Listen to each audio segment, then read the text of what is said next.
What's up, y'all? Kofi Kingston here, and I would love to have a drink with Wrestling on the Rocks, depending on what that drink is, preferably non-alcoholic, you know? How's it going? Healthy Warrior Damon. Soda. I would love to have a drink with Wrestling on the Rocks. Maple syrup. Fella. I would never have a drink with Wrestling on the Rocks.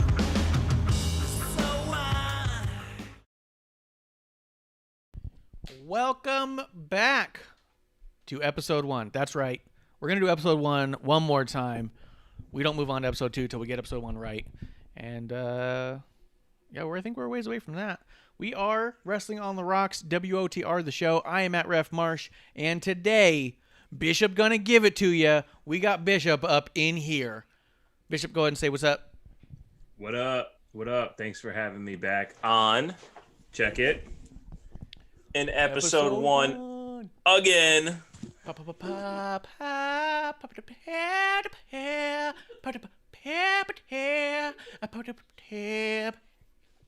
yeah. Rocking that episode 1-ish.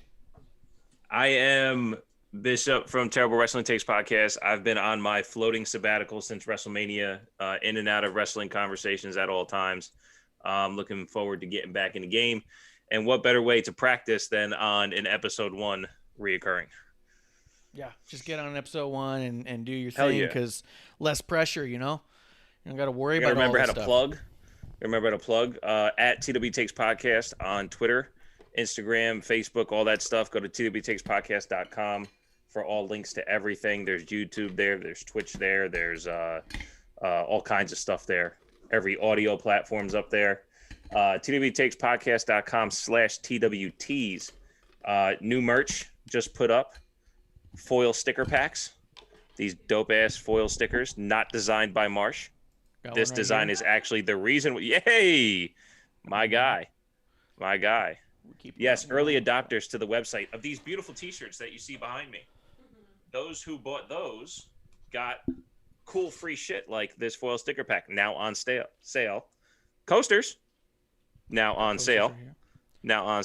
Yes. They were also free for those who got T-shirts early. Also, we have a Bishop and Marsh's dope-ass logo as a pin in a 2-pack. Limited quantities available, so go to TWTakesPodcast.com/TWTs for all dope shit from me sent to you. Other than that, my friend, how are you? I'm doing good, man. I'm doing good. I really enjoyed getting your terrible merch. Terrible wrestling merch. It was funny. I made a comment the other day about terrible wrestling tees, and producer was all like, why are you shitting on a tee? I was like, that's literally the website. TWTs, what's that supposed to mean? It's terrible wrestling tees. It has to mean that. Terrible wrestling everything, man. Why would I call my shit good, man? Yeah. You do the same thing. You're on episode 1 because you can't do this right. Yeah, instead of everyone telling you that you suck at podcasting, you just go, look, I suck. I can't make it past the first one. Yeah. The second someone says you're terrible to this, be like, dude, it was only episode 1. Relax. We'll get there. Right. Give us time. Oh, your podcast sucks. Yeah, it's terrible wrestling takes. What do you want me to say? Oh, yeah. My takes are terrible. It is what it is. Yeah. I don't agree with anything you say. Well, thank you. You're not supposed to. And you know what? It's better than all those fucking weirdo internet wrestling people who are all like, I'm a Twitter heel, so that's why I say horrible racist shit. And you're like, what? No. No, you're just a horrible racist. Yeah. What are you talking about? Like, there's so many guys in the internet wrestling communities that say the IWC, where their whole thing is, quote, they have a gimmick and they are a heel, so you're meant not to like them, and they're supposed to talk mad shit. And you're all like, or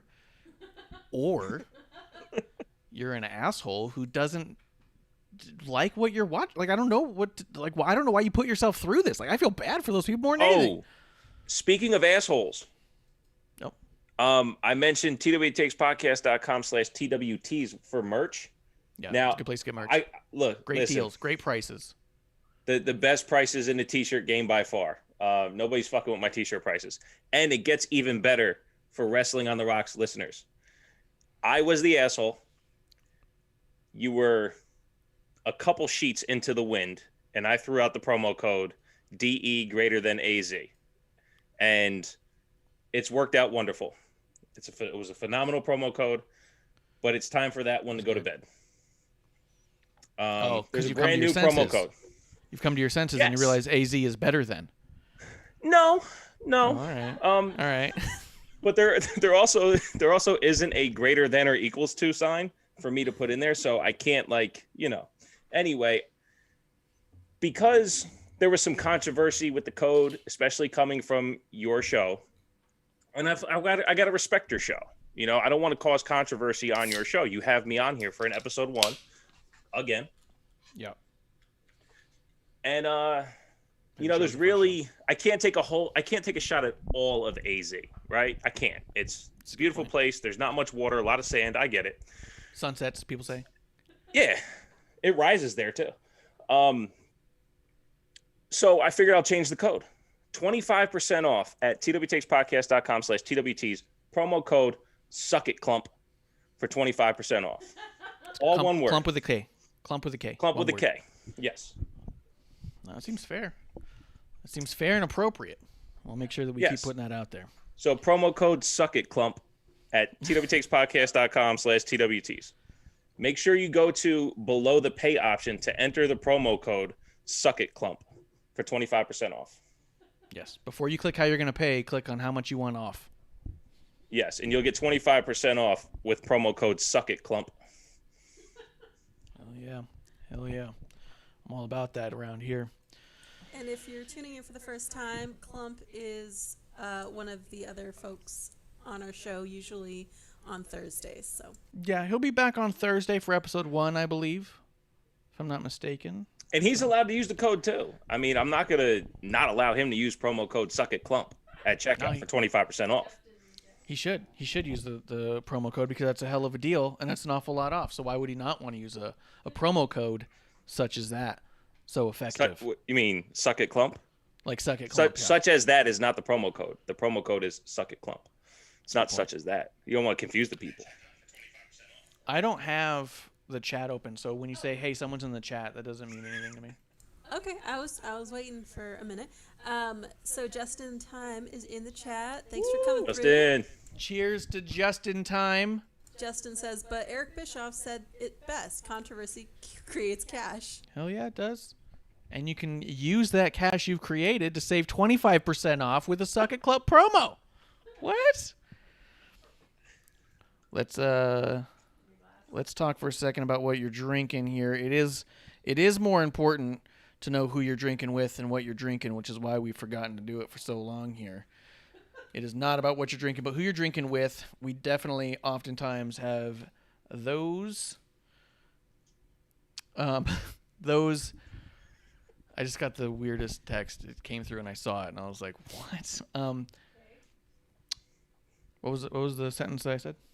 Was it? Was it? I haven't even started drinking yet. I haven't even started drinking. You said sometimes you forget about what you're drinking because it's more important about who you're drinking with. And promo code SuckItClump. Promo code SuckItClump. And it's always about who you're drinking with. It's about having a good time with who you're with.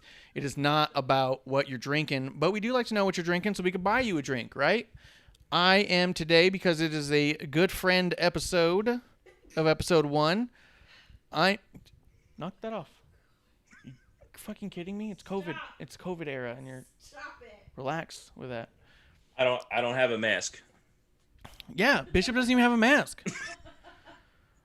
I'm having Dripping Springs vodka, handcrafted in Texas Hill Country, distilled in 50-gallon batches. It's an interesting way to say that. I'll read you the back of it even. From an old world family tradition of master distilling, a lush and balanced vodka with a smooth finish made from pure mineral-rich artisan spring water. 100% neutral spirits distilled from grain, distilled and bottled by San Luis Spirits, Inc., Dripping Springs, Texas. This was sent to me by a really good friend of mine. She lives out in Texas, and for whatever reason, her husband is kind of a big name in the Texas world of restaurants. So they get crazy cool deals on really weird and rare alcohols, and she'll send me some sometimes. And this is one that he handpicked, saying that he wanted me to try this one out. He thought it was a good vodka, so I'm excited to have Dripping Springs with my man Bishop. I'm gonna try it first before I mix it with anything, but then I'm gonna make that shit into a mule because you're kind of a Fucking A. jackass, and that's what I like about you. Bishop, what's in your glass? I'm mule adjacent. I'm drinking Tito's and Sprite. Ooh. Mule adjacent. All right. Wait, What Tito's is a few. What did I break? Well, no. I think What rule Tito's did I out break? here is not the best vodka. You're not the best tequila you can get. It's pretty low. Well, it's still vodka, but you can call it tequila, so it's probably a really shitty tequila. That's what I mean. There's a shitty Oh, tequila out here called Tito's, and I always forget about that. I always forget about the reasonable vodka that's out there. Oh yeah, I definitely forgot about Yeah. it, and I was like, man, Yeah. it's like college. No. days there. Tito's vodka, yeah. Just to, I don't know, pull whatever curtain away. I can't drink vodka at all, but Tito's doesn't do what every other vodka does to me, and it gives me like the least hangover. So when I'm hanging out with you, it's mostly Tito's. I've Hell done yeah, Tito's dude. and cranberry. I've done Tito's mules. Tito's vodka.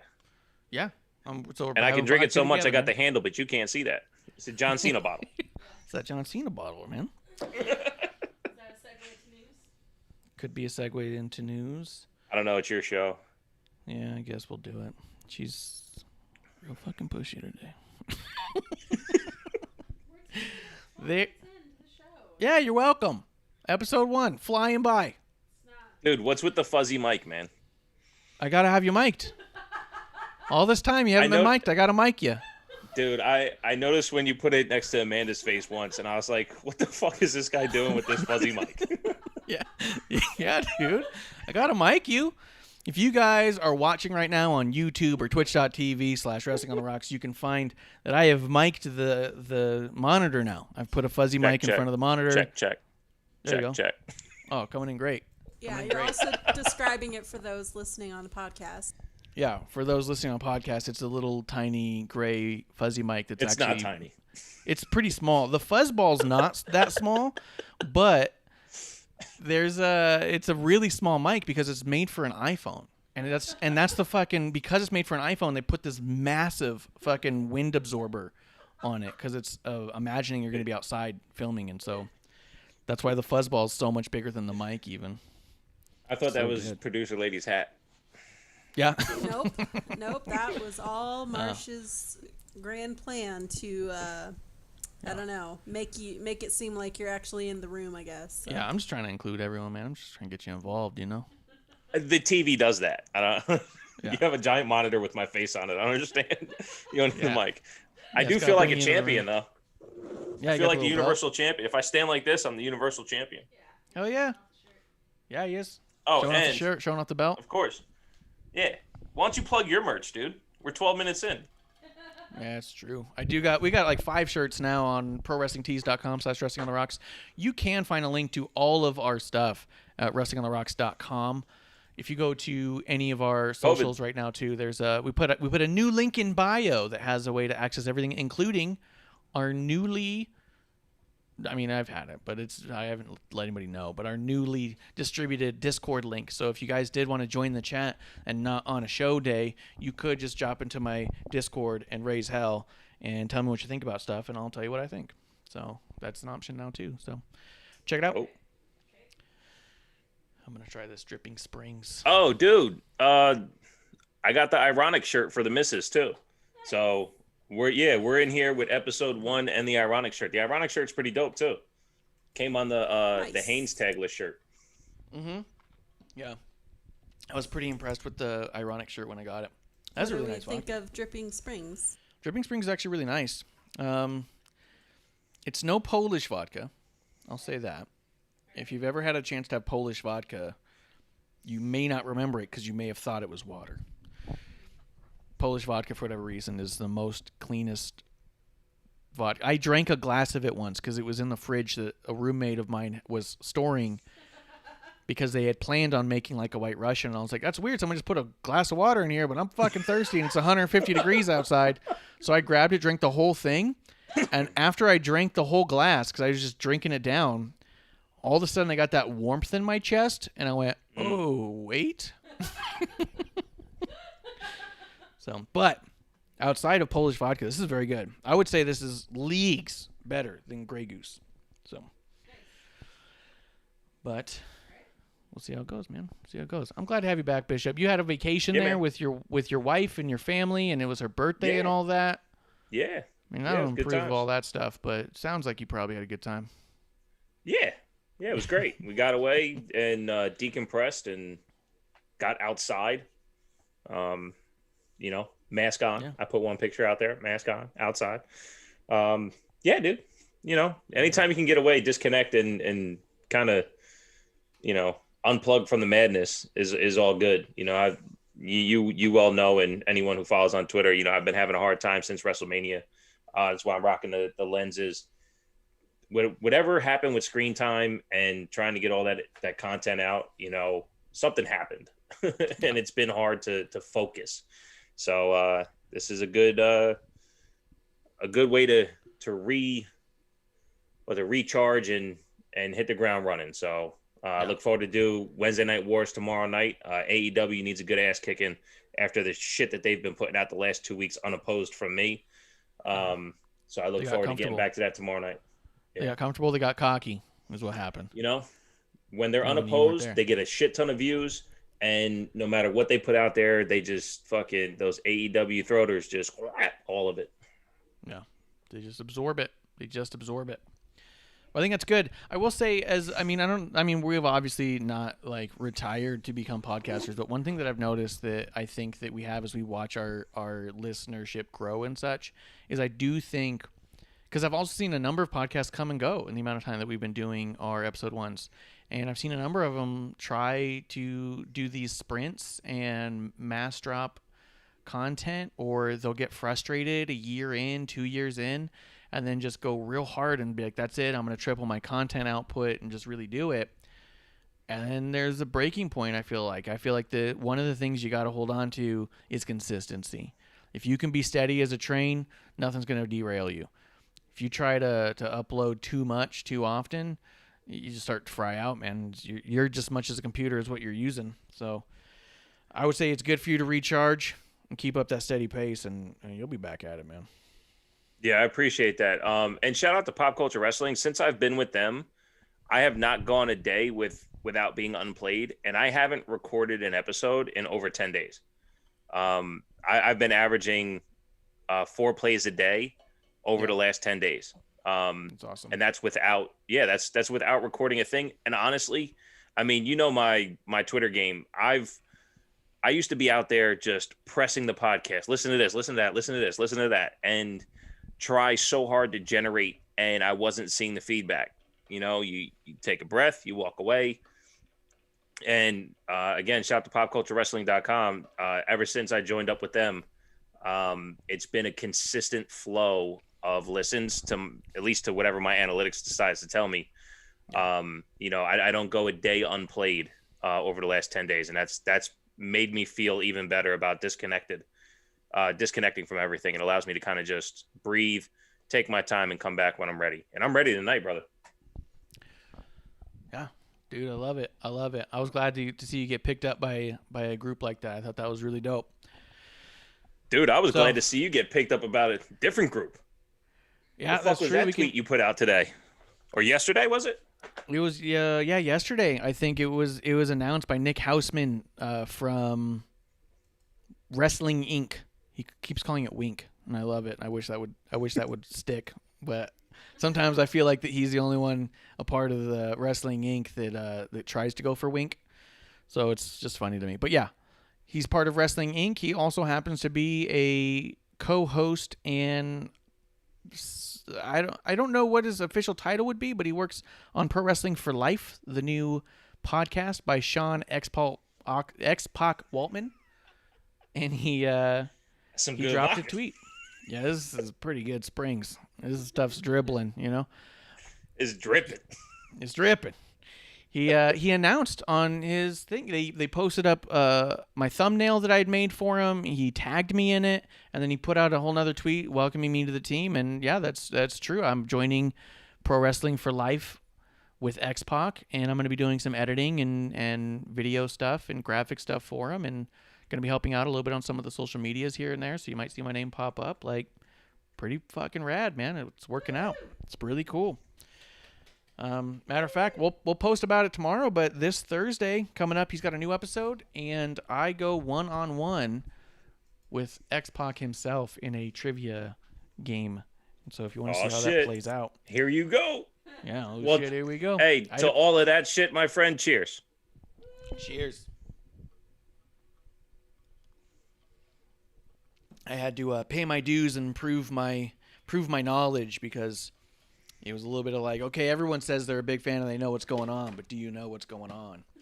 And I was all like, yo, I drink about it all the time. It's because I know what's going on. That's why I drink. This is why I drink. And hopefully someday you'll get to connect with Bill Apter. Yeah. Hopefully they're connected with Bill Apter, and he actually tweeted that out too, trying to get me connected with Bill Apter some. And everyone who knows me knows I'm a huge Andy Kaufman fan. Anyone who knows half as much as I know about Andy Kaufman knows Bill Apter has a huge role in all that. Sure. So yeah, exciting stuff, man. It's just cool things to see that consistency breeds success. You know, like I said, a lot of people come and go. Just keep doing it, man. Keep putting in the work and let your passion drive you. 1,000%. Our side of this IWC is fucking really cool, and the support is immense. Yeah. You I know? refer to Justin as the curator of this side of the IWC. Yeah, he's the Twitter co-host, but I get it. He's curated some shit. Yeah, we're just Fucking, he's on-air co-host now. Motherfuckers everywhere. Yeah, dude's dropping around. What were you saying, producer? You're just here to have fun. Yeah, just here to have fun. And yeah, Let's and do it. I refer to Justin as the curator because I feel like that he's constantly swimming around through the IWC finding like-hearted people is how I thought of it. It's not like-minded because we all seem to disagree about so much, but he can tell that we're like-hearted in that we're all not going to take it personal because we're just here to have a good time and make friends and talk wrestling and yell at each other and call each other dumb and have a drink and laugh about it. Like, there's a lot to be said for not being hateful even when you disagree, because apparently that's rare nowadays. Not on our side. Not on our side, it's not. Let's hit up a little bit of news real quick. There's only a couple things I have for news, and I don't have a lot to say about it other than it's pretty dang cool that it's happening, so we may not spend all that much time on it. One of the things that was announced this week in the world of wrestling, Batista is going to be starring in the new Knives Out 2 movie. Yes. Did you get to see the first Knives Out? I did. It was a fun movie. I liked it. Did you not like it? The trailer, I'm not a trailer guy. I hate trailers because they ruin the movie. Yes. And on that one, I heard the movie was going to be so complex. So, like, you got to watch the trailer kind of thing. What? I watched the trailer. Go ahead. I don't know. I just didn't like it. I was like, all right. It's a weird movie. I didn't think it was for everyone. So just real quick, since you said Batista's name, I saw a headline and I didn't click on it because I don't click headlines. That's how you get sucked into the dumb shit. But the headline said that Batista's not going to be Drax in Guardians 3. Is that true? There Do was you know anything something about along the lines I saw that Batista said he's not going to be reprising the role just because he's getting so old. And he's like, people don't want to see an old man be Drax. And But I'm he's like, the whole dude, reason James Gunn is back for the third Guardians movie. So why wouldn't he be Drax in the third Guardians? It just doesn't make sense. So that's why I didn't read the article, but I didn't know if maybe you clicked on that. I look at some of the stuff. I don't go all in depth in a lot of it. Yeah, because it's always like, all right, well, I guess we see what happens. But they even said that because he said they're going to bring in somebody else, and then I think it was Gunn who said, no, we're not bringing in somebody else. Like, All right. it's you or no one, man. Like, what the fuck are you talking Yeah, about? him So as I don't know Drax what's is going on. awesome. It's amazing. It's really the only acting thing that I like of his. No offense. Did you see the Blade Runners? Blade Runner? Yeah. No. He was good in the With new Batista? one. Yeah, he was Okay. in it. Yeah, I mean, he wasn't in like for super long. He had a small role, but I was actually pretty impressed by it in general because I was like, oh, I didn't know he had it in him to be like this. So I don't know. There's other possibilities. I think a lot of his stuff he's been doing is pretty goofy and jokey, and I'm hoping he gets a little bit away from that. But Yeah. Lunar coming through the chat. Cheers to GR Lunar. But I will say, I think that when wrestlers go to Hollywood, they have to do a bunch of silly shit to show they're not just some serious jockhead. Excuse me. You know, because Yeah. even The Rock was the Tooth Fairy. And his big breakout, if you ask me, I know a lot of people talked about Hercules when it came out and Scorpion King. But to me, I think the thing that got the most people I knew talking about him at the time when it came out was Be Cool. Be Cool, yeah. The played the gay sequel dude. to Get Shoot. Yeah. Everyone I knew was asking me if I'd seen it and talking about it. Everyone else I knew, when Hercules would come out, they would laugh. Like, of course, The Rock's Hercules. He did Be Cool, and everyone's like, this guy's good. You know, so... Well, I think even the game plan, he showed a little bit of depth in you know, where he like did some vulnerability and shit. But I think Ballers was the thing that solidified him as an actor. But to his credit, I mean, the guy doesn't fucking stop. So as long as Batista keeps going, he's not going to be terrible. I never not see him as Batista. And here's the crazy fucking part is I never watched him wrestle. Like, I literally missed his entire run as far as wrestling goes. And when I see him, I go, oh, well, that's that guy Batista. Like, he doesn't come off the screen as anything else. Until Drax, there's like a non-macho-ness to him. He's so vulnerable about his family and the jokey shit. Like, there's a non-Batista aspect to him. And then he's just a badass when he has to be. So, anyway. I can agree with that. I mean, if I could be a dick for a second, when I was younger and I stopped watching wrestling, I would tune in, and when I saw Batista, I turned it off. I went, oh, this is what we're doing? Yeah. And I turned it off because I was not into Batista at all at the time. I thought it was just, I just was not into it, man. It just wasn't for me. Yeah. And I remember literally turning off the TV and not watching again for months. I would tune in. Oh, Batista's still here. He's still your main guy. All right, well, forget it. I see what we're doing here. And just didn't want to be part of it. So I agree with you. I'm liking him as an actor a lot more than I liked him as a wrestler. But there is a lot of seeing him and going, oh, it's Batista. Yeah. But I still like him. Speaking of movies, comedy, Cena started out doing the, what was the one that they did with where the parents were chasing their kids, trying to keep them from fucking? Blockers. Blockers. That was a funny one. That one was really good. Yeah. But Cena, was announced that he's going to be creating and producing a new Peacock series called, it's not called Antagonist. What is it saying this? He's creating and producing a new Peacock series. It's going to be called WWE Evil, and it's going to be about antagonists. It is about they're referring to it as a psychological expose of diabolical characters throughout WWE history. I don't know how that's going to look, but that sounds pretty fucking dope. Yeah, I think a lot of thing that the IWC can get humbled on is something like that. You got me going during a Kushida Escobar match, like 2 out of 3 falls. So I'm definitely watching that and doing your show at the same time.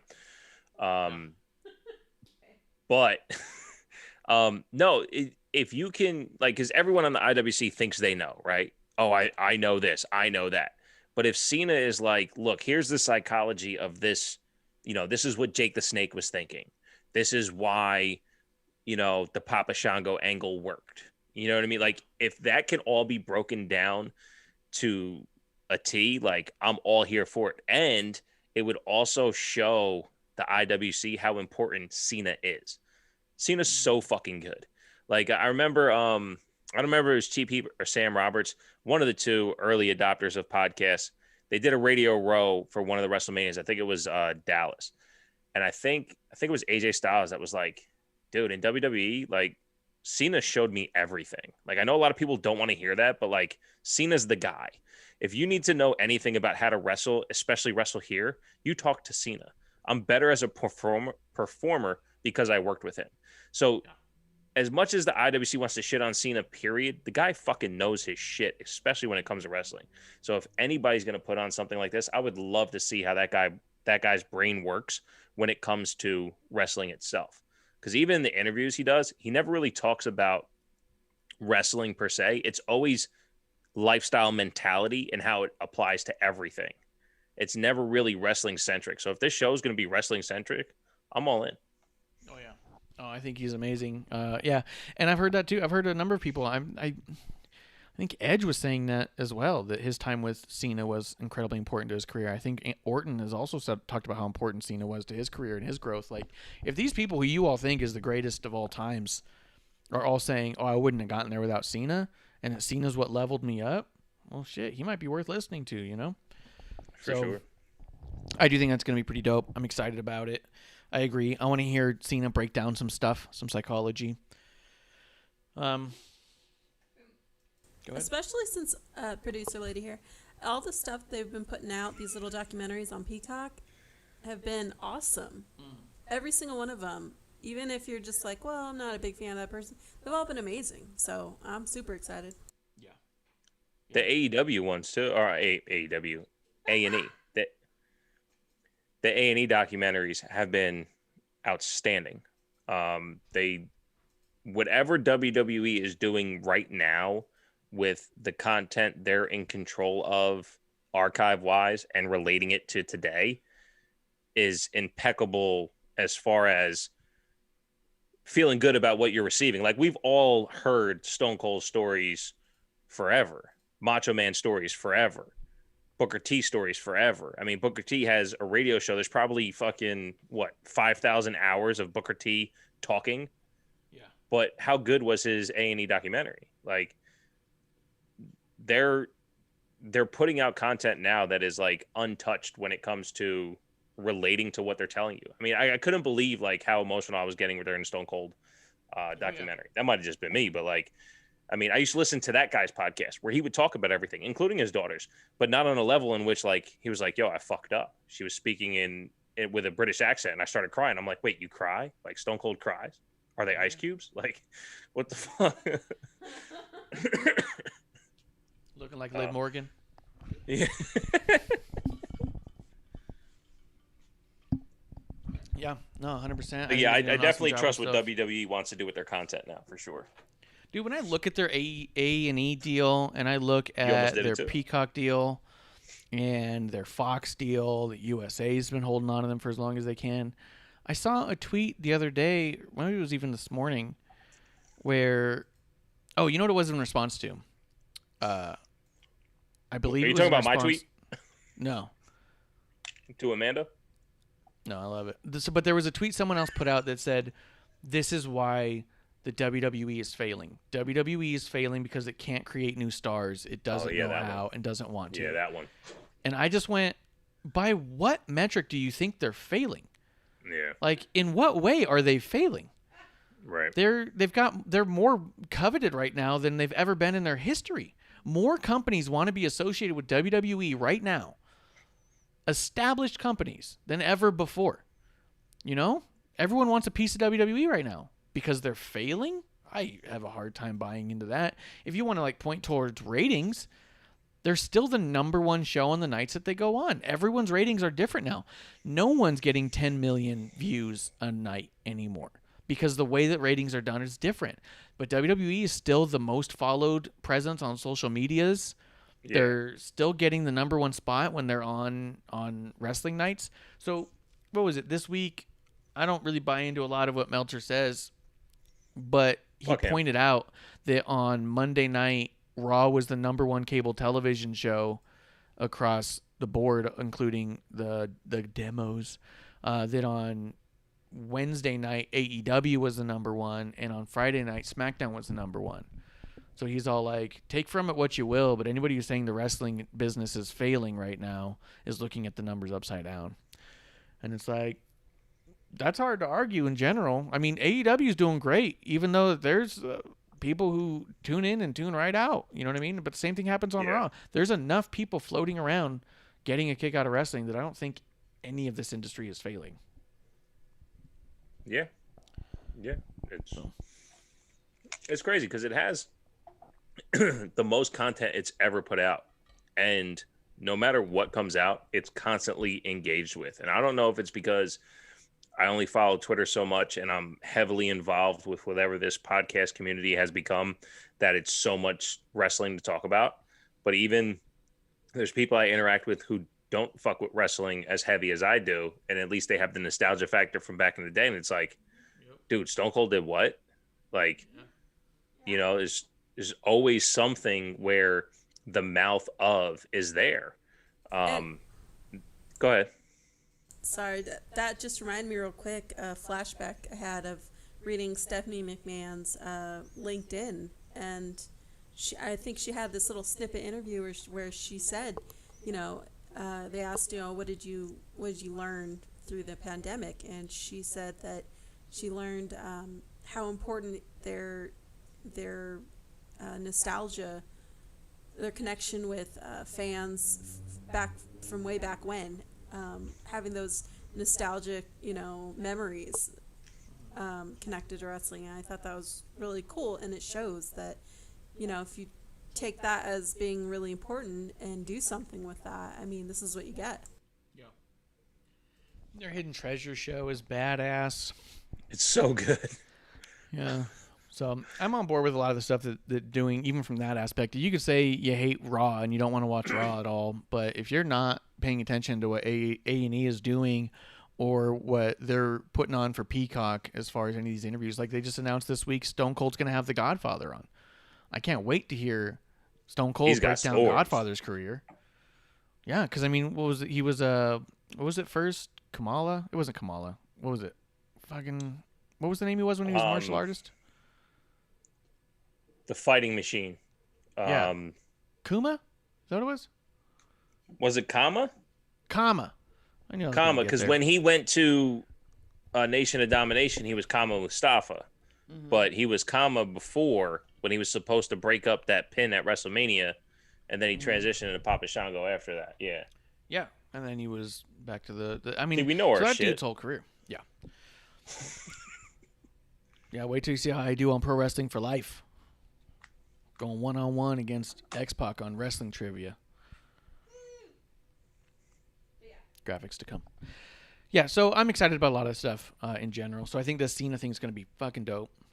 Let's see. And I think that there's a lot of the IWC that thinks they know better than everything. I mean, I'll even say that. Well, no, let's do this other thing first. So the last thing I have that's news is that WWE The New Day is getting a limited series, comic book series by Boom Comics called The Power of Positivity. I'm excited about this, to be honest. I have a bunch of the other Boom comics, and then for a while I was getting them just on digital and reading them on my iPads.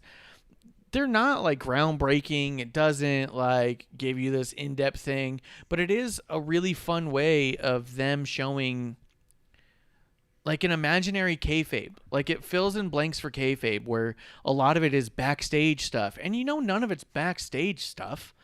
It's fucking all kayfabe. Like Seth Rollins is really in the back and he's sulking because he just lost the title and he goes, "Man, I should have had him." And you know what I mean? You're like, that's not how it goes backstage. I know that, but it's just fun to get like a little bit highlighted. Be like, can you imagine if? What if this is what we see on screen, but what if this is what's happening backstage? And in your mind, you can go wild with it because it's like theoretically, the way we buy into our characters. Yeah, there's no reason to suspect that wouldn't be the imaginary kayfabe on the other side. So, reading a bunch of the Boom comics, having a good time with those, they're fun. Like I said, they're not so groundbreaking that you tell all your friends if you're not reading Boom, you're fucking up. They're just fun. You know what I mean? If you got time to flip through them, they're worth it. And I love the art. The art on it is so cool to me. I even have a few of them with alternative covers, just in the hopes I'll get them signed someday, because they're just nice pieces of art. And how cool is it if you're a kid too? Yeah. Just starting to watch, I would be super excited about it. At one point, I got the first 13 issues without the variant covers, just the standard ones, to give to Kevin's stepson. But by the time that we were ready to give it to him, he was like, "Yeah, I'm not really watching anymore." And I was like, "All right, well, I'll just hold on to these then, I guess." Like, fuck. I'll just do now. That's lucky. Yeah, so I just got some that I'm just holding on to. So I'm waiting for the other kid to get old enough to be able to read comic books. And say he still likes wrestling, like, dude, go back and read about the Shield.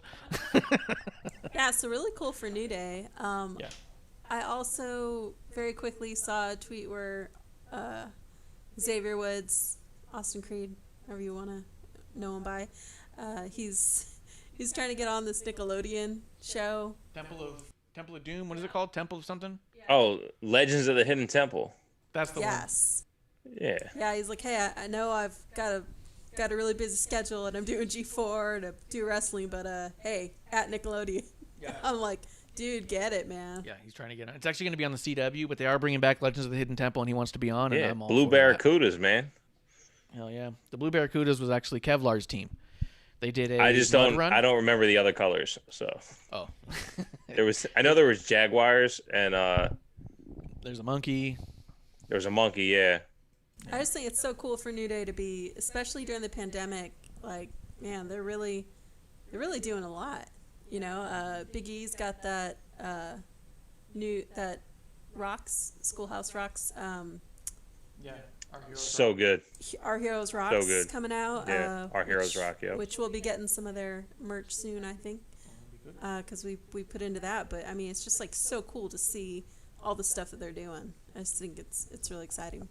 Let me tell you my fucked up Boom comic story.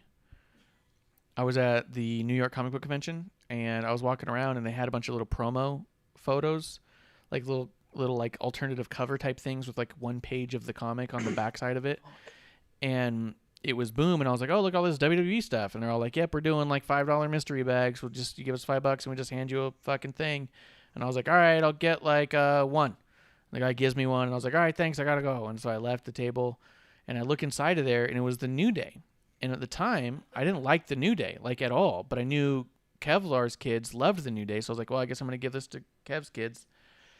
And I looked, and I just shoved it in my bag and didn't think much of it. I was so annoyed that I didn't get one that I liked, because there was also like Triple H and Stone Cold and Sasha and Cena.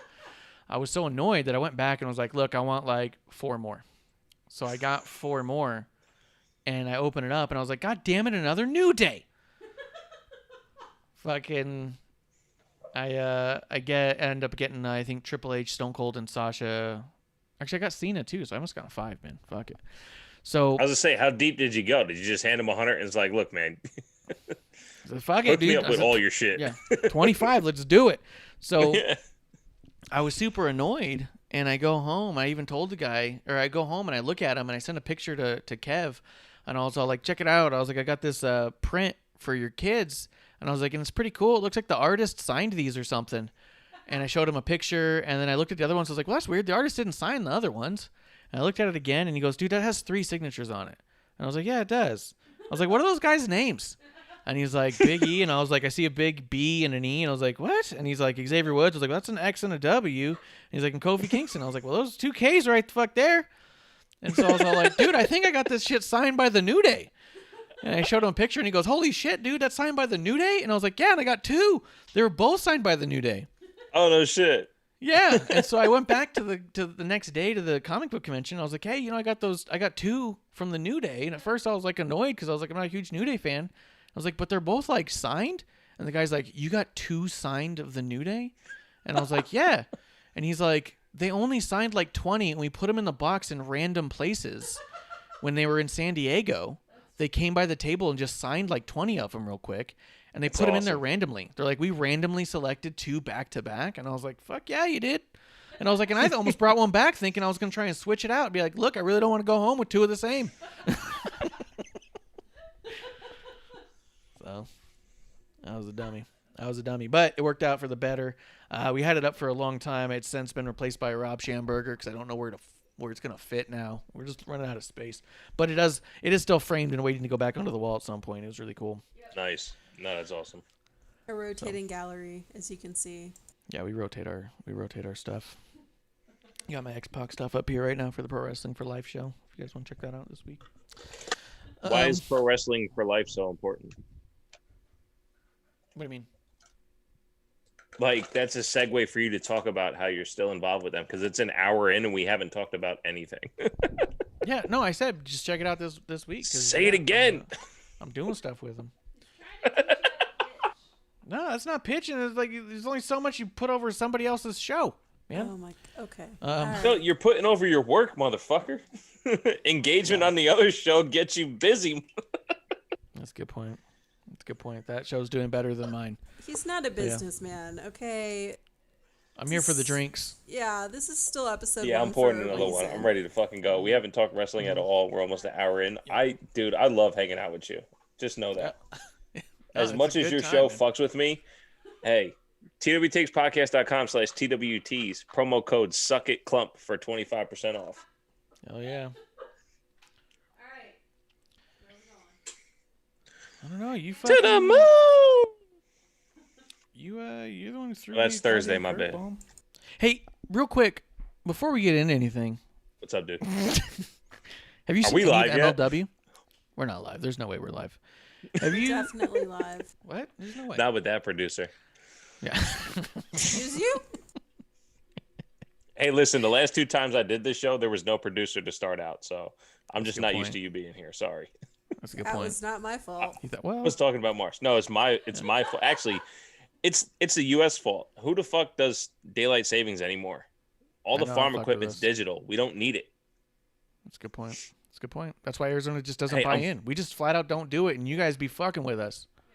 Dude, it's called terrible wrestling takes. My takes on real life are fucking phenomenal. The wrestling good ones, suspect.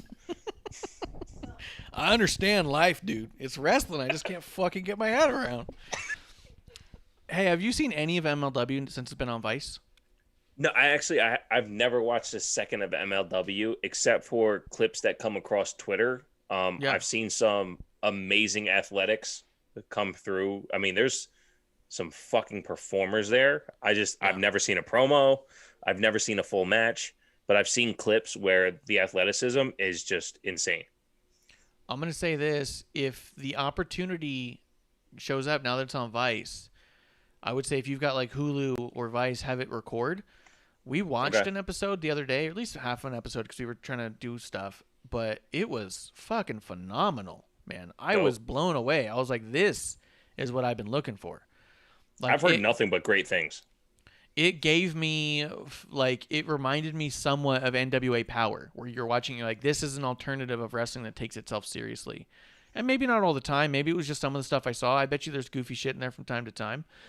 But it was like a refreshing watch. And there was a move in there where a guy was going up against a lucha, and the guy plays himself as a legitimate karate fighter type. But it's not Ethan Page.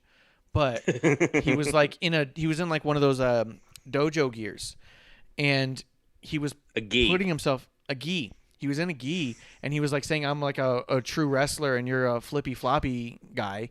So he's in there with a luchador, and you know how they're like almost every luchador has a spot where you hold their hand and balance them as they dance around on the ropes. Yeah, and it never makes sense. And you're going, why the fuck is the dude not just yanking him down? right. This dude, while the luchador goes up, he moves into the arm to lock on harder.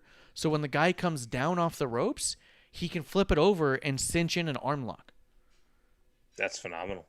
I was like, holy shit, he made that make so much logistical fighting sense. Right now I've got and it started with an arm lock, and he was trying to jump on the ropes to get out of the arm lock, and he cinched in the arm lock on the luchador, who was trying to get out of it, to be able to reverse it into a tighter arm lock. I was like, that's even my better. God. Because I was going to interrupt you and say, like, that's the psychology of the Undertaker, right? He would do the arm twist, and then he would do the arm twist, and then he would do it again, and then he would do the old school where he would climb on the rope, right? Yeah. He wouldn't just grab a hand and jump on the ropes like most luchadors do, or even Sasha Banks, right? Like, as much as we all love Sasha, like, don't just grab her by the hand and run off the ropes. Like, I'm going to pull you, bitch. You know what I mean? Yeah. But the fact that the guy going off the ropes was a reversal to, like, that was his defense as opposed to running into the offense for fun. But the guy on offense defending the defense, that's outstanding. I couldn't believe it. As soon as it happened, I was like, holy shit. Because like it wasn't even one of those spots that people would think would get like a holy shit chant going. But to me, I'm all like sensical wrestling in a nonsensical environment. This is incredible. Justin Time says Dominic Guarini, I believe is who you're talking about. And you're goddamn right that's who I'm talking about, Justin. You know how I am about names and shit. Justin Time coming in here, correct me on my goddamn first show. He's almost done as many episode ones as I have. That's a good point. Yeah, I believe he made his debut on episode 1. Fucking A. But just going to throw that out there. If you get the chance to watch MLW, I think that's something I might adopt into our weekly discussions. What is it schedule like? Where's it? When's it usually on? I have no idea. I mean, I have Vice as a channel, so yeah. I mean, I can look into it, but now the Vice app is horrible. You can't search for anything and you can't save anything. It just has shit there sometimes. So I actually have to go through Hulu and record MLW and then watch it through Hulu, the Vice channel on Hulu. So I don't know. Take that for what it is. But Yeah, Dominic Garrini. He was fucking phenomenal. It was outstanding. So, gonna be worth watching. I think it's one of those ones where I think that I'm gonna start watching it and just talking about it a little bit the way we do about NXT UK and see how it goes. But so you're gonna make it'll be producer lady watch it and then tell you about it, and then you might watch it. I think MLW would be my UK. I'll Okay. watch it and then tell her she should be watching it. She'll be watching the UK, telling me I'm a dumbass for not watching it, and we'll just go back and forth like that. Nice. What? What'd I say? Yo. You says call he thinks they're on yourself a Saturdays on dumbass Vice. and you get yelled at. It's just I not know, fair in this dude. life. Fucking saying. Can't win for losing around here. Oh my god, I am talking wrestling. It's so goddamn. She's yelling at me. Oh, because you have a wrestling show. You're talking wrestling. I don't fucking get it, man. Yeah. Again, by can't win for definition. losing. Yeah. It says, Just in Time says, I think they're on Saturdays on Vice, but don't quote me on that. I think that's about right. Saturdays on Vice sounds about right. So, well, let's talk about SmackDown, dude. TWTakesPodcast.com/TWTs. Promo code Clump can suck it. Get a four pack of coasters. It's Suck It Clump, dude. How much? It is Suck Suck It Clump. Yeah, you're right. Suck It Clump. Dude, we're an hour in. We haven't talked wrestling. So But at one point, 5-pack it's of gonna be stickers. Like, promo code Clump can eat a dick. Fuck that dude. 25% off. Just like going off the fucking rails. If you enter the code, Clump is a dickhead. Everything's free. I'll ship it tomorrow.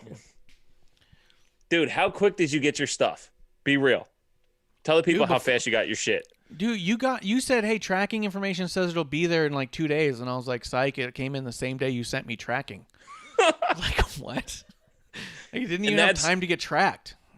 And see, that's what people didn't understand about the promo code from last time. It was from Delaware to Arizona. The greater than sign was actually an airplane sending your shit. Yeah, it was directional. Yeah. It was like an informative thing, you know what I mean? It's like, this is how it goes. Yeah, we got TW pins. Yeah. Say Marsh's what you will about dope-ass- Delaware. Their fucking UPS system is on point. USPS Delaware, they fucking got it. You try to mail something in Brooklyn. Fucking try to pick up your own mail in Brooklyn. Good fucking luck, dude. Good fucking luck getting your own Promo code fucking Suck mail It in Clump. Brooklyn. Yeah. In Delaware, they're like... We ain't got shit else to do. We're mailing shit. Let's go. You ever seen Pete and Pete? Yes. Remember that fucking superhero guy who was just like always running everywhere? Oh, dude, it's been so long. The only thing that sticks out to me from Pete and Pete is the barbecue episode. Barbecue. I feel like that's exactly who all of USPS is out in Delaware. They're just like, I can get it there immediately and run off with it. And you're like, Jesus, dude, just fucking put it in the box. Yeah, the fact that you're like, yo, it came today. I was like, what? Because I believe I sent it on a Friday, and you got it on a Saturday. And it wasn't overnight, because I don't pay for that shit. No, but it is free shipping. TWTakesPodcast.com/TWTs. TWTakesPodcast.com/TWTs. Free shipping on everything. Promo code SuckItClump for 25% off. Like, And Clump can suck it. He can suck nothing the goes furry overnight, mic. but you never know. Let's see, dude. Let's talk SmackDown. Let's get a little bit into it. Just in time. We're glad you're here, man. Curator of the IWC. We are the dive bar of the IWC. WrestlingOnTheRocks.com for all of our links and shop. Man, SmackDown opened up. Why does this look weird? I don't like the way this thing's mapped out. I should have written better notes. It opened up with fucking Roman and Usos, and Paul Heyman does the 10-bell salute to Daniel Bryan's career. Roman's giggling because he can't help himself the way that Paul just keeps saying dong on the air. I think that's part of it. He's got that mojo kind of thing going. I bet you that Paul was like, I bet you I can say dong 10 times on the air. And Roman's like, what are you talking about? And he goes, what? I'm going to say dong 10 times. And he's like, dude, no one's even asking you to do that. I bet you I can do it. No one's betting you, dude. And then he was out there and he was just dong. And Roman, that's probably why he was giggling. He was like, this motherfucker's just going to say dong 10 times. It felt like such a joke. I literally thought Heyman was going to lose track of counting. Yeah. And I know because of the Brock and the suplexes, he doesn't forget counting at all. But I really thought because it felt like such a joke that he was going to lose count on how many it was. I thought maybe he would like stop at 8. Like, did I get 10? And then, maybe do one more and then just fuck up at 9. But I thought it was outstanding. Because I was on vacation, I didn't catch the Roman Daniel Bryan match live. I had to rewatch it with no spoilers, and it was fucking impeccable. The two of them just fucking know how to work with each other. They absolutely respect each other in the ring. Whatever they do to give each other whatever leeway they need. And then, sometimes WWE likes to like put this thing out in front of you like a 10-bell salute for someone's career, but it gets cut short at like 3 because they just have to show the baby face out there. The fact that it went the whole way, I was laughing. I was so happy. It felt like a fucking Roman babyface turn. I was like, this is amazing. I love every second of it. I saw someone post a GIF of Roman with his head down and then starting to giggle a little bit and said, when your cousin says some silly shit during the prayer. Yeah. Like,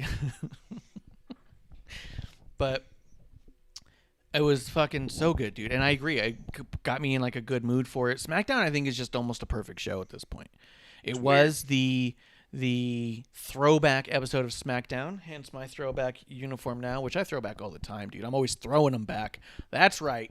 At Wrestling on the Rocks. Cheers. Cheers to that. Throw them back. Bottoms up. Wasn't that a song? Bottoms up. Bottoms up. Up, up. You know what I'm talking about? Whatever, man. It's a New York Next. thing, I bet. Yo.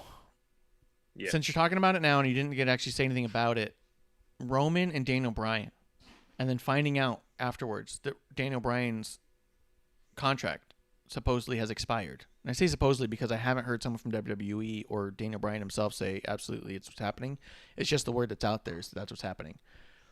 The idea that they knew that Daniel Bryan's contract was potentially getting to a point of a negotiation stall at least, and not knowing if he was going to continue or not, doesn't that highlight everything we said about WrestleMania? Where sometimes you do the fucking match because you can do the fucking match and you just don't know if you'll be able to do it again? Yeah, I'll give you that because I heard you say that, like, contrary to popular belief, I am still a fan of your show. So I do check in and tune in, and I did hear you say something like that. And as soon as you said it, I was like, yes, because I'm on the other side of that, right? Because I thought Daniel Bryan versus Roman as a standalone proved to me and everyone that I was fucking trying to tell, you have them separate. You don't put the 3 of them in a match. Give us the Daniel Bryan Roman Reigns match we deserve in a moment we deserve. WrestleMania, SummerSlam, Royal Rumble, a la AJ John Cena, right? Like, give us that epic moment of the 2 of them together on the biggest stage possible. If they proved it to me on SmackDown. Like, if it's a contract thing, I agree with you. I don't understand contracts. So contracts shouldn't factor into the way that I see the product. If the contract was the reason, then yes, I get it. It still doesn't change my feelings of the WrestleMania match. Because even Daniel Bryan said it coming out of it. He's like, and this came from Daniel Bryan, I didn't feel the love. I didn't feel the fans. I felt like I wasn't supposed to be there. Yeah, no shit. You weren't supposed to be there. You know? I wish Charlotte felt that way. Yeah, but is that on them or the fans just saying, I want what I want, or I'm going to throw a fucking temper tantrum? Because like I said, I think that's one of those times where it's like, we have the opportunity to literally have a dream match of Roman, Edge, and Daniel Bryan. Why would you not take that opportunity knowing that there's a possibility that never happens again? You know what I mean? Yeah, and how much did that do for Roman's character? And we all knew that. I thought the build was fine to get there. It just seemed hot-shotty because it was a short period of time, but you didn't have a ton of time. You couldn't build a 3-way match for fucking a year and a half when you didn't even have all 3 people for the last year and a half. No, but even what they did from Elimination Chamber on, like Edge even said it at the commentary desk, the fucking guy lost twice to the champion. He doesn't deserve to be there. So, like, when you build it that way and you prove that regardless of interference or what have you, that Daniel Bryan doesn't have it to beat Roman, what the fuck does he need to be there for? You know, it just never felt like he punched his ticket. Now, if he punched his ticket, let's say he, and I can back book, I don't fantasy book, but I can back book, okay? If Daniel Bryan wins Elimination Chamber and he walks out and takes the 10 count as in, fuck it, I lost. And then comes out on SmackDown and goes, I wasn't going to be put in a situation where my earned title opportunity is taken away from me because Roman Reigns has an ego. Now, Daniel Bryan earned his spot at WrestleMania just by doing that. He earned his spot by tapping out the champion. He didn't tap him out. It was Morse code. Yes, he did. That was fucking Roman tap said out. it was Morse code. And it wasn't even a tap. It was a flinch. He was trying to grab, but he was passing out. Oh, because he was fucking dead. He was giving up because he couldn't do it. And that He was didn't Morse die. code for He's I alive fucking right quit. now. Look at his I Instagram. fucking quit. You can see pictures of him. He looks You good just on look like you were Instagram. fanning yourself. He looks yeah, that's how you tap out. He looks real good on that Instagram, I'll be honest with you. Nice oil. He's doing his thing. But I think it's one of those things where it's look, like if even the questions like, hey, the contract is this or that, it doesn't. Knowing someone's contract doesn't need to factor into the story, but it can explain why something may have been rushed or twisted in just a little bit of a way, because we have a once-in-a-lifetime opportunity to put over Roman in the biggest match of his career. He literally stacked up Daniel Bryan and Edge. Name two better wrestlers. You know what I mean? Correct. So what that did for Roman and an opportunity that they had in a match that was absolutely phenomenal, but was slightly not what we wanted, then, I mean, that's just you being picky. That's just fans saying, I don't want ketchup, I'd rather mayo. Okay, is the sandwich good? Was your meat cooked all right? You know what I mean? Like, there's more to it than just, I want this one specific flavor. To say, oh, this would have been better with just like a pinch more salt. This would have been better if it was a one-on-one. Maybe, but we got the one-on-one. And you know what we're going to end up getting? A one-on-one with Edge and Roman as well. That Mania was how you top off a situation where we may never have this chance again, and we're still going to get to all those other things because we have time to do that, but we don't have time to get back here. You know what I mean? No, I absolutely do not disagree with you whatsoever. I win. I think Edge, what he did from Royal Rumble until Daniel Bryan became more important, was fucking damn near epic. I'm not an Edge fan whatsoever. I cannot name you one Edge match besides the greatest match ever that I like. Not exclusive to him and Christian. Okay? Beyond that, there's nothing I've seen of Edge where I give a shit. And that's just me being terrible wrestling take. Call it what you want. I don't fucking care. Send me any match you want. I don't fucking care. I really don't. Nothing with the Undertaker scene and none of that. What Edge did from Royal Rumble until Elimination Chamber was get me to give a fuck about Edge. And when I was so invested in what Edge and Roman was gonna look like, even when he took out Roman at Elimination Chamber after the match, I was like, motherfucker, let's go. Give me all of this energy, emotion, fucking funneled into whatever this match is. And then everything that they did with Edge leading up to that moment, they started to take away. So my literal emotional investment was now being dwindled by someone circumventing the situation. And I'm not a DB guy either. I don't really like Daniel Bryan at all. I do think when he works with AJ, his shit with Kofi was awesome. His match with Brock Lesnar was fucking incredible. The Adam Cole match was phenomenal. But as far as like me giving a shit or wanting to hate him, I don't feel invested. I think the yes chant is fucking dumb. Anyway, it wasn't even Daniel Bryan being introduced. It was, where's the same passion and pride that Edge was giving me from Daniel Bryan? Oh, you keep fucking me over. I'm a better wrestler. You're not. Because you don't make me invest and you don't make me want to watch your matches. So Roman does that. Edge just did that, but you're not doing that. You're just telling me, hey, Roman, stop fucking me. Stop using Jay to fuck me. No spit, no nothing. Like, can we move to the next level and get another match? Like, no, dude, you keep losing. So just fucking stop. So because Daniel Bryan on the mic didn't get me to invest in his matches, didn't get me, the fucking guy lost to Cesaro like fucking 4 times before getting his opportunity. Like, there was no investment in the Daniel Bryan aspect. So yes, do you get the triple threat for the sake of? Sure. I get that looking back. But in the build-up, it just wasn't there. They could have. They didn't do it. Also, in the build-up, now what you have is Cesaro, who beat Daniel Bryan soundly, and you have a Roman who couldn't beat Daniel Bryan soundly. He needed to cheat. He needed interference. So Daniel Bryan's point of, I'm a better wrestler than you, Roman, you're just a bigger asshole, made sense, and it worked and turned out to be true. The idea of Cesaro having beat Daniel Bryan on the way there is exactly why Cesaro's where he's at now and able to have a title shot now. Because Daniel Bryan gave him those wins. Is that the meta, that all this shit happened with Daniel Bryan to make Cesaro look stronger? Because I don't buy 100%. it. I 100% think that everything Daniel Bryan and Cesaro was doing was to build Cesaro. I don't know if they thought they'd get him to the Universal title, to be honest, but I think that was 100% stacking up Cesaro. And I think the fact that Cesaro was able to beat him soundly was just to make Cesaro look good. Even if Daniel Bryan never wrestled again, then he was going to go out on his back making sure Cesaro looked like $1 million. But in turn, you have a few matches with Roman where Roman can't quite get the job done. And what does that say about Cesaro? Because you say, hey, wasn't it a month ago Cesaro beat the shit out of Daniel Bryan and Roman can't seem to get that done without cheating? They got to keep telling us that then. That has to keep being interjected.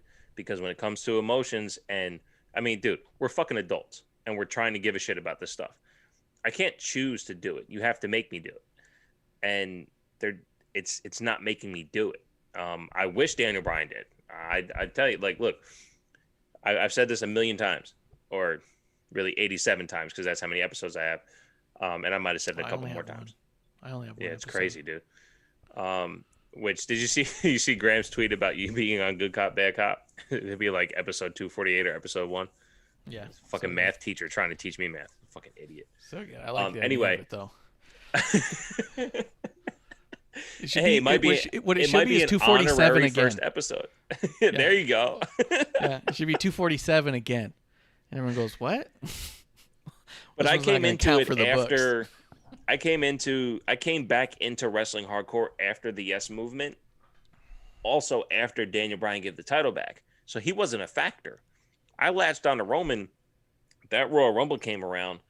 The Rock got Roman booed out of the building because Daniel Bryan was someone against Bray Wyatt, who I liked more than Daniel Bryan. So, like, Daniel Bryan's done nothing past gaining his backlog of fans to gain me as a new fan. And it's been like 7 fucking years, and he's still not gaining me as a fan. So that's my problem with the build. Like, yes, no problem with a triple threat. Does a triple threat make sense? No, because Daniel Bryan didn't give me the investment. In this match, did I even feel like Roman couldn't beat him? No, I knew he would, and he can. The story they're trying to tell with the tribal chief, he's too big-headed to focus just on wrestling. You know, I get that point of it. I don't understand why Daniel Bryan seems to be this foil but doesn't get the job done. Oh, well, because Roman has to get the job done every time. You know, no matter what it takes. And he will. And he will, and he does. And that's the whole point, is Daniel Bryan's foil wasn't that I'm going to take the title, although there was a believable aspect to they could drop the title on Daniel Bryan right here and fuck up everything, because that could be a whole other aspect of things to roll with. And I thought that would have been crazy. I thought it would have been awesome if they did that. Throw the title on Daniel Bryan, give everyone a shake-up, and go, holy shit. You know what I mean? But I don't know what you would do with it immediately. Obviously, I'm not there to write, so I don't have to know that shit. But I do think that it could have been a cool angle to take with it. But I think that the whole foil of Daniel Bryan is just pointing out that you keep cheating and using other people. And what Roman finally did in this last one was to basically make sure that didn't happen and say, I'm going to focus with you one-on-one and beat your ass because I can. It's just I don't care to exert that much energy all the time. I'd rather get it done easy and cheap than to focus my energies on you, which is badass. So then when he sits down and focuses his energy on him, and he just fucking beats the absolute... Was it catch an ass whooping, as they say in Delaware, apparently? Yes. Yes. The phrase that... the phrase that led you on that I'm from New York is what we say in Delaware. Yes. Yeah. Yep. That's the one, from Delaware. This guy says catch an ass whooping. He's got to be from New York. Reminds me when I was in Brooklyn for 5 days. Yeah, I get it. Yeah, 100%. I was like, I heard that when I caught an ass whooping one time. TWTakesPodcast.com/TWTs, promo code SuckItClump. I haven't heard catching an ass whooping 25% since off. I was on Flushing Avenue catching an ass whooping myself. What's going on with this guy? Man. Yeah, 100%. Shouts to Just in Time 211. Marsh and I, I'm from New York. Marsh lived in New York. Justin, always in New York. Shouts. Yeah, he's just steady keeping New York represented. I appreciate that. Yes. New York proper. On our side of the IWC. And of the right side of the Delaware New York line.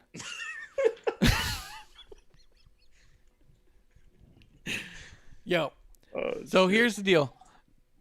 During this promo, all this stuff goes down, and fucking Uso's music hits. Here comes back sir. Jimmy Uso. Fuck, dude. The energy, the emotion you could see on Jimmy and Jay Uso, because Jimmy knew he was coming out to a Jay on a level that was not the Jay that he left. And Jay beaming with pride of, look what we're doing, man. Just so, and there's an authenticness to it of bringing my brother into this level that we've never seen. You know what I mean? Like, I could feel that through the TV. And you're watching them hug each other, and fucking, you see Jay just dancing in the ring before Jimmy even gets there, just screaming, "Let's go! Let's go!" Fucking Jimmy comes through, hugs him. He goes, looks up at Roman, gives him one of those half hugs, goes over to Paul Heyman. Paul's just looking at him, gives him kind of a hug, and Paul looks around like, oh my God. So fucking good, man.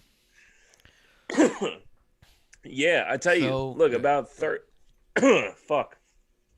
about, I don't know, maybe 15 seconds in, shout out to Mrs. TW Takes. She goes, oh, so Jimmy's going to go through the same thing that Jay went through? Yeah. I was like, God damn it, you just had to ruin this awesome moment. No, that was part of the moment for me, because I was like, Jimmy I doesn't know. even know he's about to get it. Yes. Dude, well, here's the problem. Part of when I came back in, the Usos to me were so special. I don't know what it was. It was their charisma, but also their actual execution in the ring, that everything the Usos did, I was like, those are my guys.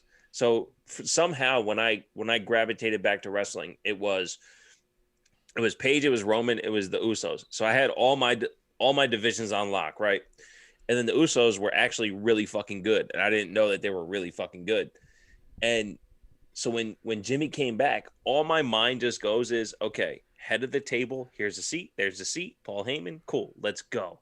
Let's just fucking push all the shit forward. But of course, Jimmy has to be the asshole of the bunch as the night goes on. But when he first came back, and it wasn't like, because I didn't get Jay vibes. When the music hit, I was like, oh my God, son of a bitch. Like, WWE's done a lot to make my arm hair raise to like goosebumps, all that shit. This wasn't one of those, but it was genuine excitement. Yeah. And that excitement was like, oh my God, this is really fucking happening. Oh no, they're going to tell a story, especially after the missus goes, Jimmy's going to go through what Jay went through. I'm like, can I enjoy this for fucking more than 15 seconds, please? Stop. Yeah, dude, I was so lost in it. I was so lost in the emotion of it. And you can even see that hesitation on Jimmy, and the way that the promo that he cut there, the fucking like 4 promos he got throughout the night. He's ready. I said, fuck yeah, he's ready. And Jay was ready, and nobody knew it. You know what I mean? We all felt like they could be higher, but we didn't know where else you'd take them, right? Right. Roman's like, I'll show you exactly where you take them. And you're like, fuck. Yes. And the thing is I think the Usos, I really feel that there's an appreciation deep inside of them that is overwhelming, that people don't think get. I did a meet and greet with Jay Uso a while back, and I told him, it was a virtual meet and greet, so I had like a minute and a half, 2 minutes, some shit like that, and I had told him that I always knew, and I was wearing an old Uso shirt, and he goes, dang man, I don't even have one of those, why don't you send me that? And yeah. Oh, I wear the band shirt to the show, man. I do that because I'm letting you know I'm here to spend money on you, because you're that good. I'm not above letting you know I'm a fan if you're putting on a show. I'm a mark of this show, okay? I'm a mark Hell yeah. of this show. Since episode 1. Again.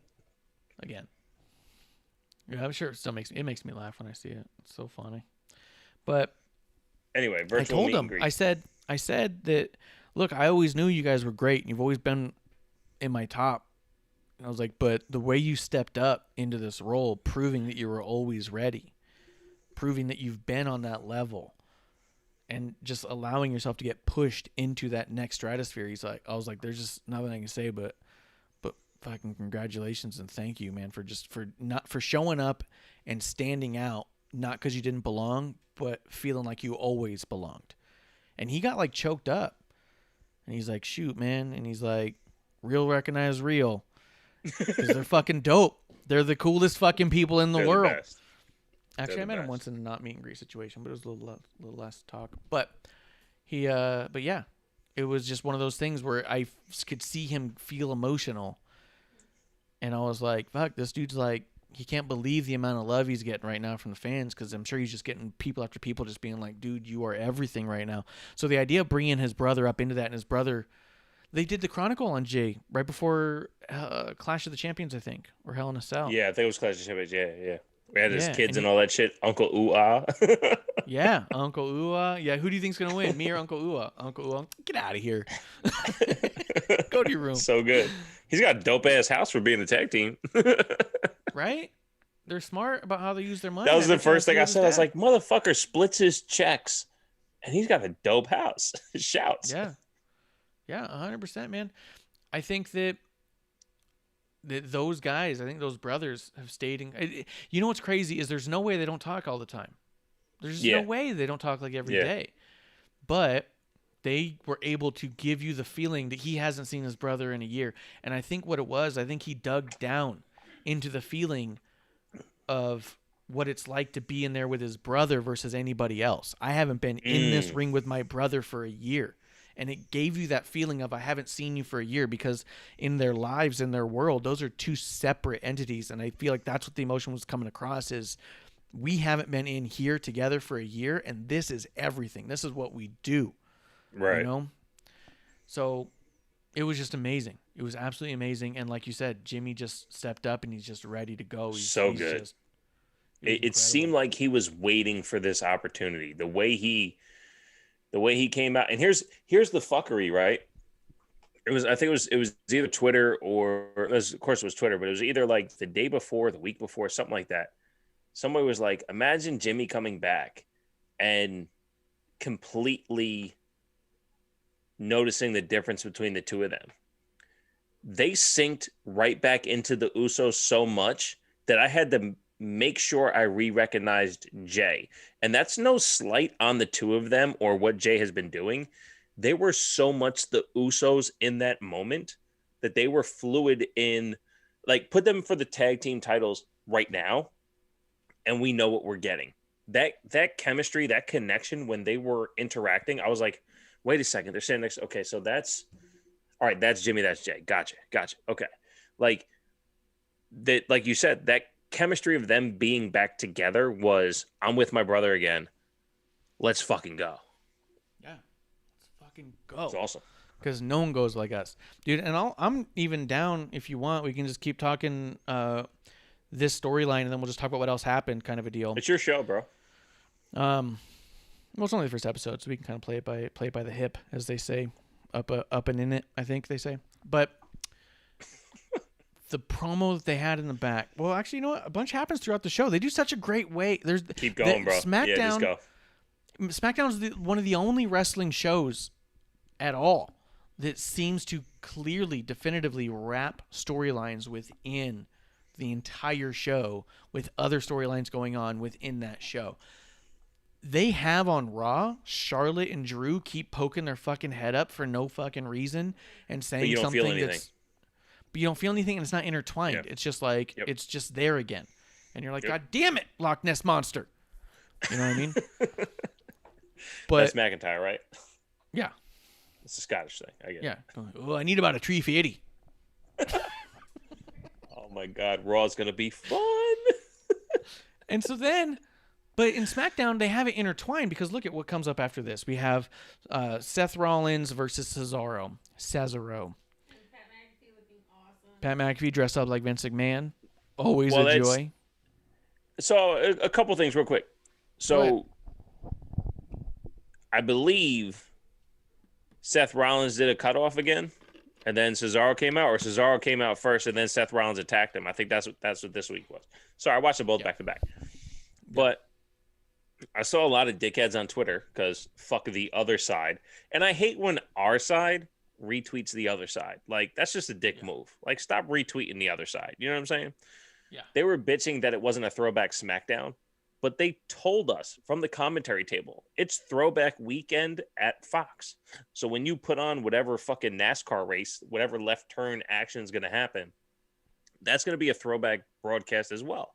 So it's Fox doing throwback shit. This is Fox doing throwback shit, but WWE cannot allow anyone to outshine them. They're like, we're throwback WWE. But all week they promoted a throwback SmackDown. So once you turn on SmackDown and they go, here's the new generation logo or the Legends era logo.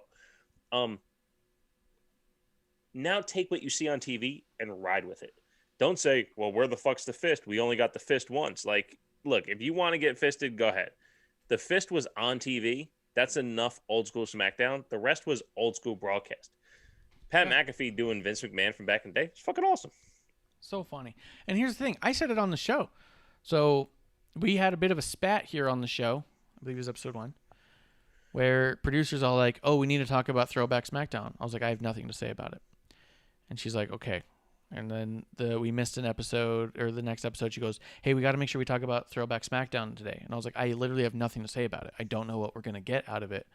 I think we just watch it and go from there. I don't want to really talk about it. Then we're on the show, and she goes, hey, what does everyone think about Throwback SmackDown? And I was like, God, I got nothing to say about it. So but what I said turned out to be true, because she kind of was like, what do you guys think? And there was a lot of speculation, and there was a lot of, I just don't fucking know. I was like, look, honestly, I was like, it's the Thunderdome. What do you guys think is going to happen? You think they're going to tear apart the entire Thunderdome to put a fist back inside of there? I was like, I think the logistics are pretty fucking insane. And I was like, right. I think that you're going to see some stuff and you're not going to see other things. And I was like, you'll probably see old people. You're probably not going to, they're going to do graphics. And I was like, I don't see them tearing apart the fucking Thunderdome just to put up an empty arena. How dope was the augmented fist? I thought it was phenomenal. I thought that augmented fist that was just sitting there looked outstanding. Good. Yeah. It was so good. I loved it because it was a throwback. It's not saying, hey, we're going to go fucking rebuild an old set. This wasn't Back to the fucking Future. We weren't going back in time. It was the throwback. You know, there's like, for the one. Was it on your Instagram when you do a throwback post? Are you fucking 12 again? Is your whole fucking interface different? No, it's just a picture. It's a fucking, it's a reference. You're making references to old things. So what they do? Made a bunch of references, and it looked great. Ton of them. A lot of people were shitting on it, and it was fucking weird. I was like, what did you think? It just goes down to, I may not understand contracts, but you don't understand logistics. You know what I mean? Feasibilities. Yeah. Yeah. Get your head out of your ass, and let's start over. Other side, IWC. Just in time coming through the chat. The left side. The left side. The L Got side. 2 left feet over on that side. Just in time's going over here, gifting out subs, being a hero. He said NASCAR race was pretty much the same format as SmackDown. Justin watched NASCAR? Jesus. SmackDown's awesome. NASCAR sucks, so they're not the same format. Oh, I mean, the format's got it. I mean, so NASCAR started with the promo. It led into a grudge match. Somebody's brother came back. Who's a twin in NASCAR? Good return. The champion was standing next to a guy who was a twin. Yeah. And they said dong 10 times in a row. Yeah, they opened a 10-bell salute. He said they both showed a bunch of pictures of old highlights. And yeah, and they brought back Teddy Long and stuff. The Teddy Long thing. That's what it was. The Teddy Long thing was so dope. He did such a fun job, man. Fabcina saying everybody on Twitter was saying how they want the real set. Yeah, I mean, you're assholes. Yeah, what are you fucking thinking? They're gonna do the whole thing out of another warehouse? They're gonna go back to empty arena? Like, what? It just didn't make any sense to me. Like, I honestly. want this, so I hate what I got. Well, you're a dick. Yeah. Can't argue. I tell my kid that. He's 6. He goes, I didn't want this. I go, well, stop being a dick and just take it. If not, I'll take it back to the store. Okay. Yeah. Well, guess what? This is what you got. Are you gonna make the most of it? Oh, you don't want it? Go to your goddamn Okay. room. Well, then don't take it. Well, I want it now. Okay, well, then shut the fuck up about it. Don't tell me you don't want it no more. Well, are you Stop sure you saying want it you now? don't Because you didn't want want it a second ago. Fuck. Let's see. Justin Time says Bad Cop Mendoza watches NASCAR as well, Bishop. So I'm not the only one. Yeah, BC Yeah, Mendoza. but he's the bad cop. No, BC Bad cop. Mendoza. BC's not bad cop. No, it's his I'm name. gonna ask Graham. I'm asking Graham. No, he's in Hawaii. Shout to BC Mendoza. He's fucking dope. We'll talk later, but he so me and him, we go back and forth about everything combat sports, boxing, UFC, all that shit. But he has been such a great supporter of the podcast from episode 1, not yours, but mine. But yeah, he watches NASCAR and shit, and I tweet him like, I don't understand what that means. Like he'll tweet some NASCAR shit, and I'm like, is this Spanish? I don't understand. And he'll just be like, why is this Hell of a driver lap. doing what? I'm like, I don't know what that means. It's on Hell my of a lap. timeline. I don't get it. Yeah. What do you mean? Or like, Did he make it? Google Did he didn't make it put all the a way translate around? button. There's no translate on this. I don't understand. Look, if you made it all the way around, I don't see the problem. The goal. Yeah, I got another buddy. I got another buddy who talks, as you call it, European kickball. He talks soccer on Twitter, and I'm like, dude, I don't know what Yuri on the defense is better than a winger means. I don't know what that means. What are you talking about? We do need to find out what it means to take off your shoe at someone, because that seems to be a UK threat. I don't like someone, so I take my shoe off. But it seems like it's worse for you if you step in poop. It's all in your toes,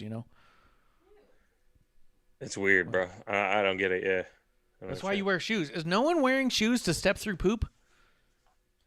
Like, that's the point of shoes. I'm wearing Keeps the shoes. poops. See? And now you Today's can step on all shoe the poop you is want. the acronym Presto Oreo. Is that the bacon one? No. All right. It's weird that shoe actually looks like bacon. It is weird. I thought that too. I was all like, the fuck called it bacon? I looked at it, I was like, oh. Looks like bacon. Yeah, that's exactly what you have to name that shoe. Yeah, I'm a semi shoe guy. I respect the sneakerhead community, so I don't call myself that because I can't tell you stats, logistics, years, makes, models, all that shit. I just know what I collect and I like. But yeah, I'm in there. But I'm not a sneakerhead by far. A casual shoer, I call them. Yes. Will I win a wrestling trivia contest? No, but do I have a podcast? Sure as fuck do. Goddamn right you do. Let's see. Cesaro and Seth Rollins. TWTakesPodcast.com. Hell yeah. Cesaro versus Seth Rollins. Cesaro won. I thought it was actually a really awesome match. They did a lot of stuff that made sense that might not otherwise make sense. Yeah. And the Usos got involved just enough to cost Seth Rollins the match. I loved Seth Rollins' promo with Roman Reigns. There was an intensity of mutual respect that Roman hasn't showed anyone. Oh my, exactly, dude. When I watched it, my jaw dropped, and I was like, "This is fucking incredible." And producers like, "This is really good," and I was like, "Roman is showing Seth a level of respect he hasn't shown anyone on screen. He just elevated Seth to his level." That was not a terrible wrestling take. That's why I was pointing at the TWT that you can find at TWTakesPodcast.com/TWTs. Yeah, dude, that was my immediate. That's not to say, though, real quick, that Seth Rollins was like this floundering curtain jerker. It's not that at all. Correct. But you forget that when Seth Rollins is tasked with building the mid-card into main eventers, which is what he's doing, a la Cesaro. Suddenly, mid-carder has got a universal title match. Yep. They put Cesaro in that area to build contenders for Roman. This was your reminder that don't ever forget that these dudes are on the same level. Yeah. They're the only two from the Shield on that level. For sure. It's a little fucked up. What? I'm Kurt a Angle me- retired. Kurt Angle retired. Am I missing Whoa, something? Dude, Triple H on a house show, too. Triple H on the house show. Dude, I tell you, I felt it, too. And you know what's amazing? Not having a crowd. Because how much would a crowd hijack the fact that they love Seth more than Roman? But there's no chance for Seth to be on Roman's level except for Roman allowing it to happen. And during that promo, Roman was like, everything you're saying, you're not wrong. But I'm the tribal chief. I'll handle my business. Back the fuck up. Talk to you next time. That was it.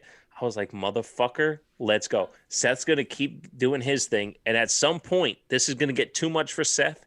And it's going to fucking volcano into something epic. Because as we all know, as wrestling pundits, podcasters, as you say, journalists, because, hey, fuck it, let's report one thing. The second these two step in the ring with each other, it's going to be ass whoopings in proportions of which we haven't seen. They're going to take liberties with each other because they trust each other so much that what we're going to get from them is going to be epic. And all I needed was, 18, 24 seconds of them just saying, hey, this is what's going on. Roman going, you're right, I got this. Wait, Roman just gave someone else credit? Like, that stare down conversation. But even if Seth as a Messiah walking away without his head held high because he got the upper hand. No, this was a mutual conversation. Roman doesn't do that. Seth doesn't do that. Like you said, they're on the same fucking level, but they are adjacently non-adjacent. But now they're going to culminate at some point. It's going to be fucking epic. It's going to be amazing. You know what I think part of me thought too, in the back of my mind, I'm watching this, and I'm all like, oh, this is going to be brutal because Seth's like, fuck it. I don't care if my jaw breaks. I get 3 months at home with the baby. Yes. You know what I mean? Yes. Like, I don't think they're going to hold back because I think they have that level of friendship and respect to be like, this has got to be good. And what's the worst thing that happens? I spend time with my family. Let's fucking go. Either one of them. Either one of them. Yeah, because what was it? Roman just had baby twins, right? Right. He's got 12 kids. Yeah. You know? What's the worst that happens? I get a few months with my family? Yeah, right. Let's do this. Let's fucking do this. Yes. It would be fucking epic. Yeah, that little fucking promo. The fact that, and Roman, he still got his chest out, his fucking, thirst trap up in his face. The fact that he doesn't he doesn't put Seth in his place just said everything. Absolutely correct, dude. Like, the fact that we agree on something is epic. It's crazy. It's crazy what Justin's done to us. Splinter Fox coming through the chat. Ding dong. Hello. Hello. We're gonna get to a little bit of the Bailey talk here in a bit too. But yeah, man, we're running through SmackDown right now. Let us know what you thought. And Splinter, I know you're a big fan of AEW, and I'm not trying to come at you. I just want to know what you thought of the blood and guts thing, and the way that people think that it's a divisive argument of that the camera angle could have been better. Are you talking to me or Splinter Fox? Splinter Fox, because he's the AEW show, which I love, but I think it's a little bit weird. He should stop by tomorrow. TWTakesPodcast.com for all my visual links. I am going head-to-head with AEW tomorrow night for the Wednesday Night Wars, 8 p.m. Eastern Time. Let's fucking go. That'd be good. Actually, that'd be good. I would join the chat if I knew Splinter Fox was in there talking some shit with Bishop. They need the competition. And here's the deal, Splinter Fox. You can talk all the shit you want on Bishop. He's ready for it. He's got a glass jaw. Baby. Or not glass jaw. Let's go. He's got the opposite of glass jaw. He's got no feelings. He's got no emotion, this guy. I don't. My feelings and emotions are reserved for my family. Failing. Hello. Yeah. How good am I as being a fucking dad and husband? No, but my wrestling takes out front, brother. They're terrible. Yeah. Yeah. I'd love to see Splinter Fox just go heavy on Bishop and on a thing. Listen, But Amanda Jane, another one of your Thursday night fucking whack jobs over there. Maybe that's a new promo code. Thursday night whack jobs, 25% off. But it actually is Suck a Clump. 25% off at TWTakesPodcast.com/TWTs. No, legit. Look, I know this was a Splinter Fox thing, but fuck it, I'll put it out there. Blood and Guts was fun until the last 5 minutes. My only problem with the last 5 minutes, not one person besides Jericho and MJF were involved in the finish. they're just kind of vacant. And for the record, real quick, just to hit that, Splinter Fox says, I come here for WWE because I don't watch it, and I hope you don't watch AEW anymore since NXT is now on Tuesdays, which is true. I don't watch AEW almost at all now.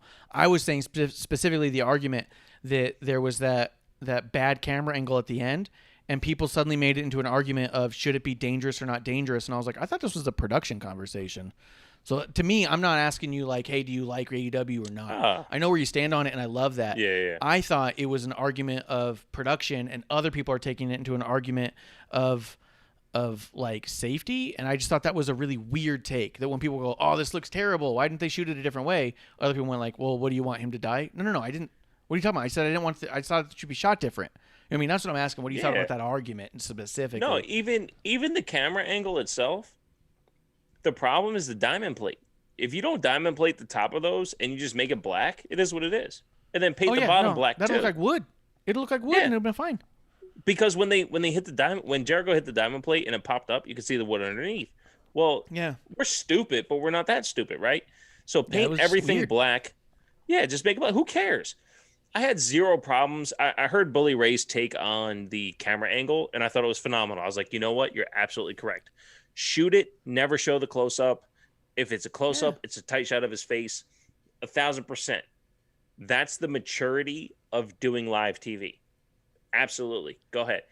Honestly, for me, I'll give AEW those growing pains.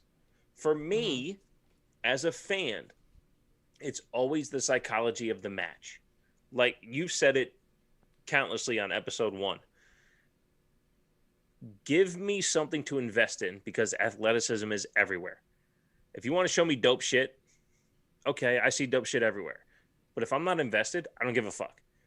Yeah. I'm watching a Blood and Guts match and I'm like getting invested. Right before they go to commercial, the entire Jericho faction, I forgot what they're called, Inner Circle. Yeah. They're beating down the Pinnacle with fucking bats, elbows. The entire Pinnacle is laying on the ground. The last 5 minutes of the match is Jericho and MJF on top. Why isn't Hager trying to pin fucking anyone? One of the fucking FTR guys? Yeah, really anyone. That's my problem. But the entire last 5 minutes is them shooting on top of the cage. What about the guys in the cage? What happened? That's a little weird, but it is cool that that was my problem. The psychology to the match completely went away when they climbed up top, and I'm like, well, no, now I don't believe what's going on. Also, Splinter Fox, do you watch MLW? Because I feel like I'm going to get invested in MLW pretty soon. And so it'd be cool to talk to somebody about it. But yeah, it was just one of those things that it was just weird to me to watch the IWC kind of get into this weird argument. And I was like, why is anyone talking? Like, it was just, to me, it got derailed so fast. Where it was all like, oh, what a bad shot. And then the IWC just went like, fucking... You want him murdered? I'm happy he's safe. And I was like, what? I thought they said something else. Am I missing it? But let's see. If they wanted people safe, they should have had that same energy when fucking Matt Hardy fell. But that energy wasn't there then. Well, I'm glad the energy's there now. Just film it different. That's all. Yeah, but keep it next time. Yeah. It's going to happen again. I think you're right, though. I think it was strictly the diamond plate. I think if it was just black, people would have just been like, oh, it was... I mean, you could have done anything to make it look like it had a purpose besides being a crash pad. Yeah, it wasn't that big of a deal. And people blew it up into being like, you either want Jericho to die or you don't. And I was like, this is a different conversation. Yeah. It was just a bad angle. Keep it. Yeah. That's why, a lot of times I look at it and go, that's not worth it getting involved in. He does say he watches MLW, but he won't if WWE buys them because that's what you do. It's a fucking partnership. They're not going to buy them. Let the partnership happen before you shit on it. I even read that the conversations have stopped long before WrestleMania. That was like poorly, oldly leaked information by Meltzer. So who knows? Oh, Either imagine way, that. I love all the guys. Yeah, Oh, imagine that. Yeah. I just love everybody at MLW, and I started watching an episode the other day, Yeah. and I was like, holy shit, this is so good that I just feel like I'm going to get super invested in it. Hammerstone's a hometown hero. All right, take a quick one, and I'm going to run through. Let's see. So we had the Cesaro. We had Seth Rollins. They did have a segment here. Partnership with Evolved. How did that go? It went really well, actually. But, yeah, I thought it went fantastic. The only reason Evolve went under was because of COVID. Their whole kind of structure fell apart because they weren't exactly making a ton of money as it was, and they couldn't afford to keep it open. So WWE eventually bought them as they went bankrupt during COVID to maintain the tapes. But their partnership went really well in that I believe WWE was feeding them some money. Obviously not enough to keep them forever. I mean, I don't understand logistics on that level or money, so I couldn't say what they should or shouldn't pay a thing. But I do know that they were feeding a lot of guys from there. And a lot of the guys that were there, even like backstage and some of the referees, they picked up and brought into NXT. So, I mean, as far as Evolve having to go under, I don't think that was the fault of WWE. Like, WWE didn't put them out of business. They didn't pay to keep them in business, but they didn't put them out. There was a lot there that happened with NXT talent. Like, Ciampa was there and Gargano was there. I had friends out on the East Coast. They would post pictures when they would go to Evolve events and got pictures with NXT talent that were currently in like the main event scene. So I think it went well. I think blaming WWE for Evolve going out of business is a bit unfair and a bit hyper scoped on one aspect of what was going on. I don't think they would have gone under if it wasn't for COVID. I agree with that. I mean, Thatcher, Gulak, Austin Theory, that so many talented wrestlers came through Evolve. So, yes, COVID, I think, fucked them completely, because I was excited for what Evolve had to come about. It was a different style of wrestling than I was used to. So maybe MLW will have that same thing, especially if you do crossovers at NXT. Yeah, Splinter Fox says they only kept Austin Theory. All the others are gone, but by the time of all of them were WWE guys. By that time, all of them were WWE guys. That's probably true too. Some of them are probably getting signed and staying down there as a pre-developmental developmental. I know they picked up Jake Clemmings, the referee. I know they picked up a few backstage types. So I mean, I don't think that it was strictly like, there's probably guys that they didn't pick up for one reason or another. I mean, that's just how it goes. But I don't think that the partnership with WWE is what did Evolve. It is what happened to Evolve. You know what I mean? I think that it was COVID. Didn't Evolve have some AEW talent there as well? Justin Time says that sounds familiar, but I'm not going to speak on that. Indies indie. That's how I feel about it. I think there was a lot of people from all over. Like I thought. I mean, the Cruiserweight Classic had everyone in it, so that's true too. Yeah. So I don't know, but I think it's a little unfair to say that Evolve went under because of the WWE working relationship. But good news or bad news, it doesn't sound like the MLW thing is happening, and I'm excited to actually watch more MLW. Let's see. Sami Zayn did the backstage segment with Teddy Long and ended up in a one-on-one match with The Undertaker. Sami Zayn pointed out that Undertaker is retired and that can't even happen, and you're not listening. And then he said, that's it. It's going to be a 5-on-5 match, and listed this huge 10-man tag match, which was very Teddy Long and funny. And then Teddy Long made Sammy dance, and he was like dancing but didn't want to, and I loved it. I just loved it. And then at the very end, Sonya did some dancing, and I was like, God damn it. Yeah. Had she not danced, I'd have been like, what a killer. You know what I mean? Oh, yeah, that's true. She gave in. True. I was like, oh, man. It's true for sure. But that's how charming Teddy Long is, Give him his props. Former ref.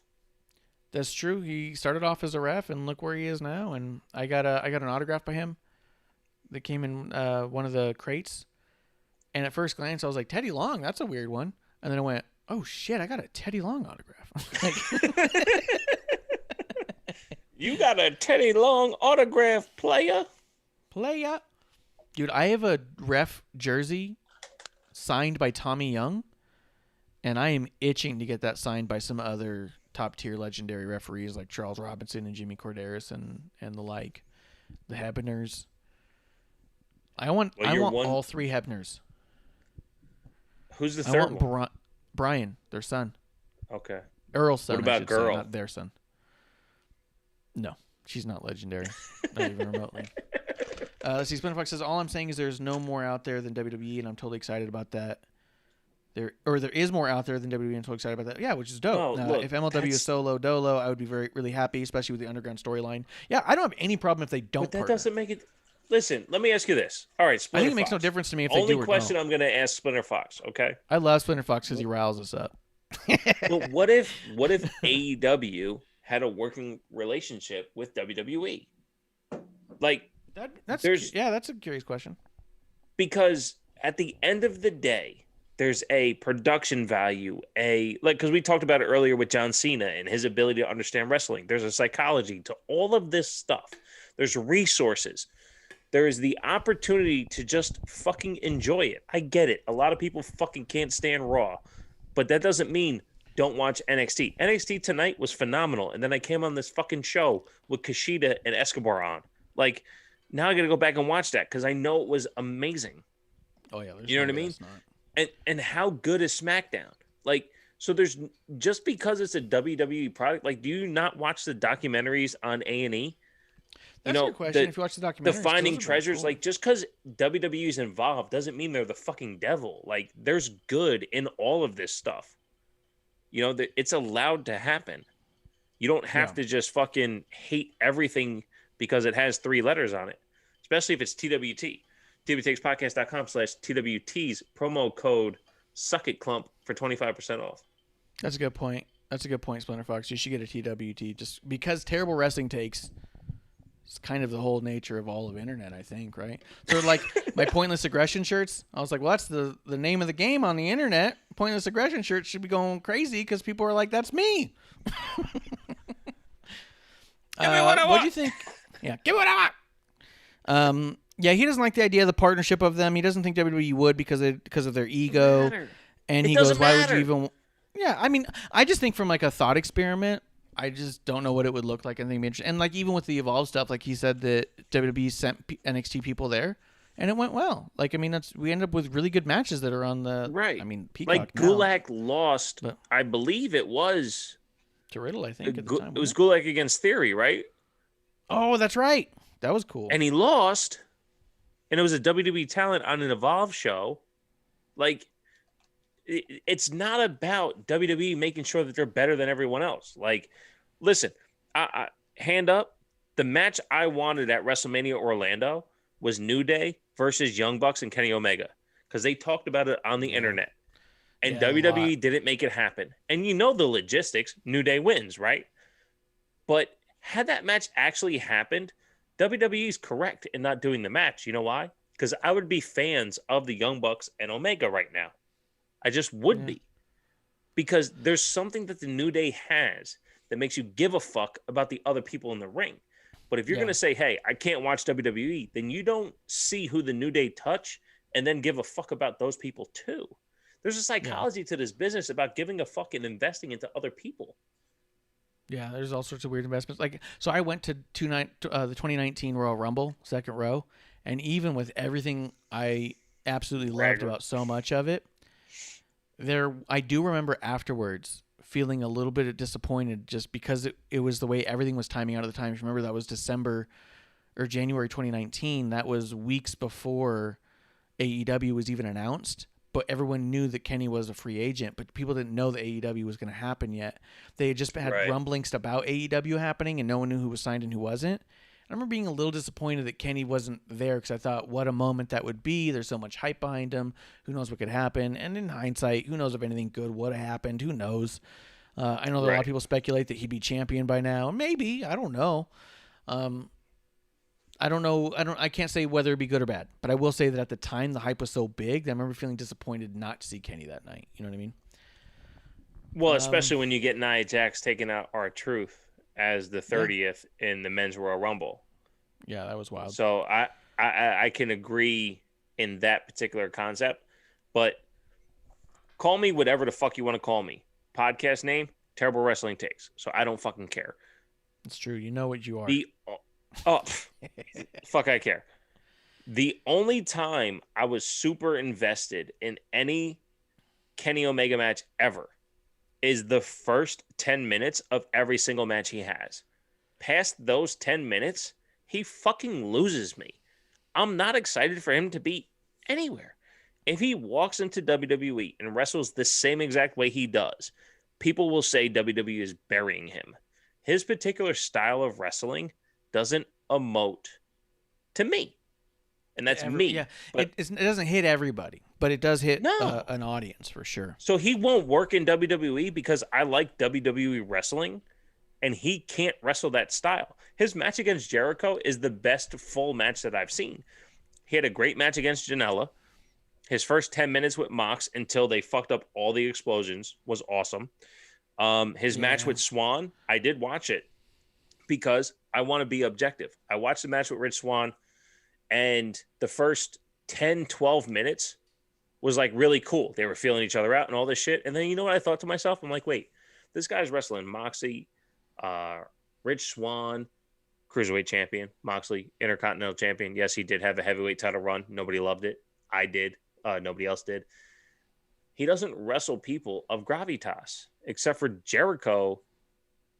But do you remember anything with him and Jericho, non-New Japan? Like, I don't see the weight that Omega carries that everybody else does. It just doesn't. It doesn't come off that way. Here's the thing: is I think that Splinter Fox is saying he loved Pac versus Omega and all the NJPW matches were lit. I do think there's a weird sort of disconnect between NJPW and AEW with the same talent.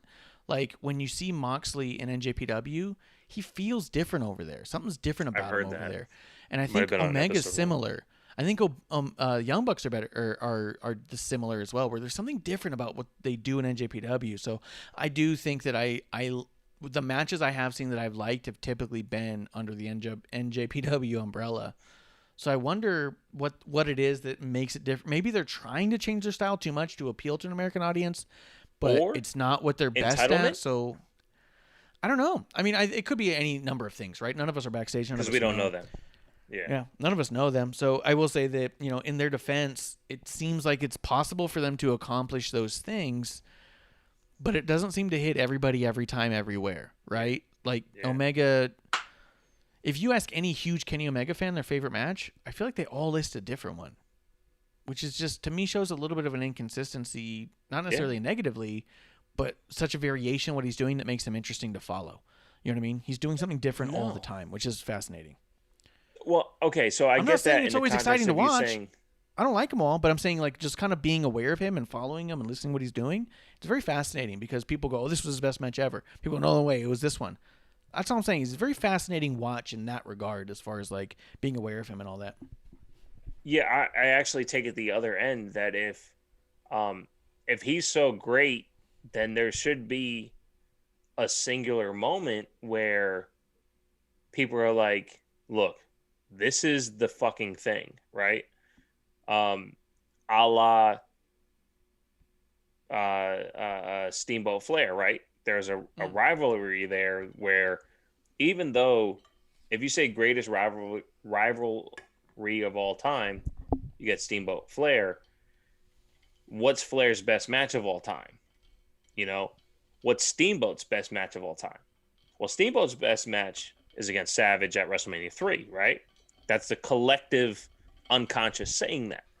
But how many great matches did Steamboat have with even Stunning Steve Austin, that people don't talk about, or everything Flair did with Sting, or even Flair's retirement match, or like Splinter says, all these Flair and Brett. It's fantastic the stuff he did with Flair and Brett. Their matches were incredible. And so, he's just kind of like proving your point on there that like, hey, there's a lot of different, if I mean, I hate to use the ice cream analogy because I think it's a little overplayed and a little underwhelming as far as like everyone likes a different ice cream. But I do think that there's like these different nuances to these things, which makes, I think, all of it so interesting to watch. But okay, so I'll give you that. And that's the fucking point about wrestling is the nuance. It doesn't matter if it's AEW, WWE, New Japan, MLW, fucking CMLL, fucking AAA. It doesn't matter where it comes from. If it's on your TV and it resonates, it doesn't matter what the fucking letters are.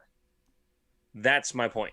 So yeah, I'm absolutely glad that point was made for me, and I can reiterate it back in those terms that it doesn't matter what the letters are as long as the nuance hits you.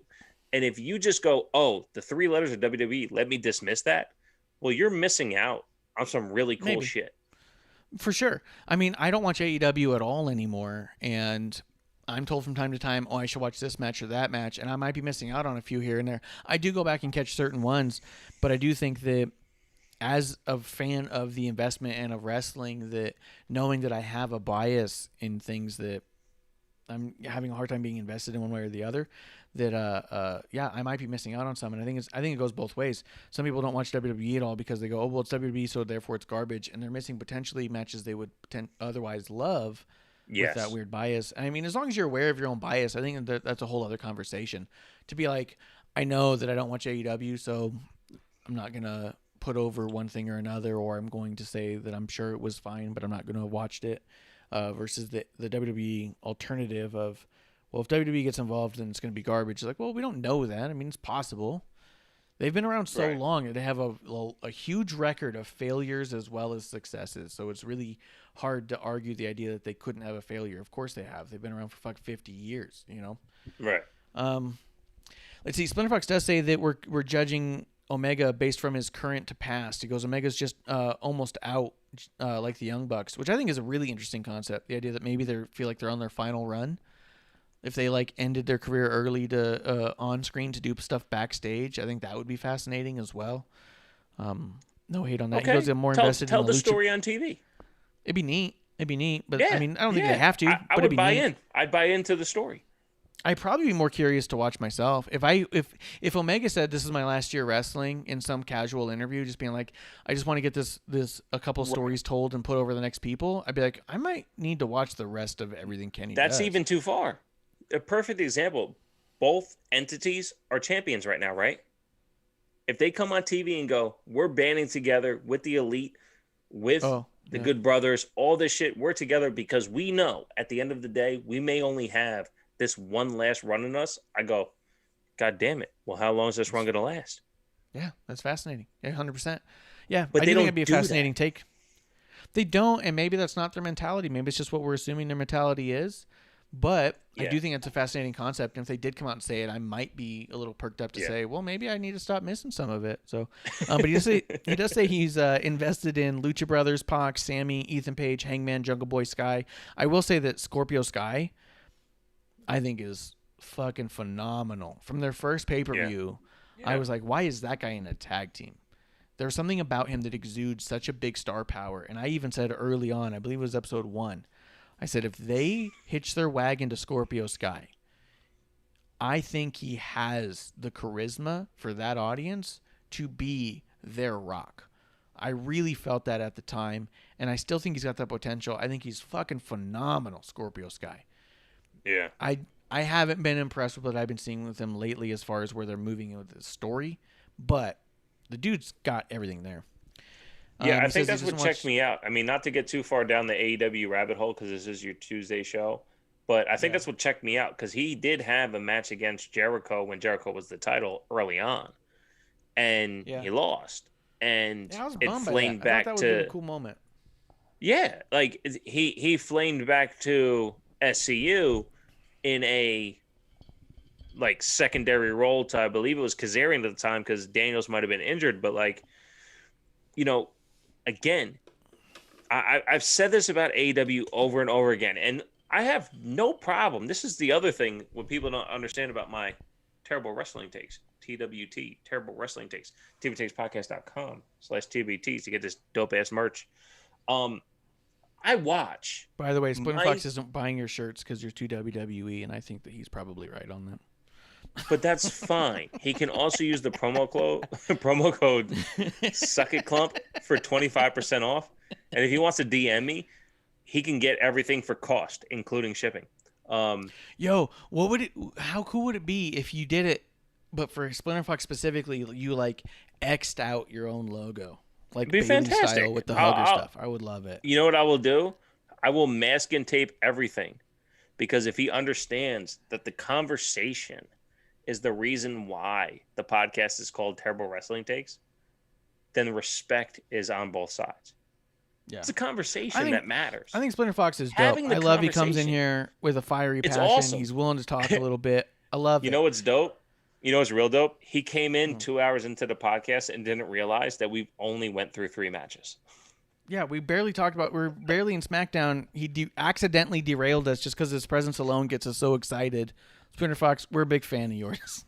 It's so much fun. I That's am. the I point. love it. Because what I love about Splinter Fox is that when I say something that he doesn't agree with, he's willing to talk back and say something along the lines of either let's not go down that way, or this is what I think, but kind of stop there, or whatever. Like, I love that he presents that and hangs out. You know what I mean? Like, I'm all about. If I'm not mistaken, me and Splinter Fox have gone back and forth in your chat on another show. It might have been episode 1. I'm not quite sure. Could have been. Probably episode 1. Me and Splinter Fox have gone back and forth on these particular conversations. But the point is, again, is the conversation. It doesn't matter the outcome, because at the end of the day, Marsh, I'm not sure. I've never asked you this question. Marsh, do you work for any wrestling promotion? Not at all, dude. I wish. Well, You don't? there's a local promotion called HIW that when they're open hope and you don't get willing, it. I'm allowed to ref. I ref. Oh, HIW. Sorry. It's that other letter. Oh. Same thing with Splinter Fox. If Splinter Fox works for a wrestling promotion, I'm sorry for speaking out of school. But if none of us work for wrestling promotions and we're just guessing on everything because we like wrestling, then instead of guessing or thinking that we know, let's have the conversation and have fun with the conversation. That's the point. Yeah. Have a couple of drinks. We're the dive bar of the IWC. You come with us, you have a couple of drinks, we talk wrestling, we hug at the end of the night, say, I fucking love you, bro. No, I love you, bro. Drive safe. No, I love we'll you, see bro. you next week. Yeah. Can I have your that's Bud Light? 100%. That's the vibe of this place. Dude, you're not even finishing your beer. I'm going to finish it. Give it. No. So that's all I'm saying is I love that Splinter Fox is willing to have that conversation and understand It's great. we're coming at him with love like a drinking buddy. He's my buddy, man. Splinter Fox popped Splinter in the Fox is chat and dope. it got me so excited I fucking derailed the show for 45 minutes. Let's see. go. He does say I don't watch WWE due to it talking due to so much talking and not enough wrestling. Sure. I want wrestling. I don't want to see Drew being interviewed 5 times in a 3-hour show. Fuck. We're not on Raw fucking yet. Preach. Yeah, but fucking if he's right on that, I'll tell you right now. Oh, well, I guess I'm half robot. Just fucking yeah. No, I can't dispute that. I'm not trying to argue that. He does say Heyman Page is going to be the guy to beat Omega, which I know that that's the collective thought. Everyone's thinking that. Part of me thinks that's absolutely the way to go. Part of me thinks, well, it might be too obvious, so I don't know. But I mean, I don't disagree with the concept. He goes from there. I think Omega is taking a back seat. As for the Young Bucks, I'm not sure what's gonna happen. I think they pass the torch to the future as well, which is very possible too. I do think it's a little weird to be like it took them a year to get to their titles. They're at the titles now in 1 year, and we're already talking about how they're going to pass the torch and retire. It feels like a really short time frame, and it feels like a requirement to understand literally everything before then. So Well, that's the thing. Okay, so weird, again, but Splinter Fox. I don't My hate problem it, but it's a little is- weird. Well, But that's that's the not thing. their fault. The company's young. No. It's not their fault. The problem is AEW fanboys, as I call them, AEW throaters. They put the whole thing down there. They go long-term booking. It's not booking if there's no investment to kick back on. Just because Kenny and Hangman were a tag team 6 months ago doesn't mean when they finally fight, it's long-term booking. Since they separated, they have not touched. They haven't talked about each other. They haven't mentioned each other. There's no Right. booking there. There's no story being developed. That's not the So it's not argument. long-term You can have that argument on Wednesday night brunch with the Wars of Bishop. Because that is a different conversation. Splinter Fox and I are not trying to have that. There is an argument to be made about what people perceive to be long-term booking versus just accidental, coincidental, all that stuff. Calling back. I know people called long-term booking when Shawn Spears joined with MJF because they're like, remember that one time in a Dynamite a long time ago when they sat next to each other? Is that not what okay, you just said? It's a stretch. No, I'm not saying any of that. I'm just saying, like, we're not talking about whether or not they're officially doing long-term booking or not. That's literally what you just said. No, I didn't. I said They said do that Hangman one thing Page is and going to they be the do guy the to beat next Omega. thing. What do you mean? Yeah. I mean, it might be a little discombobulated, but I think it's an argument to be had on your show on Wednesday during the Wednesday Night War. Although he does say if you were on a different day, he might watch. Which you can download his podcast and listen to it, and then message him direct right on Twitter. Just add him and say, "Fuck you, dude, you're way off," and it'll give him a smile. I'm honest with you. If you tell Bishop, "Fuck you, dude, you're a dumbass for what you said on Wednesday," he'd fucking smile. But he does say from there, I think Omega takes back seat to the, we're just talking about where it goes from there. This is why he lost recently. Page recently lost that way Orange versus Pac for the next challenger. Okay, that's all fine. I got no problem with that. Also, we're forgetting the crowd factor.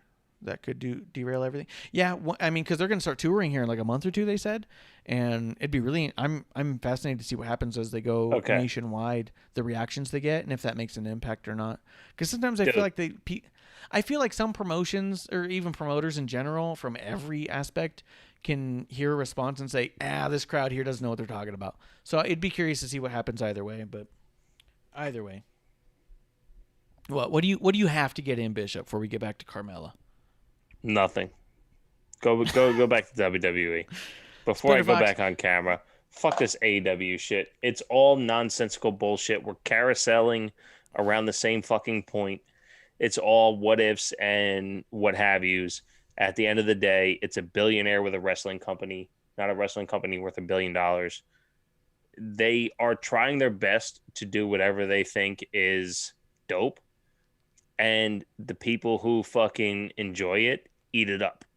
At the end of the day, even if they get fucking 6 million viewers, that's fucking 2% of the population in the US. It's not a lot of fucking people watching.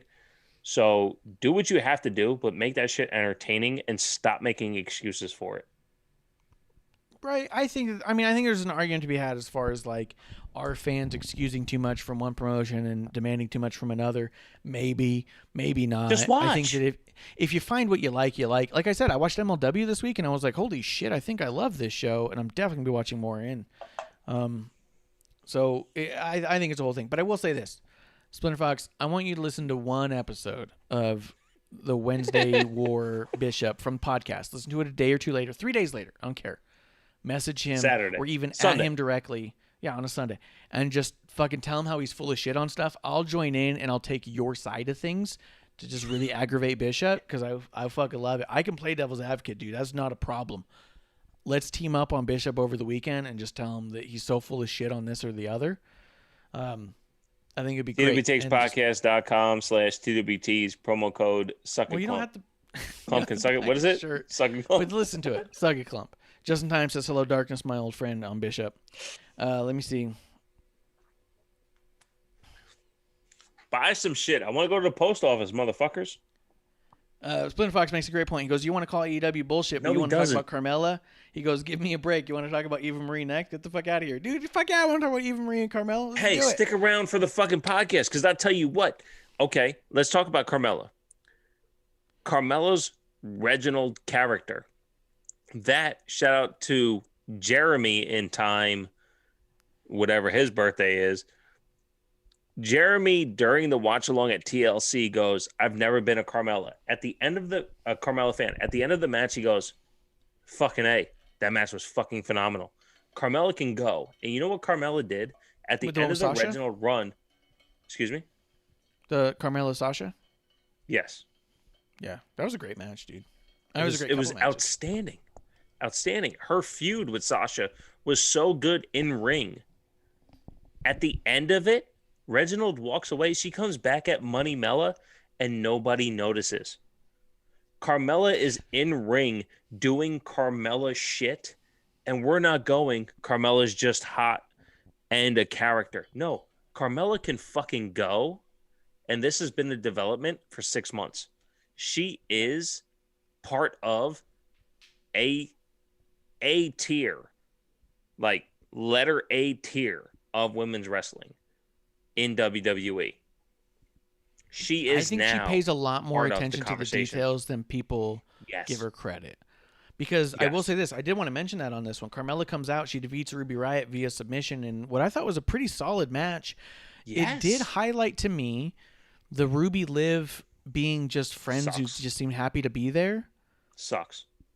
Remember, because I was talking about Tamina and Natty about how they were the only ones that show me such a fiery passion. I go, these people need to have a title for their legacy. Ruby and Liv just seemed like, wouldn't it be cute if we had titles? That's really the impression I get off them. And I felt like that was here too. But here was Carmella in the Mella is Money gear, but redone to look like untouchable. Like perhaps Carmella's stock is so high you can't touch this. You know, Pixar Being stock away was for like 2 months. 250. Yeah. But there was a time I think Pixar stock was almost $300-400 a share. You know what I mean? And that's kind of like the feeling I get from this new Carmella is Money is my Yeah. stock is so high you can't buy one share. You're buying Bitcoin shares. You're getting a 0.03% share of my Bitcoin because you Because it can't get exists. the value, which is pretty dope. But she did bring back a bunch of aspects about the Mella is Money stuff, but has it intertwined with the new untouchable Carmella, which I thought was a really cool way to do it, and I like the way it played out in that regard. But as far as Ruby and Liv goes, I don't know what we're doing with them. It hurts. No, it hurts. You know, I teased back in November that Mrs. TWTakes takes first experience on this podcast would deal with the Riot Squad. And I will knock on all the wood and I will apologize to the high heavens. Since that moment, the Riot Squad has gone down fucking hill. They have not had the opportunity to fucking shine. I've called it out in probably December. I don't know.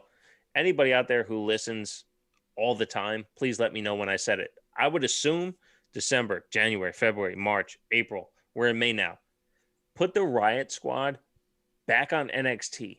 Tell me the Riot Squad doesn't fit in what NXT looks like and have them going after Candice LeRae and Indy Hartwell for those NXT Women's Tag Team Championships. They are tailor-made for that atmosphere. They deserve that. I saw Ruby Riott live, I think 3 times on house shows. She's special. The way she performs is one thing, but even when she's on the tag ropes, the way she's looking at things, because I'm too old to get sucked into what's given to me, right? You're watching a movie, you're looking to see if the ancillary characters are looking right at the camera, you know, some shit like that, right?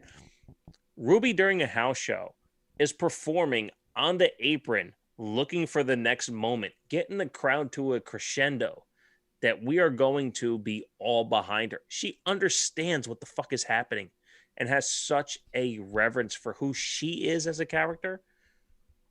The two of them deserve so much more. So much fucking more. And it's not their fault.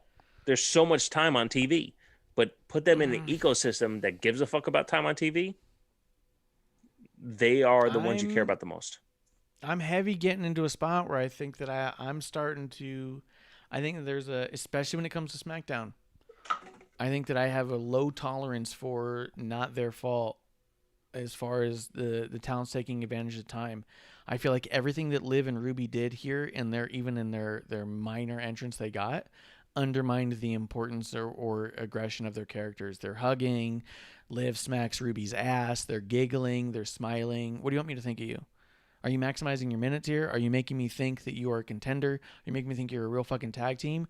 Or you make me think that you're a couple of girlfriends having a good time and you're just happy to be there? Right. I have a hard time saying this is 100% on the company when they gave such a push to Ruby and Liv on their singles, and they did nothing with it. They threw them back together, and now they're this kind of giggly, leave it to Beaver group where Ruby gives fucking Liv a noogie and everyone giggles. Like I can't buy into the idea. So hold up, can I stop you real quick? Sure. So would you rather in this particular moment have, let's say, because we'll get to it later with Gulak, you finally have your opportunity on TV, maximize it. Is that what you'd rather see? Yeah. Because what I felt like was we are finally getting the Riot Squad on TV. We know what the Riot Squad looks like, right? They're best friends. They love each other. Doesn't matter when we see them, we know what it looks like. You would rather that be portrayed as a given. You're on TV now. Show us the next step. Mm-hmm. Okay. Yeah, but it's up to you. I'm to okay give with those that. Minutes. I do, and I think that there's a certain degree where it's like we give a lot of passes to the talent, saying, "Well, it's not the talent's fault." We never want to blame the talent, and I get it because we respect the talent so goddamn much, and I have no problem with respecting the talent that much. But Right. I think that there's a reason some people are scripted, some people aren't. I think if you tried to formulate an argument on how the Usos are scripted, I'm not getting 2 words in before I'm out. You cannot convince me. I don't understand how you could even try to boil up an argument where the Usos are scripted, where the New Day is scripted. The best real argument challenge I've is heard getting on it, five of your own words coming out of their mouth. Yeah. That's You the fucking challenge. kidding me? And it won't happen. Yeah. You want to have In a a row. fucking Comedy Central writer fucking come through? You think Freddie Prinze Jr. is writing the Usos? You know what I mean? Get the fuck out of here. Like, the idea that everyone's scripted, I don't buy for one fucking second. Matter of fact, a bunch of those guys on interviews have said they're not scripted. Dan O'Brien, Kevin Owens, New Day, Usos. They've all said it. They're not scripted. Because there's certain people that aren't. And I think some people are because they can't handle it when they're not. Right. Hugh Braun Strowman. He doesn't know how to freestyle on it, which is why you script a guy like him, because he is such a good in-ring presence that you give him a script and hope he fucking knows how to do something with it. And sometimes he does, sometimes he doesn't. The fucking dude's, he can be rough, but I think there's a reason behind all that. And see, Grimmer says, I had higher hopes for Liv Morgan after the Chronicle. 1,000%. And nothing ever really came of her and Ruby. And that's what I mean. And so even, I'm going to say something right now that you're going to be pissed at, and I'm going to fucking throw it right at you, Bishop. The reason I agree with you, the reason that I agree that the Riot Squad belongs in NXT is because I also don't get a feeling from anyone in NXT that they're just a bunch of goofy fucking friends trying to hold a couple of little fucking belts because it'd be cute for their Instagram. No one's showing me a passion for those titles. No one. They all come off as friends, which is fine to a degree, but there's something that's got to be different. And I think it's really, honest to God, I think that's what sets Natty and Tamina apart, is they cut these promos and put out these videos and go on talking smack and make you feel like they need it because it's part of who they identify as. But everyone else, the way Ember, Shotzi, Ruby, Liv, they all, Naomi, Lana, they all come off as like, well, we like to hang out and it's fun and cutesy. And wouldn't it be adorable to have a couple of titles on a fucking Instagram post? That's how it feels. And that's why I agree. The Riot Squad would fit perfectly in NXT because no one else there seems to have the passion or the fire for it either. They just think it's cool. You know what I mean? I miss the guys like I mean, all the talk we do of Stone Cold and The Rock, we don't talk about what made them Stone Cold and The Rock, which was that absolute fire to be the fucking best and to prove it with a fucking title belt. You know what I mean? No, absolutely. Go back and watch Stone Cold versus The Rock for the Intercontinental Championship. Yeah. Do you remember when Stone Cold handed The Rock the IC title and goes, I have bigger fish to fry? Yeah. Yeah. I don't need this anymore. I mean, dude, there's an essence to earning your spot, which is why I think me and you have the same reverence for what the Usos are doing, right? Yes. So And look, I'll say the same thing about the women's division. When we watch what's happening with Liv and it doesn't translate on TV, the problem is it not translating on TV. It's got nothing to do with anything else. We're looking to root for some shit and it doesn't happen. That's the problem. So that's where I'll agree with Sprinter Fox. Like, okay, WWE, you pull me in, it doesn't happen. That's my issue with AEW. They pull me in. We have this dope ass match. You pull me in. Oh, sparklers on ring post. Done. Didn't happen. So if you're going to pull me in, make it happen. Austin has to relinquish the IC title on Monday Night Raw. Okay, pull up that Monday Night Raw. Austin comes out. Glass breaks. Carrying the title. I don't need this shit anyway. Gives it to The Rock. Fucking for the next 3 fucking months, all he does is run out and stun everybody. The building of a superstar is through those moments. Yeah. You can do that today just because Austin was so organic in those moments. And I say this too. Anyone who wants to say that Austin is The Rock's best opponent, why don't you Google or WWE Network or Peacock, whatever it is, Rock versus Triple H. I'll pull it out. You want to see it? We're on Twitch. Can't do that. Twitch doesn't allow that. But The Rock versus Triple H. The Rock and Triple H had The Rock's best matches. Yeah. I was born in 1985. I was 14 in 99. In 2000, I was 15. Like the entire stretch of The Rock versus Stone Cold, everything from fucking 15 to 19 was my childhood. The Rock's best matches were against Triple H. He had a ladder match. The Rock and Triple H had a ladder match at SummerSlam. So fucking epic. But even at the end, during a marquee pay-per-view, they do a promo with The Rock and The Rock goes, I got bigger fish to fry. I'm gonna go after something special. And he just goes back into fucking what he does. Like, there's an epicness to building characters. And you can't pinpoint it without watching it. You gotta fucking watch, man. Yo, so Justin says this feels really reminiscent of episode 1 when he was on, and I agree. Because I love Natty and Tamina so much, I'm not going to stop putting them over. Although Spin Fox does say they messed up the first time when they were red hot about Riot Squad. They wanted to feed them the squad to Ronda. Then they also fed the squad to Natty, which I don't think necessarily hurt them because they were so heelish they could eat a couple of losses and still be bitches. But I don't think they capitalized on it. No, I agree. And he says they need. I need more ice. I'll be right back. All right, but I can listen. They need So to be keep heel talking.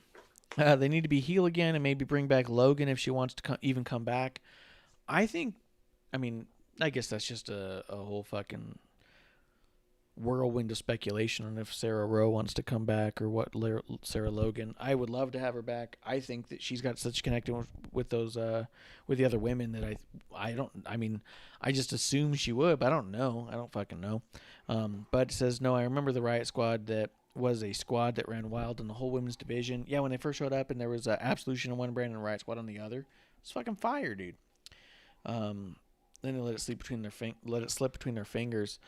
I don't know. I mean, that's just it. Is that there's part of me that wonders how much is execution versus intent. You know what I mean? I just don't know.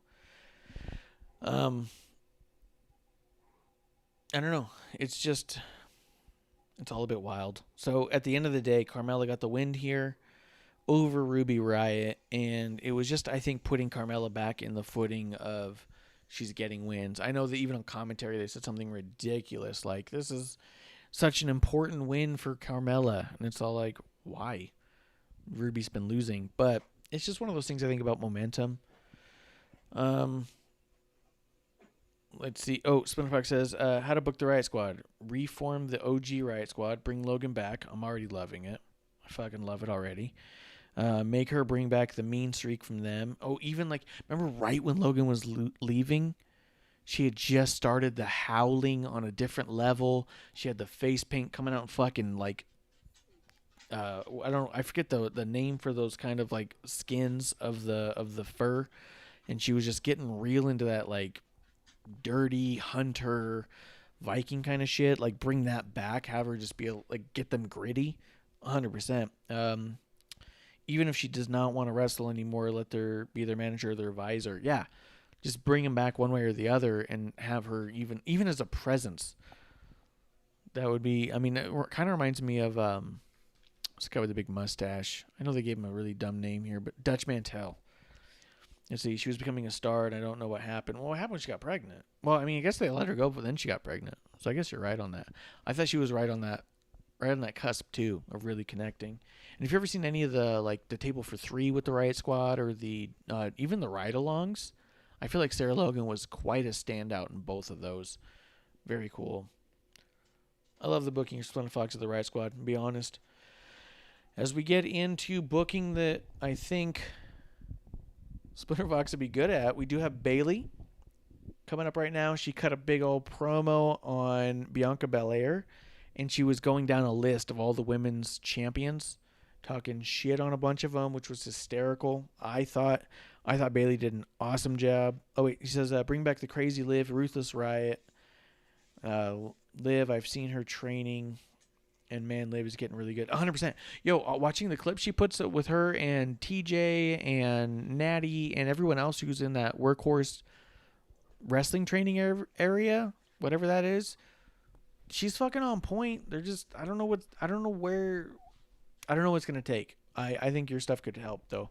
But we had Bayley come out and do an interview. I should say a promo. Here's the thing.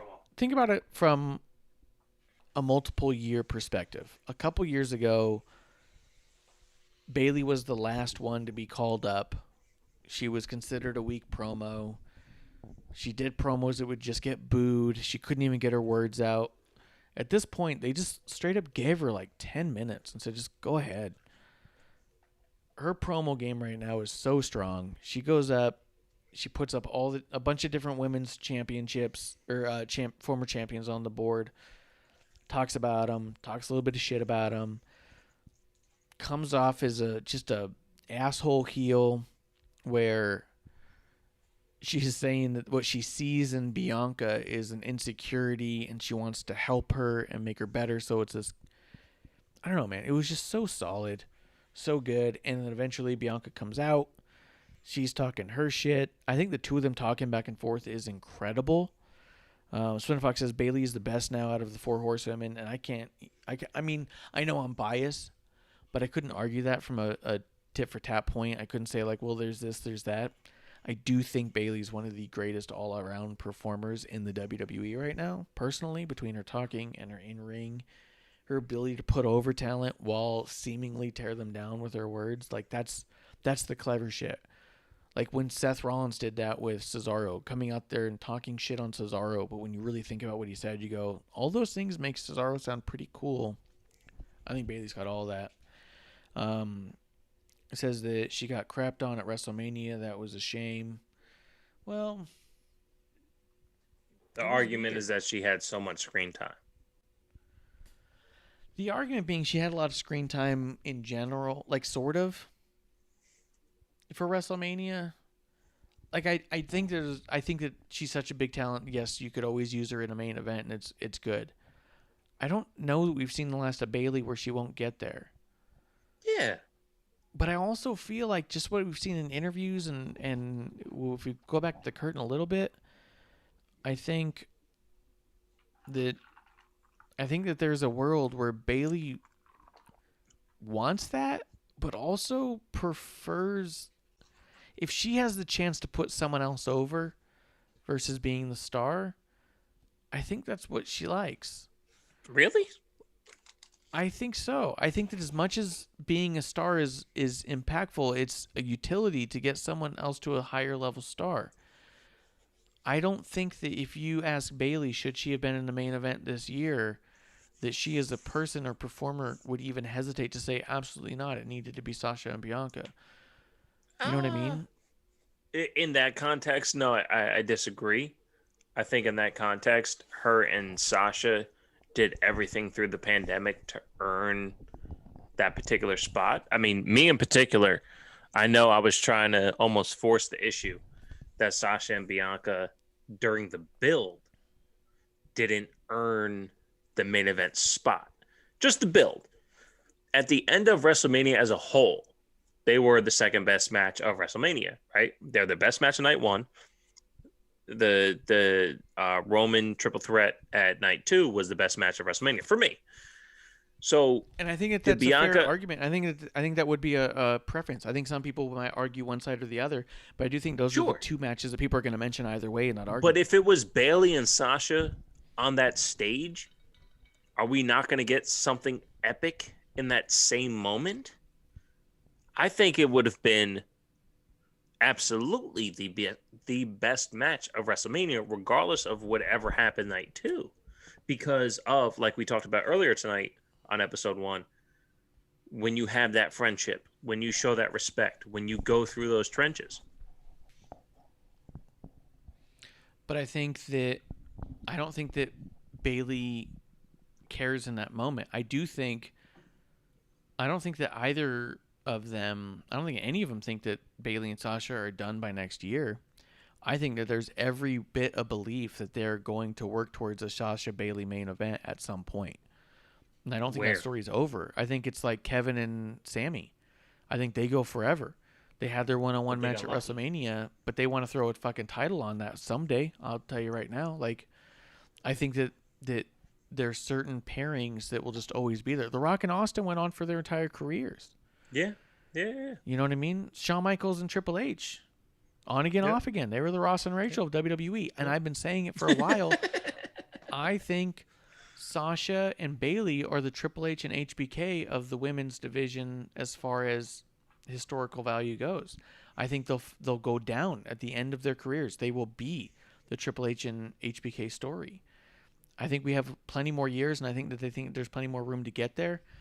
I think that, like Spin Fox says, yes, Bayley's making new talent, and I love it. I think 100% that there's that. I think that she wants there to be other stars.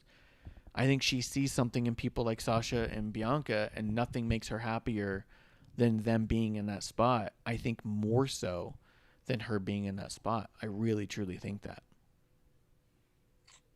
I won't disagree with that. I'm not discrediting Bayley as a person, because that's what it sounds like it's coming off as. That's what Bayley I mean. as the right. What's this? I get it. Honestly, the more you hear shoot interviews across the board, the entire, let's say, if the wrestling business had an R side of the wrestling business, they would look at it the same way, right? If we're positive, let's all lift each other up. Dust settles where it is. I don't care about my views or my downloads if I have the support of my peers, because they understand what I bring to the table, right? Same thing with the wrestling industry. Will Bayley continue to do this for subpar talent? No. But if she sees something in people where they can get to the next level, absolutely. I agree with you. Did anybody in WWE, all brands across the board, do more for the pandemic than Sasha and Bayley? No. I got it. So who deserved that moment at the end of WrestleMania? That's all I'm saying. Right. So, but there's that argument of, did she deserve it now, or is that in the back pocket? Because if you want to get shitty, we could talk Charlotte for a second. Charlotte. Well, before we get there, you said it earlier in the night. I'm talking about do it now. What? Like right. You said earlier in the night when can. it came to the Edge, Roman, Daniel Bryan triple threat, do it now. Well, yes, we have Sasha and Bayley as far as we know, but no offense to the women's side of all this, they can get pregnant at the drop of the hat, and everything's thrown away from us. I mean, the drop of some pants.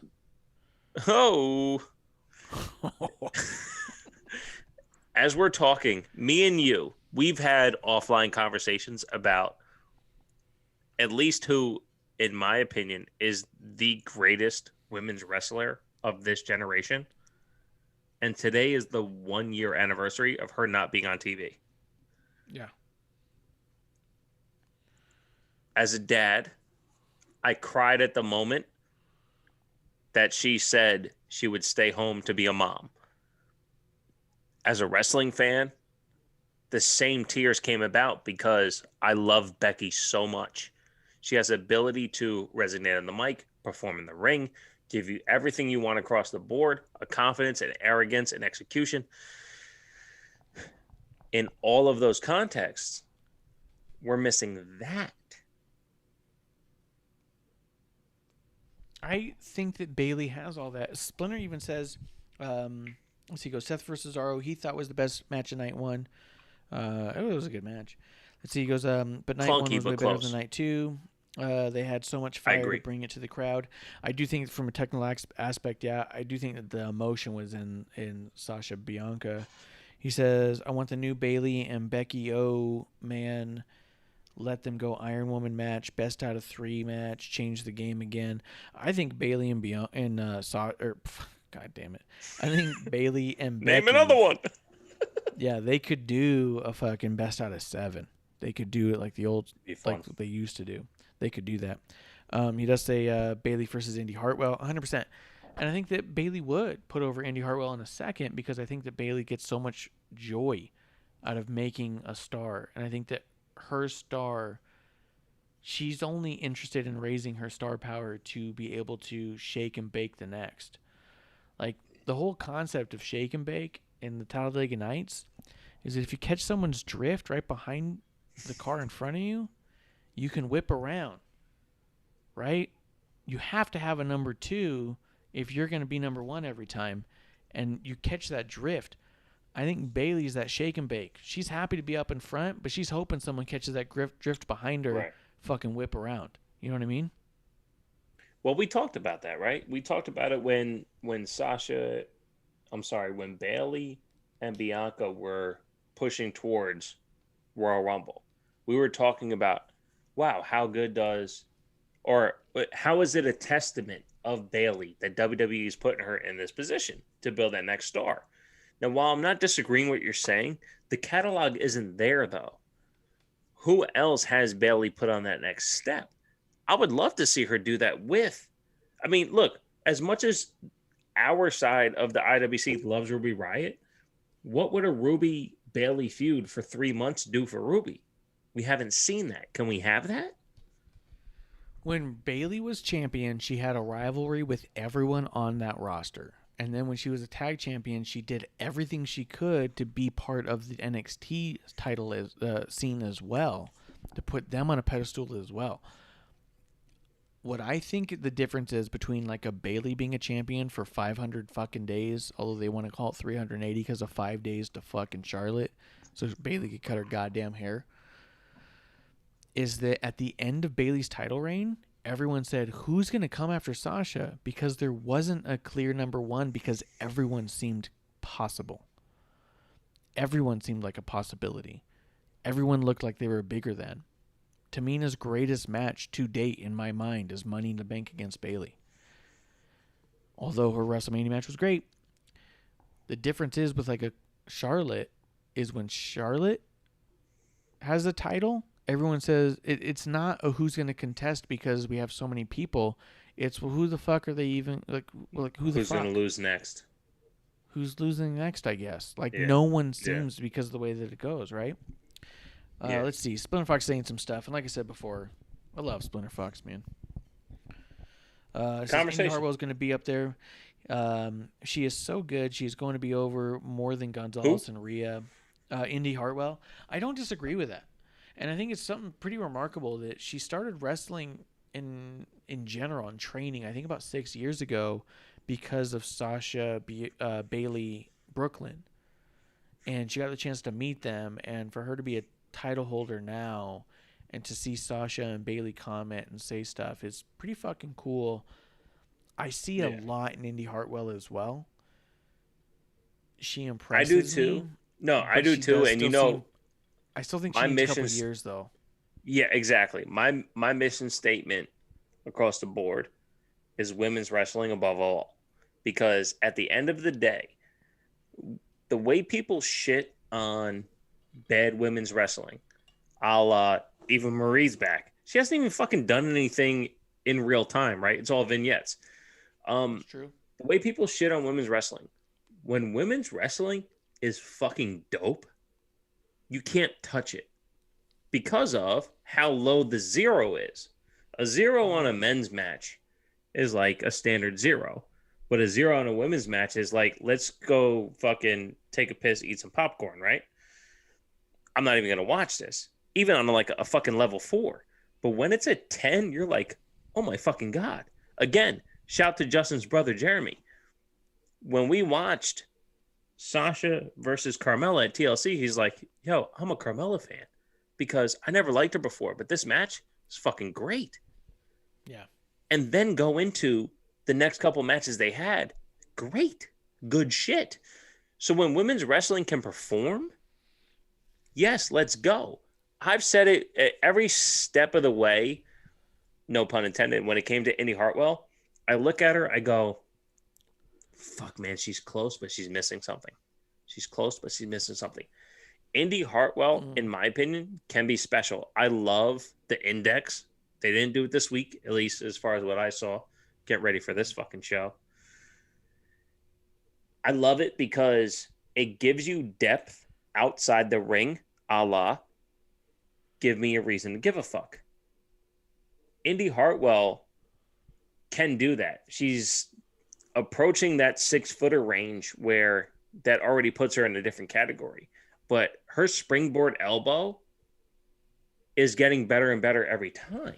So as she grows, you can see that's something special. And I'm all about it. But it's got to get there. My fear is that comfortability is what holds her back. If I'm were to an outside looking in, because we're all wrestling journal. The great thing about wrestling journalism is you don't have to be smart or know things or have sources. Or be a journalist.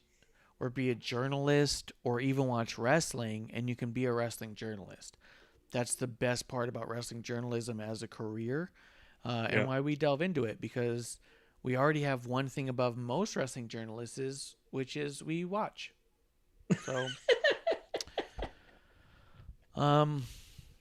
there is a large amount of wrestling journalists that I've seen that make comments on things that happened either a month ago or didn't happen at all. That is just alarming. I was like, all you have to do is watch Twitter and you can get more information than most of these journalists. It's insane. There was one, I remember when they announced it too, they're all like, okay, remember when Braun Strowman smashed the car because of the two guys from the SNL? Yes.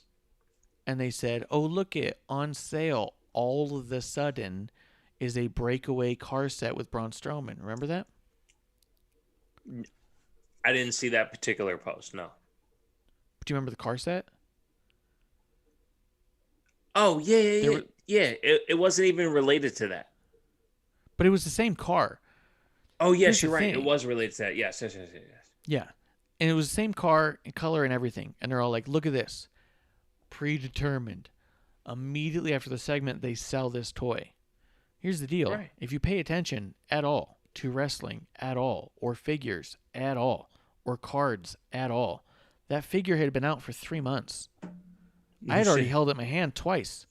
And I was like, this is a bit weird. He hasn't even smashed the car. Said. Yeah. I took a picture of it and sent it to Kevlar and say, hey, you want me to get this for your kid? And he's like, I mean, I don't know why. It's not like he's ever done anything like that. I was like, I guess that's true. Then he fucking smashes the car and they go and try and fucking sell the toy. And I was like, okay, it's a chicken or the egg. I get it. Right. But the journalists were like, look at what they had ready to go immediately after. I was like, no. They had it 3 months ago and it wasn't selling. They need to sell it now. Isn't that a better conversation. Article? Isn't that a better article? It's way better. Way better. WWE put out this toy 3 months ago. It can't sell for shit. Look what they did on TV. Look what they did to push a toy that's been on the shelf for 3 months. 100%. And that's what I bring to you here on episode 1 every week. But it's one of those things. What makes wrestling journalism amazing. You don't have to watch it. You have to pay attention. Create your own narrative. I have spent most of my wrestling Twitter time muting Alvarez, that twat, Meltzer, WON in any way, shape, or form. Anything Wrestling Observer or Meltzer or Alvarez gets muted. Anyone who reposts it, it's an instant mute because all it adds to is negative influence on Twitter. Like, It's Twitter's a cesspool enough. We've curated, shout out to Justin Time 211, this, our side of the IWC. If you as a douche wants to retweet some bullshit that is not corroborated, that lends to analytics that don't make sense. Okay, AEW, perfect example, right? They tweeted, "Thanks for making us the #1 show on Wednesday night." They posted the graphic of the analytics. You know where they were #1? Men 18 to 49. All adults, I think it was like 30 something to 50 plus, whatever it was. But on Wednesday itself, there were like 6, which is great. It's great. Yeah. You weren't the #1 show. You weren't. You were number 6. But hey, you were #1 in 18 to 49. You know what 18 to 49 didn't watch? Me. I was on vacation. Go fuck yourself. Good point. They didn't have any competition. But here's the deal. The thing is like my favorite. I love having Amanda on the show on Thursdays where we talk about the shows. My favorite thing she ever said is, why the fuck do the fans care so much about the demos? It's not like the advertisers roll that shit downhill. She's like, you're not getting a cut of the advertising. What do you give a shit what they're doing in the demos? Just watch it or don't. I loved it. But at least he said something good. Besides, Ricky Starks deserves more. Because he does. Well, he always does. Do you see he broke his neck? No, I didn't. He broke his goddamn neck in that match with Hangman Page. Here's the deal. Hangman Page did a German suplex. Match with Hangman 2 weeks ago? Yep. And Starks was meant to land on his feet, but he landed on his head in a fucking terrible way. And then jumped up. And a lot of people posted the clip because they're like, look, they don't sell anything. This guy should be dead and he didn't sell it. And now in hindsight, I said at the time, you can go back to episode 1 and see this. Oh, shit. I said at episode 1, I said, I would believe he got hurt. I would also believe that he kicked into an instinct and said, no, sell this. When you're hurt and you're trying to prove to people you aren't hurt, you go above and beyond. I don't think this was a no sell for the sake of, oh yeah, big moves don't hurt me. Right. I think this was a no sell in sake of because the match goes to the next match. step. Yep. Yes. Do not end this match. Yep. Because the ref saw it, looked him in the eyes. The ref held his own neck and said, are you good? You could see it all. And Ricky's like, fine. And like winks at him. I'm telling you, I don't know contracts, but I know human brains. I know psychology. I'll tell you right now. Ricky Stark, I do. I'm pretty good on that stuff. Yeah, but Ricky, you sell cigars and make graphics. Yeah. What does that have to do with that's all of psychology. How do you think you get a cigar in someone's hand, dude? You think they just know what they want? Every motherfucker goes in there like, what's the fucking rarest cigar? Like, that's not what you want. Here's the deal. Ricky landed on his goddamn neck and felt a pop. So he jumped up, looked the ref, looked ref dead in the eyes and said, I am fine. Because to Ricky, who is an old school style, you show up to the city and you work the fucking match, that match was going to happen. Ricky Starks is a different level athlete, and a lot of people don't give him credit for that. They think of him as a member of Taz's team. No. Well, Amanda, yeah. Ricky is a workhorse on a different level. He's a workhorse on a level of old school territories. He'd been the kind of guy you could hang your fucking title on and just know it was going to be okay. Because that's a dude who's going to show up. He's going to finish the match. It doesn't fucking matter. I think that's what that was. He popped up, not to no sell because of the move, to no sell because of the ref, who might stop the match. Which, by the way, in AEW, they don't stop the matches, so it wouldn't have mattered. But it's in him to know that you defy the ref to get the match to continue, and that's what he did. It was impressive, dude. That dude fucking finished that match. Fucking fractured neck. Looking like Gumby when he hit. But it came out today. Yeah. Splinter calls him Baby Rock. Let's see. He says, I don't care about the demo. I watch what I want to watch. Splinter, That's 100% it. That's what I said. I'm gonna start watching MLW because ain't no demo giving MLW the number one spot. But I'm gonna be a part of So that Marsh, demo. I'll tell you. as Go ahead. an Well- AEW shill, is there a difference between Raw, NXT, and SmackDown? Yeah. So if the answer is yes, then why isn't Splinter Fox giving WWE that chance at NXT or SmackDown? Dude, because there's only so much time in the day, and Splinter Fox got a life, man. He's got to do what he's DVR, got to do. motherfucker. Here's the deal: Splinter Fox, he focuses his energy on AEW, and he focuses on them and watches them. Then once a week, he comes and has a drink with me, and we talk WWE. I catch him up. He's good to go. He knows what's happening. He doesn't got to worry about anything. He knows what's stupid. He knows Drew is still half robot and retarded. He doesn't have to worry about any of that. Whoa. Slow. I know. I shouldn't have said that. I'm so far in. I'm gonna get It's in that trouble. Texas vodka, man. It's that Texas vodka, dude. But I'm saying, Splinter Fox knows he watches AEW because that's what he loves. He comes and has a drink with me because that's what he loves, and he knows that I'm gonna catch him up on WWE. He doesn't got to worry about it. You know what? You see what I'm saying? You're right. That's the pinnacle of drinking, buddy. Hey, Yeah, yo. Yeah. You know what Pinnacles do? They push Apparently they people off the win. mountaintop. Yeah, apparently they win. Let's see. It goes, because I know what WWE provides and they don't change their stripes. I watch NXT for indie.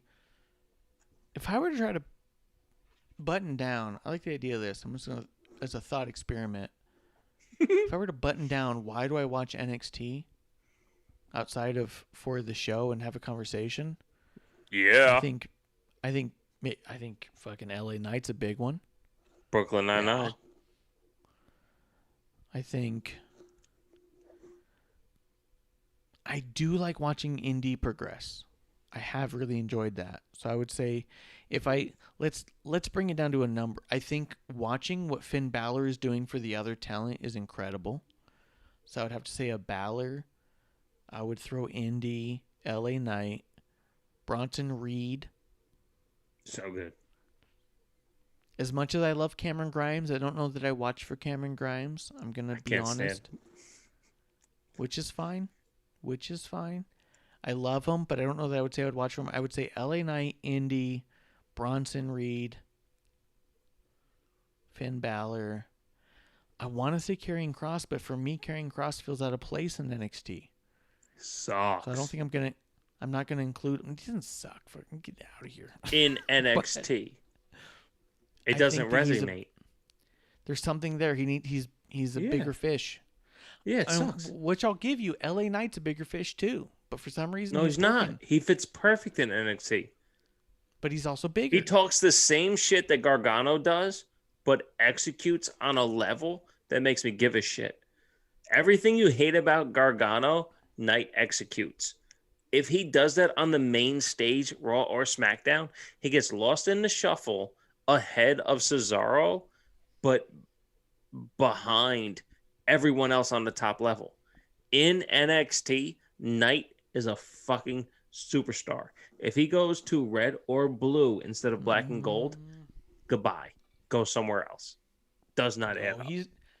I gotta come on Thursday, no bro. Goodbye for him. That's all There's we've no done goodbye for the for last LA fucking Knight like hour and a that. half. Is talk about fucking But- Thursday night show shit. That's a good point. I think Walter and Thatcher are my other two that I just don't want to miss. But When will Walter be back? doesn't matter. Every time, can't miss. I'll be You're honest. I think LA Knight is a different gimmick than we've ever seen, or that we in a long time. He is a classic wrestler in a new modern era, which is really cool. He's a winner's purse kind of a guy, and I love it. But I don't know. It's nuts. Let's see. Splinter Fox is saying because Kushida too, but other than that, I've seen these all, and it's the same old, same old. Kushida's fucking fantastic. I know that's probably producer's number one reason she watches NXT is for Kushida. So I can't He's argue fantastic. Spinner Fox says Eli Drake was better on NWA. Drake is just playing the greatest hits now. Seen it. It's been 2 months. I know. I'm going to be honest. I don't think I can argue that with Splinter Fox. As much as I want to say you're full of shit, I don't think I can on this one. Okay, so I real think quick, here's the deal, though. take Drake, Here's the deal, make though. him a big fish in a small pond. Now make him the same fish in a little bit bigger pond. Until he breaks out of what is here, we won't get anything different. And I think that's my lack of investment in Karrion Kross. Everybody loved Killer, whatever he was called, on whatever Cross. was pre-NXT. Oh, so it was Killer Kross. Okay. So everybody loved Killer Kross on Impact and other shit. But on NXT, it doesn't resonate. Why? No build, right? They're building LA Knight to a point where when he does hit the mountaintop, he is going to resonate. So yes, play the hits to get some idiot like me invested. So when he does get to, and I'll tell you this, matter of a fact, I will be NXT champion. Yeah. And then execute?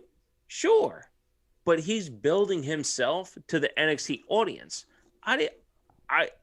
Marsh, you will attest to this.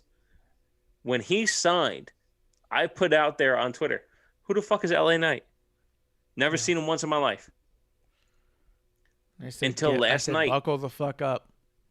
Until last night, I watched fucking season whatever, episode whatever, LA Knight, Eli Drake, whatever his real name is in real life. I've seen that episode probably 12 times. I've watched Brooklyn Nine-Nine so much, beginning to end, over the last 10 years. Fucking love that show. I've seen him on that episode at least 10 times. No clue who he is. He is now establishing himself in front of new fans. That's why you play hits. That's why you play hits. Establish yourself in front of new fans. So I am now trying to invest myself into Eli Drake, who is now LA Knight, who has a horrendous finisher. So if he does everything well and the finisher sucks, I am not going to love his matches. But he's fucking entertaining. So let's see where it goes. It's that simple. And here's one of those spots where I think that you and Splinter Fox have to agree to disagree because you're both right. Splinter Fox says Eli Drake's was better on NWA. He says Drake is just playing the greatest hits. Seen it. He has been doing this since Impact too. When you watch all of wrestling, you've seen it. I added the T. He said when somebody goes to WWE, I've seen it unless they are green going to WWE. Yeah, you haven't seen Eli Drake before. Before this, we have a problem, but you're a WWE homer, so I understand. Which is, I think, fair on both points, to be honest. Sure. What's his thoughts? What are his thoughts on Eddie Kingston? That's a good point. It's the same conversation. Not doing all that much different. He's not because doing anything Kingston different on AEW, me and you, we both marked out over the promo that Kingston put out. What was it, yesterday? How phenomenal. Dude, love it. I sent you the tweet with I love getting marked. Like I love being a mark. I love getting worked. Like the fact that Eddie goes, dude, and he starts fucking stripping down, and I don't go, oh my God, it's a guy stripping down. I'm like, no, he's ready to fucking fight. He wants to take all his clothes off so you can rip the heart out of his chest. That's how close he wants you to be. Am I not invested? I'm fucking ready to go. Splinter Fox, me and you, come to my house, sit next to me, and watch AEW while Eddie Kingston gets his heart ripped out of his chest. That's the promo. Has LA Knight cut that promo? No, he has not. Have both of them been on Impact or Power cutting promos? Yes, they have. Are they both playing the hits? Yes, they have. Yeah. Yeah. Have they been playing the hits? Yeah. Yeah.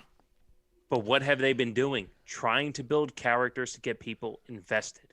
So if you give them a second, If Yeah. you Even take if what is it's- given to you, did LA Knight, from what you've seen on NXT tonight, I don't know if you watched before we got on. In NXT tonight, I didn't see any LA Knight. If I he didn't see- wasn't there to give me an ounce of LA Knight to invest in, then I either missed it, I will go back and watch anyway, or there's not enough time. Yeah. If there's more time, will I see more LA Knight? Sure. Eddie Kingston put out a promo on Twitter.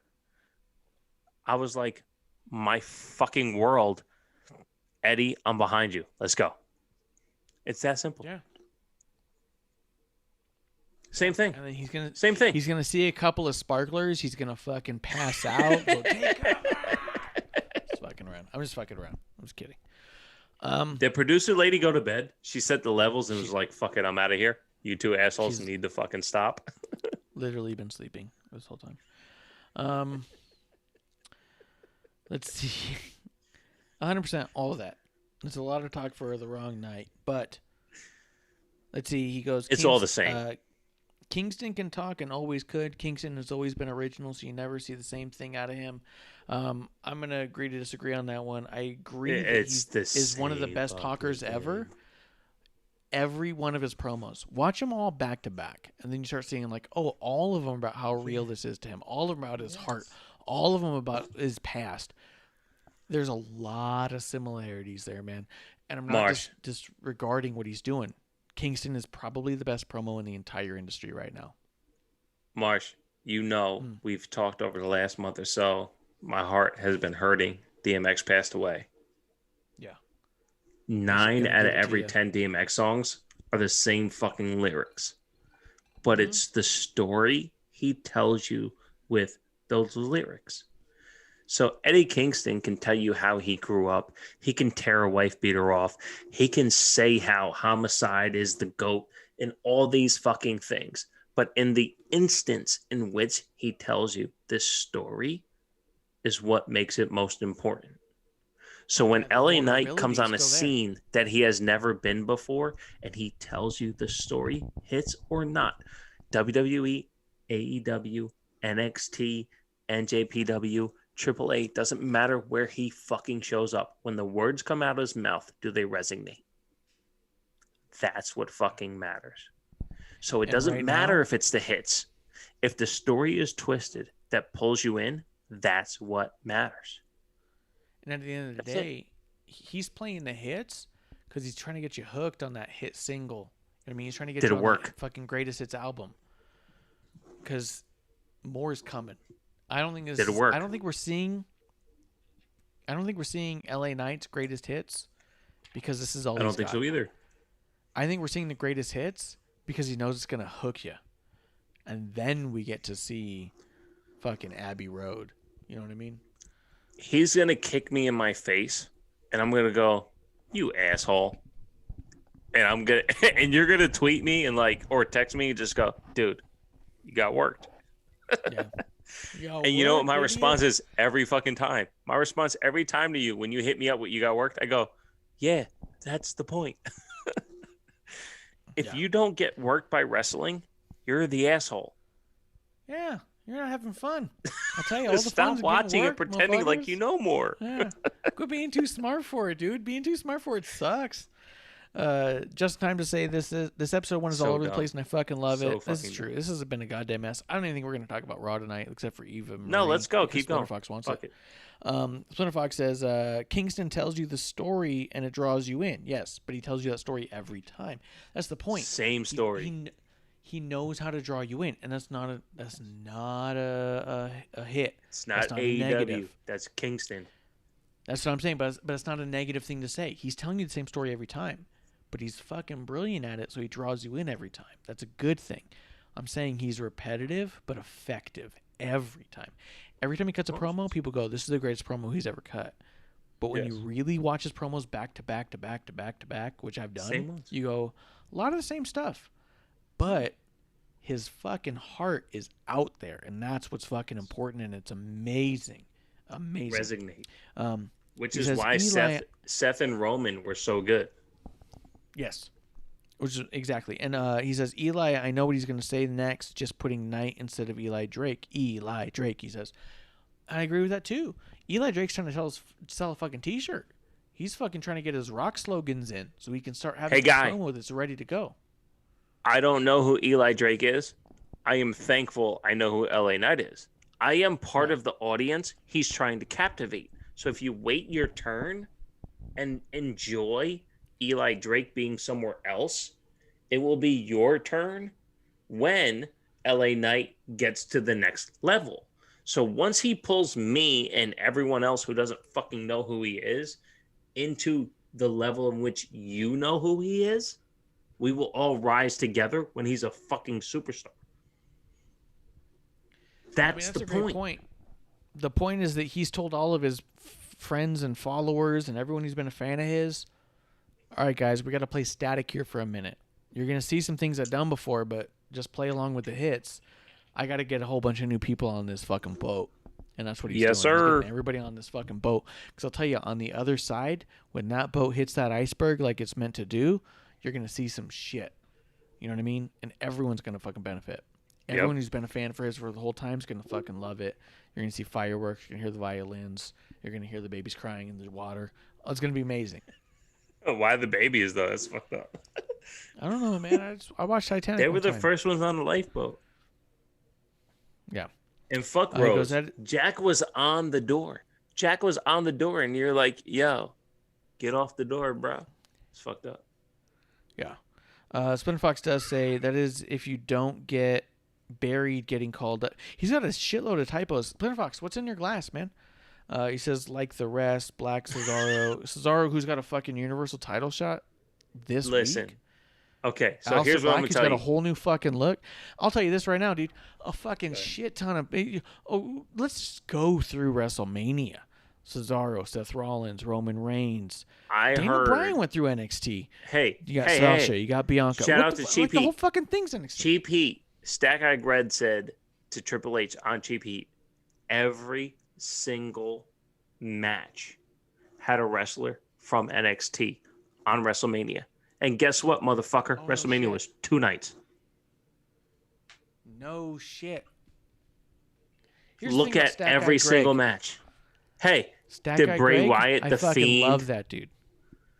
Dude, every single match had a wrestler from NXT. You said a thing, and I got Stack Eye Greg to fucking comment on it? No, because he's talked shit on me in my other Twitter, and I'm like, yeah. You're right. Wait, you got another Twitter? Do you got a fucking burner, dude? No, I had a real life Twitter, and then I created this pseudonym because, like I told you, in real life, there's nobody born in New York named Bishop TWTakes. That's true. That's true. But I'll say this. I got a fucking direct line to SGG. Clump at TWTs.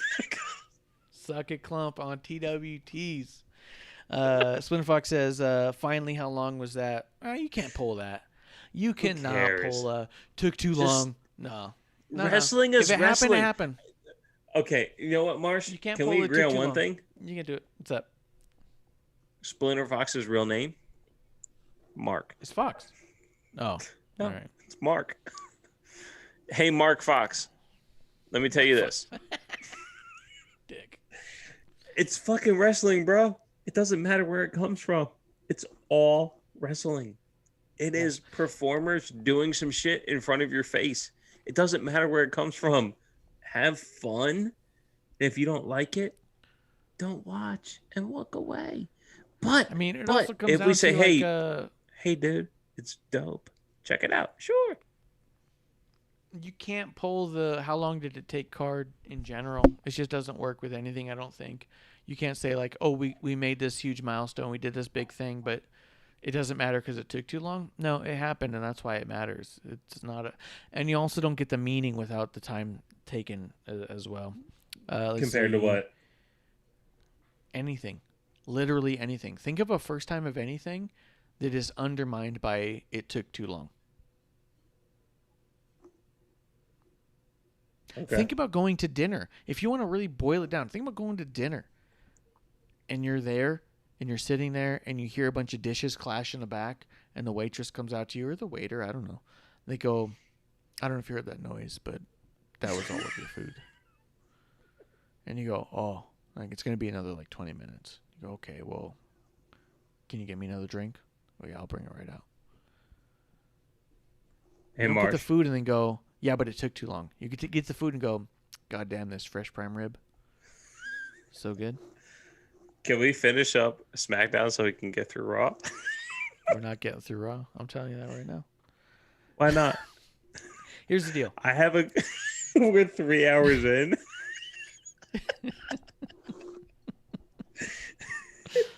Here's the deal. Your When you're producer who drinking- is in bed needs to cut the fuck out of this so we can get through fucking SmackDown and talk about Raw. Because Raw was fucking crazy. It was insane. Okay, so let's talk about this. Let's finish up on the Usos. Okay. That backstage promo with the Usos.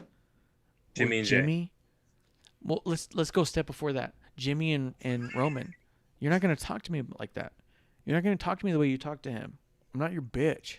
Yeah. Fucking walks off. And Roman's all like, you better handle that. And Jay's like, yeah. Fucking walks off and goes to handle that. Cut. You got Jimmy and Jay back there.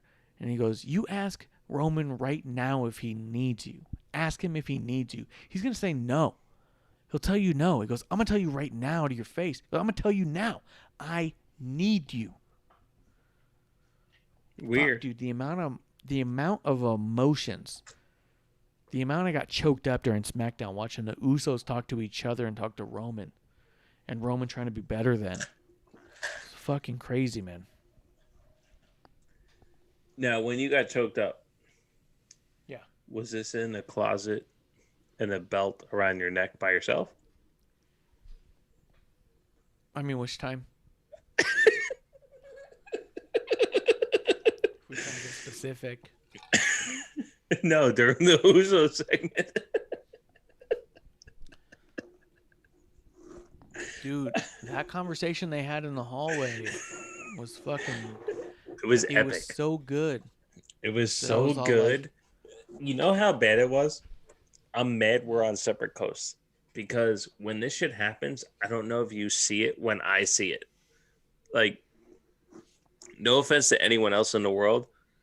I want to talk to you about wrestling more than anyone else. Because we agree at 49-49. But that last 2% can explode at any fucking moment. And I don't know if when I see Jimmy come out and do the J shit at the beginning of the night, if we agree on how special that is. But then when the backstage segment hit, is it that special? So when I see these moments, I just go, my God, it's so fucking good. I want the Usos to tag so bad. And then the missus is in my ear like, you know, Jimmy is going to have to fucking go through everything Jay did. And I'm like, stop ruining wrestling for me. Like, No, but here's it's the deal. so good. Here's what Mrs. Takes isn't taking. Here's the weird bit about Mrs. Takes. She's smarter than She's you almost sleeping. all the time. yes, I know. But here's the weird bit. The whole point of Jimmy going through all this, it took Jay like 3 months. We've been on this Jay and Roman story for 7 months. You can drag 3 more months out of Jimmy and Roman and get to So a good. point where you have the most evil fucking faction the company has ever seen in 10 months. And then you have 1 year of the fucking bloodline like it was meant to be. Fuck, dude. Can you imagine the Usos ripping those fucking titles off the Dirty Dogs? They mean zero. Because here's the real shit. No fuckery across the board, no chat, no nothing. If Roman had the full-on gravitas, he would bring in every ounce of blood in the Anoa'i family, put them on SmackDown, and just stand there for 2 fucking hours. That's how strong his presence is. That's what I felt when Jimmy showed up before he even fucking talked. Then he started talking. I'm like, dude, Do you not realize what you're a part of? But that's just it. This is what he's a part of, and that's what makes it so fucking magical right now. No, wait. You're gonna walk into work and go, "You're the asshole, dude." This is day one on the job. Jimmy walked into work and goes, "Hey, fuck you, dude. Wait a second. Didn't we just hire you?" Dude, 100%. You walked into your cigar job and go, "Hey, man, you know North Carolina tobacco's the best." It's not bad, man. It ain't bad. But what's the best?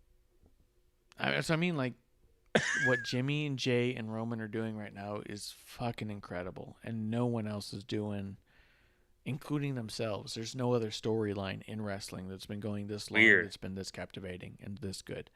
It's been fucking phenomenal. Jimmy coming through and saying, "You're not going to talk to me that way," and Roman looking at Jay and saying, "You better handle that," and Jay's like, "Yeah, I'll take care of it." And he goes, "You really think that way about me, man?" And he goes, "Yeah, why would you think I wouldn't?" You know what I mean? Like, of course I think of you that way. And Jay almost pleading to his brother, "Don't go through what I went through." And Jimmy being like, "I ain't like you." And Jay being like, "You're just like me. Don't do this." You know what I mean? Yeah. It's epic. It's fucking incredible, dude. I was getting choked up. And that's my problem with Splinter Fox and his side of the IWC is they don't give the opportunity for SmackDown to just present something. That's okay, Because- because Splinter Fox comes and hangs and has a drink with me. He's one of my best drinking I buddies. agree with you. But what about the rest of them? Oh, the rest of them aren't good drinking buddies. Splinter Fox is a good drinking buddy. Justin says, "What if we get Uso versus Uso match though instead?" Which is, I think, exactly what you It's get. coming. We get Jimmy versus. We're gonna get that. Like, that's not a what if. That's a when. Yeah, when are. We're getting the Uso versus Usos. Jimmy's gonna win to prove Jay wrong. Here's the thing I don't know. He says this though. He goes, having Roman force Jay to beat it into Jimmy would be phenomenal. Yes, but here's the whole thing with Jay. He can't get the job done. He's never got the job done. He's the right hand man who never gets it done. Jimmy's gonna. Well, beat there Jay was every there was time. 4 weeks before he lost where he won a lot. He won, but not when it mattered. Jay can't get it done, and that's what's going to happen is Jimmy's going to keep winning. Here's what I don't know. Here's where I really think we start to get to an interesting, weird territory. Do we get to a point where Jimmy falls in line and we get this massive bloodline evil faction? Or do we get to Yes. a point where Jimmy frees Jay? And now you No. have the Usos on their own and Jay. I think I'd rather see an evil fucking Yes. bloodline faction. Yes. That's the money. The money is in the evil bloodline faction because anything besides that puts you in a situation where you have to go multi-layered. I'm not writer or anti-writer, but when you look at the Roman character itself, it exists, like we talked about earlier, on the plane of winning in context of everything that happened with Daniel Bryan, except for the WrestleMania match, had to do with someone else getting involved. So I'm here for that. If the bloodline is strong, which is why the missus was correct in that Jimmy's going to have to go through the same shit. Now, if at, let's say, was it Backlash next, that on Friday they go, hey, Jimmy, stop fucking around. It's you and Roman at WrestleMania Backlash. Now what happens? Jimmy gets his ass whooped. Now in June at Great Balls of Fire, whatever they want to name it, Jimmy humbles himself and he now becomes a part of it. In July or August, whenever they feel like putting SummerSlam on, it's Roman versus whoever the fuck cares, with the Usos next to him, with Paul Heyman as the Lou Albano. Like, it's a done deal. Yeah. So simple, so effective. Shout out to Mrs. TWTake. So effective. Yeah. 100%. Small but so effective. Yeah.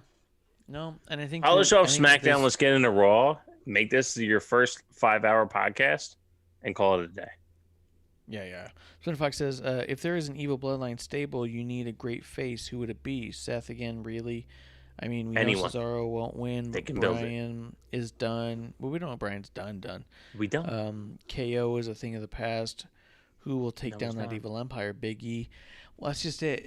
I don't know. I don't have a great idea there, other than that I think you do absolutely end up leading into a Rock versus Roman WrestleMania match with a bloodline head of the table kind of who's doing the most for the people or for their family.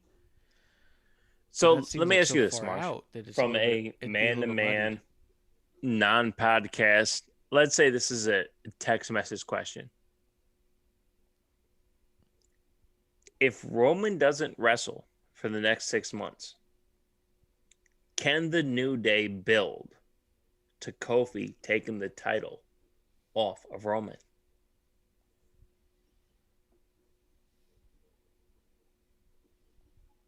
If Roman sits not- behind the Usos, Big but the E, New Day maybe. proves that the Usos aren't worth protecting Roman, can Roman lose to whoever the title winner would be?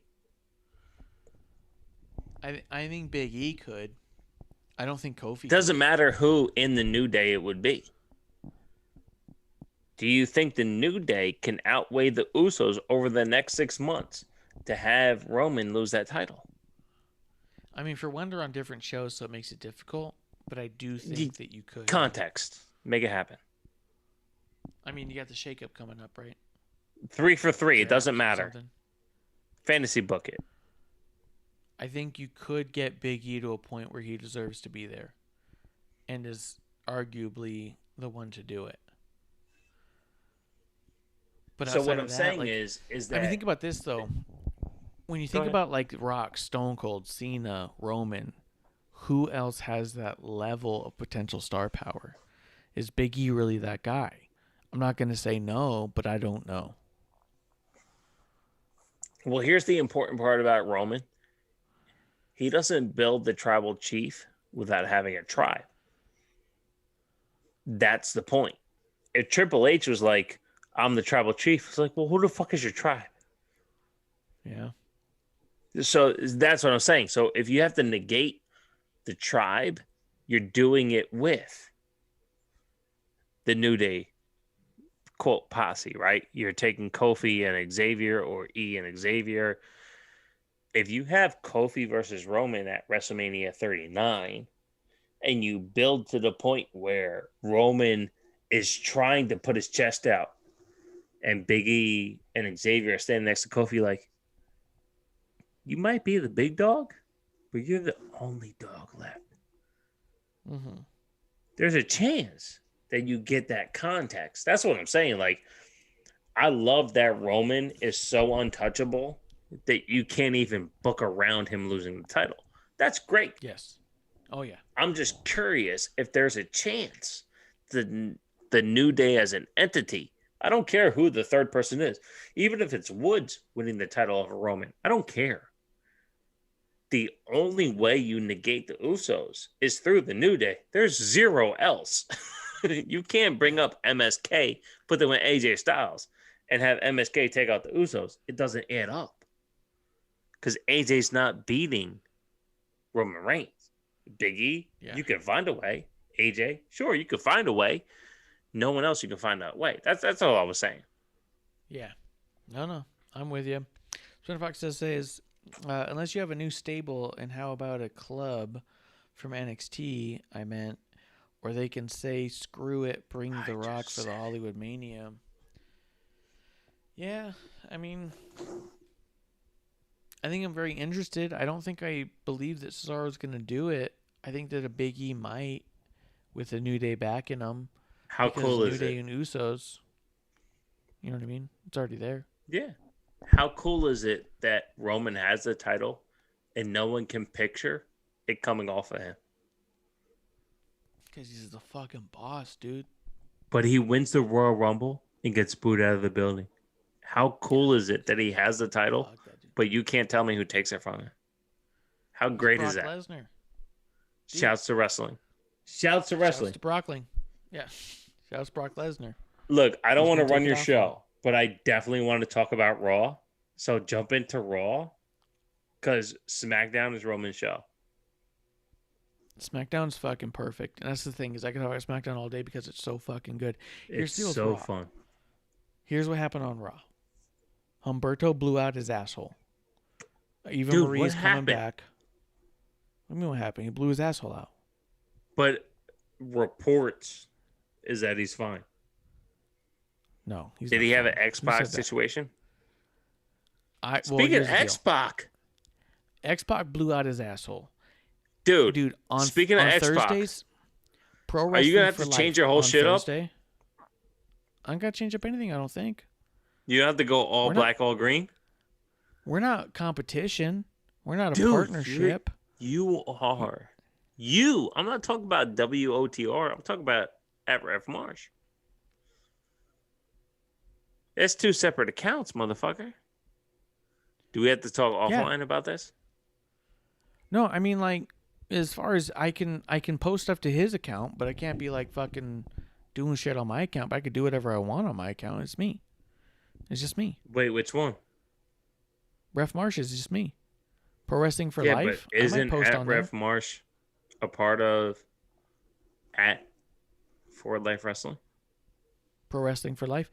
I'm part of the team, but I say what I say. You know what I mean? Hey, Like, congratulations. no, it's been dope. It's been good. So cool. Let's see. Do I need to log into Twitter to see this shit? Or Twitch? For which bit? Any fucking chat, because when I'm watching your show and I'm on YouTube, producer lady's like, there's nobody chatting. Well, and then she sleeps for 2 hours. So what am I gonna do? So go to 4 twitch.tv/wrestling hours. and rocks. That's where I see it. Here's the deal. Monday Night Raw, we had Humberto blow his asshole out because he Dude, it's power crazy. bombed Sheamus onto his own self. We had Jinder Mahal make a big return against Jeff Hardy. And we had Eva Marie do a fucking vignette where she's definitely coming back and she's a super role model. Those are really the only 3 counts of Raw that I thought were notable. Everything else was same old. Business as usual. Am I way off on this?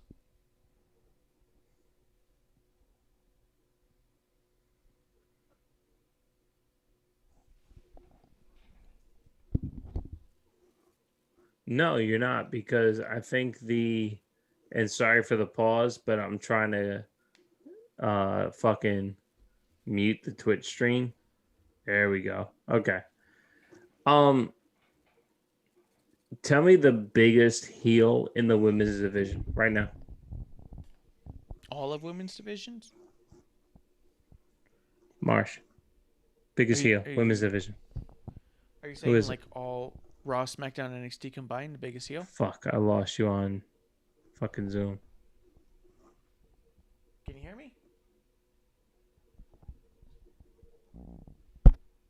Can you hear me? We're all fucked up. You know what? Fuck Zoom. I was gonna get into Twitch so I can get on the fucking chat. Fuck it. Okay. Biggest heel Hear in me the now? women's division? Eva Marie. Can you hear me? She gets on to WWE TV and goes, I want to be your role model. I want to show you what happens when you don't need wrestling. And then she goes, and I just need to be here to help. And I'm here to help. See you when I see you. Amazing. Eva Marie, amazing. TWT. Can you hear me? Can you hear me right now? TWTakesPodcast. TWTakesPodcast.com/TWTs. Promo code Suck a Clump, 25% off. That's a good percent off. Can you hear me? Bishop, do you hear me? I don't know that he hears me. I don't know what to do. Just look, my audio's coming through. It's coming through. I see your Can you name. go to Zoom and make sure audio's going through there?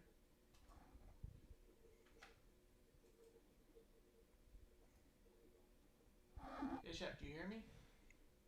Bro, did we lose connection? Can you hear This me? is your show. Preferences. What's the mic? Move back. The mic is loop back? Yeah. Shit. Let's see. I can't hear you. He can't hear me. Do you want me to change it? Loop back is what has you in there. I don't know. If you want to make it my mic and see what happens.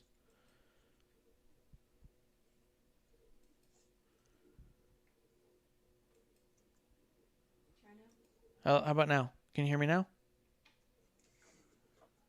Can you hear me now? I see you. You see me talking? He's not hearing me? Nah, I got you, bro. Can you hear me? Yeah. All right. All right. I You brought hear me? up Twitch to get the chat up, and I thought I X'd it out, and it just turned into a fucking minimized icon on my fucking desktop. Okay, but you hear me now? Yes. Sorry if I fucked yeah. up fucking 8 minutes of your episode. It's all right. It's only episode 1. Not a big deal. Here's the deal. Eva Marie is the number one heel in the company because she was the number one heel in the Yes. company when she left. The deal with her coming in saying she's an inspiration to everybody and she's a super role So model good. is heat getting. So good.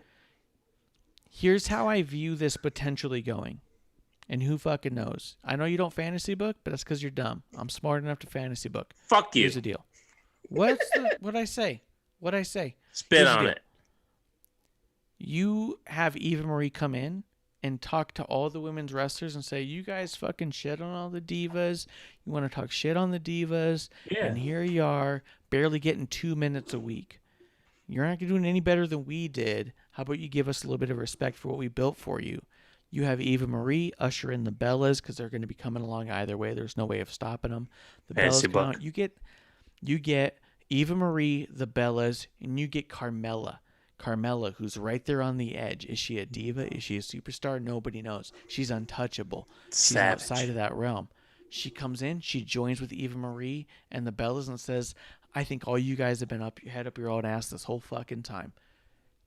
Carmella's with them. Now you got the divas versus the superstars. Now you got a reason for Becky to come back. Come back and say, hey, Eva, hey, Bellas, there's a reason you guys went away because I made you go away because what I was doing was bigger than you could ever be.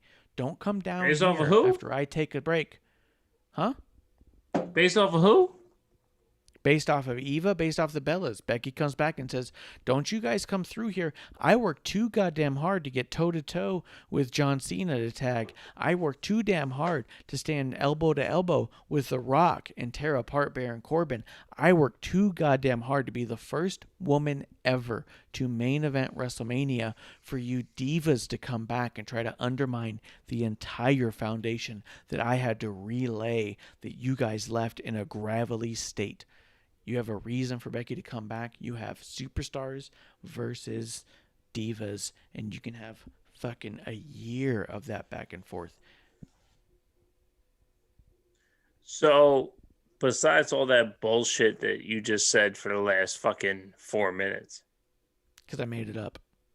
yes, is there a chance, and I will circumvent everything you just said with, is there a chance that there has been no evolution because they want a evolution? 100%. Becky brings evolution about, and you divas bring us to a point where we can't even have it. You get evolution too. So number with one, Becky. I hate you because for the last fucking year and a half, or honestly last year, shout out to Becky for walking away a year ago today. The last year you go, it's okay. Becky come back. She come back. That's my fake British impression that you're going to use this Saturday on Good Cop, Bad Cop episode 240, whatever. It's not British, isn't it?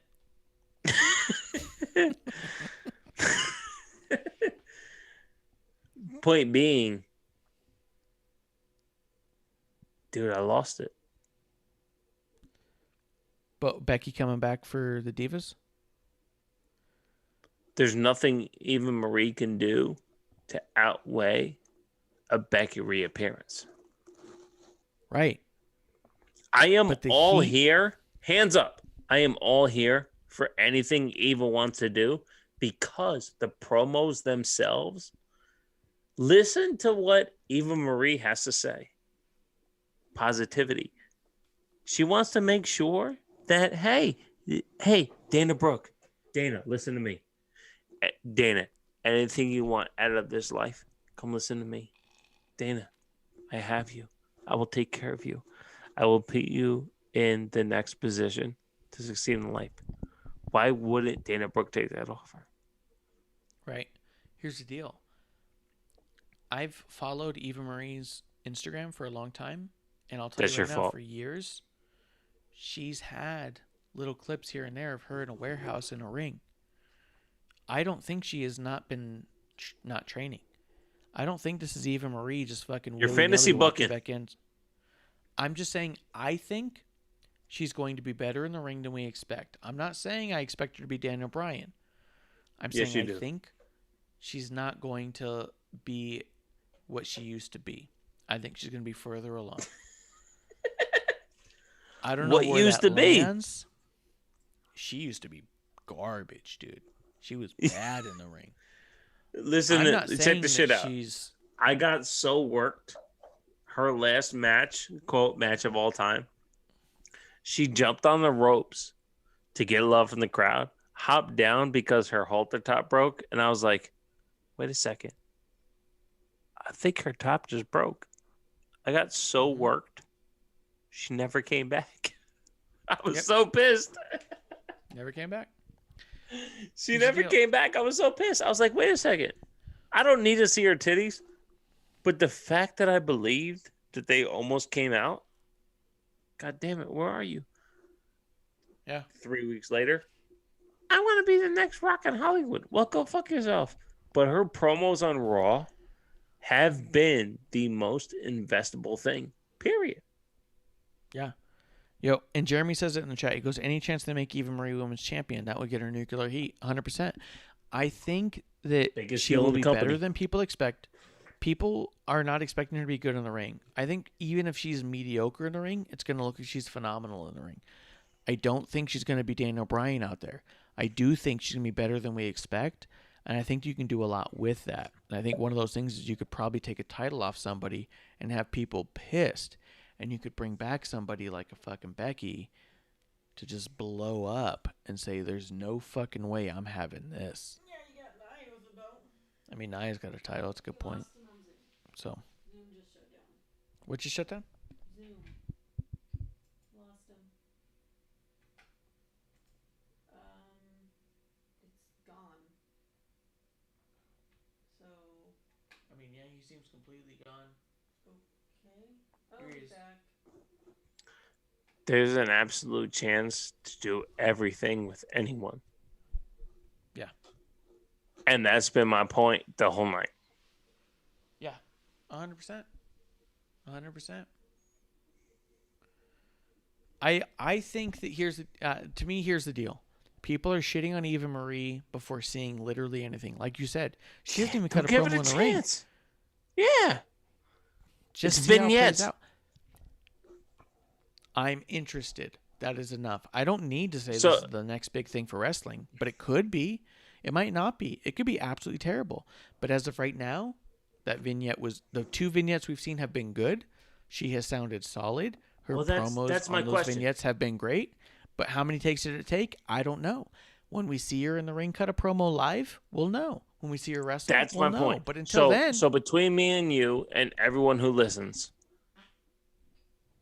Monday this week and then Monday the week before, what's the difference?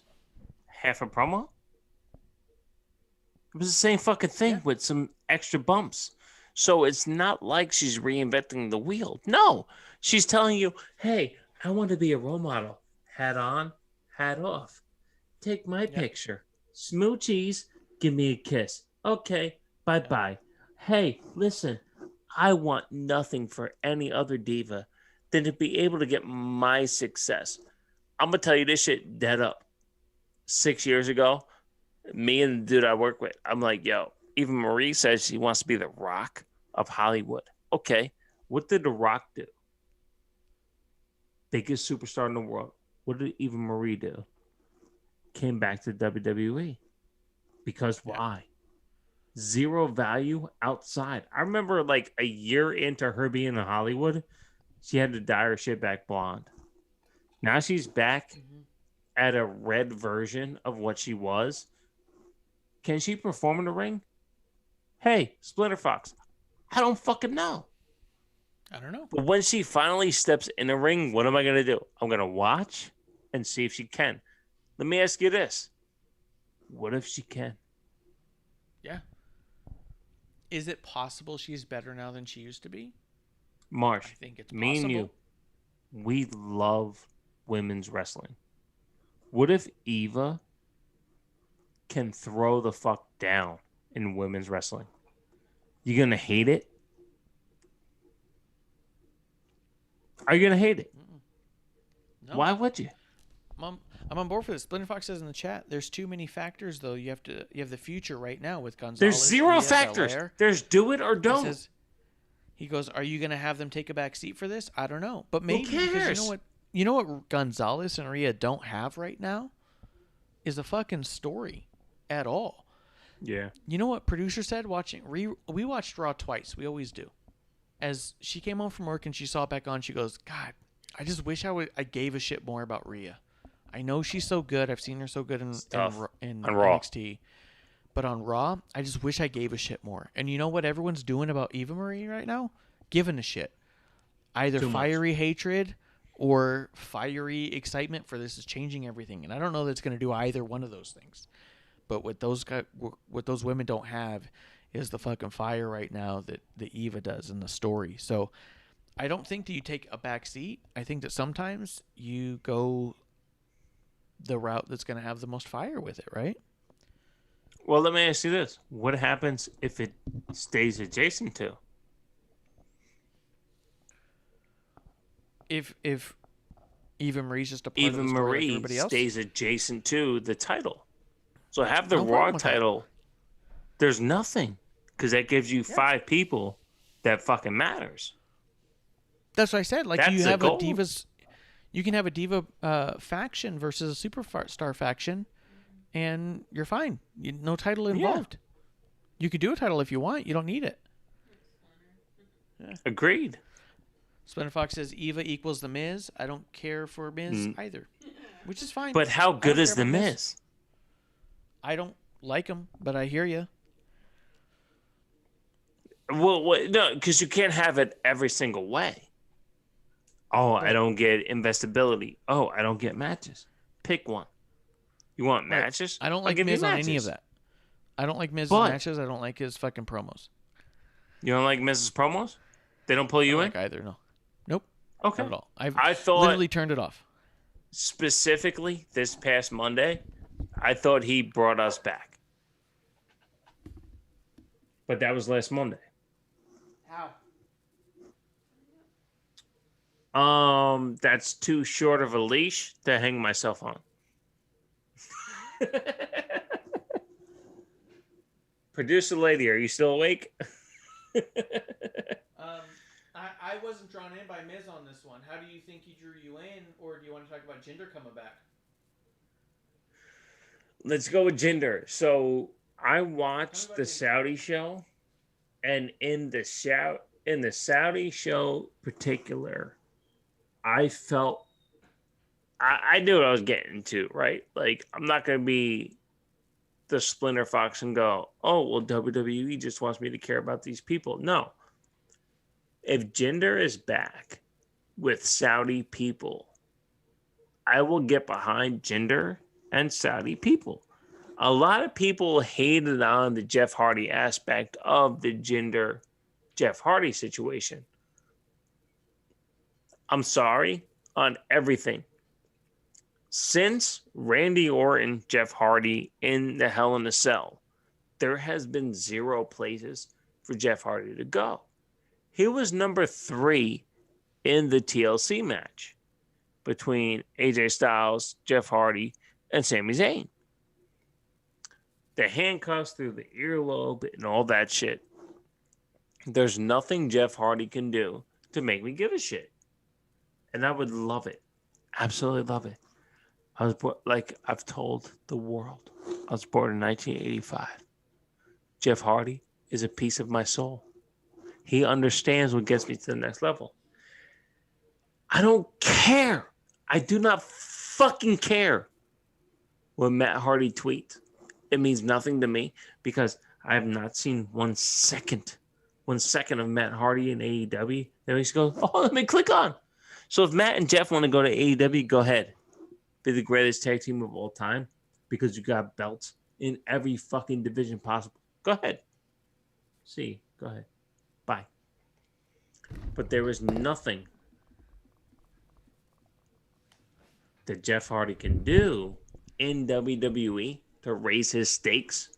Because if you wanted to raise Jeff Hardy's stakes, you have him win that ladder match between AJ, Jeff Hardy, and Sami Zayn. But Sami Zayn winning with the fucking cuffs through the ear and all that shit, it's beautiful. Beautiful storytelling. So good. So good. Yeah, everyone was having a hard time about Jeff. Give me 2 minutes. I just don't know what you do with Jeff that's all that different than this. Like, does anyone think that Jeff versus Roman Reigns is the move? Do you think that Jeff Hardy's going to be the one to dethrone Roman Reigns? I don't see that. Like, I get that Jeff Hardy versus Jinder and losing seems lesser than. I do think that there's a lot of credibility to the Jeff Hardy name that Jinder can feed off of. And let's not forget, Jinder is a former WWE champion who beat Randy Orton 3 times? Jinder's not been portrayed as nobody for quite some time. This isn't like Tucker suddenly getting a win on Jeff Hardy. This isn't Jackson suddenly getting a win on Jeff Hardy. Jinder Mahal is a former WWE champion and was for a while. I want to say almost 6 months he was the champion, maybe longer. Like I said, he beat Randy Orton. I guess I just don't see the argument except for that we don't see Jeff Hardy enough. And I can agree with that. If we saw Jeff Hardy more, it wouldn't be as big of a deal.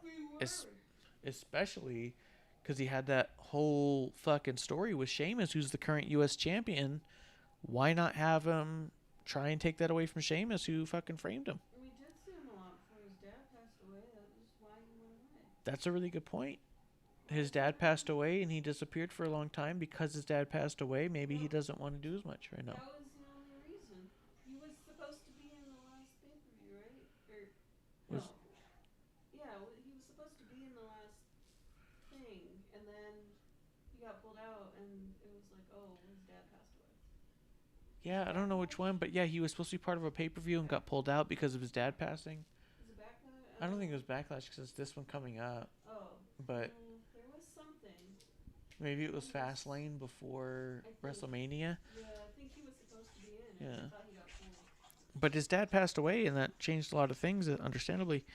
Spinner Fox does say, at the end of the day, I don't watch Raw, so I won't see the Eva thing anyway. Sorry, not sorry. Which, yeah, 100%. I'm just saying that I think the people who are shitting on it aren't willing to give it the chance to see if it's actually good or bad. Because it might be awful. But we don't know if it's going to be good yet, and we gotta accept. If we're willing to watch it all, we got to be willing to watch it to see if that's going to be decent. He says, I didn't care about Jeff getting buried. I don't believe he was buried, though. It's not like you don't believe he's worthful. Well, that's my point about the... Go ahead. Sorry. He chose to stay there. He knew what he was getting into, get that final payday and ride off into the sunset. Maybe... I mean, you could say that about literally everybody who signs their last contract. They're just going to get that final payday. You could say the absolute same thing about Matt Hardy. He's just trying to get that final payday. He just wants to be maybe on TV more. Maybe Jeff's more concerned about putting over the next wave of talent. I don't know. Spinner Fox says, but if they have investing on Jinder, I hope the guy does not get hurt again. Jinder? Yeah, I mean, He's had I hope nobody one gets match hurt. on live TV in fucking a year and change. That's Yeah, my I hope fucking that nobody problem gets with hurt. everyone on the other side of the IWC is you don't fucking listen. When I decided to do the Wednesday Night War, it was to point out the fact that when you turn on Wednesday and you don't hold Wednesday accountable, you get shit product, but you go, oh my God, it's so better than WWE. Show me. Splinter Fox is a perfect example. Oh, I don't turn on WWE. Turn on both and understand the presence for both. There is complete opportunity. By the chance that SummerSlam comes around, you get Drew versus Jinder and go, my God, I want Jinder to win the title from Drew. Because you've been saying for a year and change, Drew is the heel in this whole story. And when you look at the side pieces that Jinder has, they look like baby faces together because they're the Indian faction to help rebuild this Indian champion. You know what I want to see? Jinder grow. You know what I want to see? Yeah. Drew lose.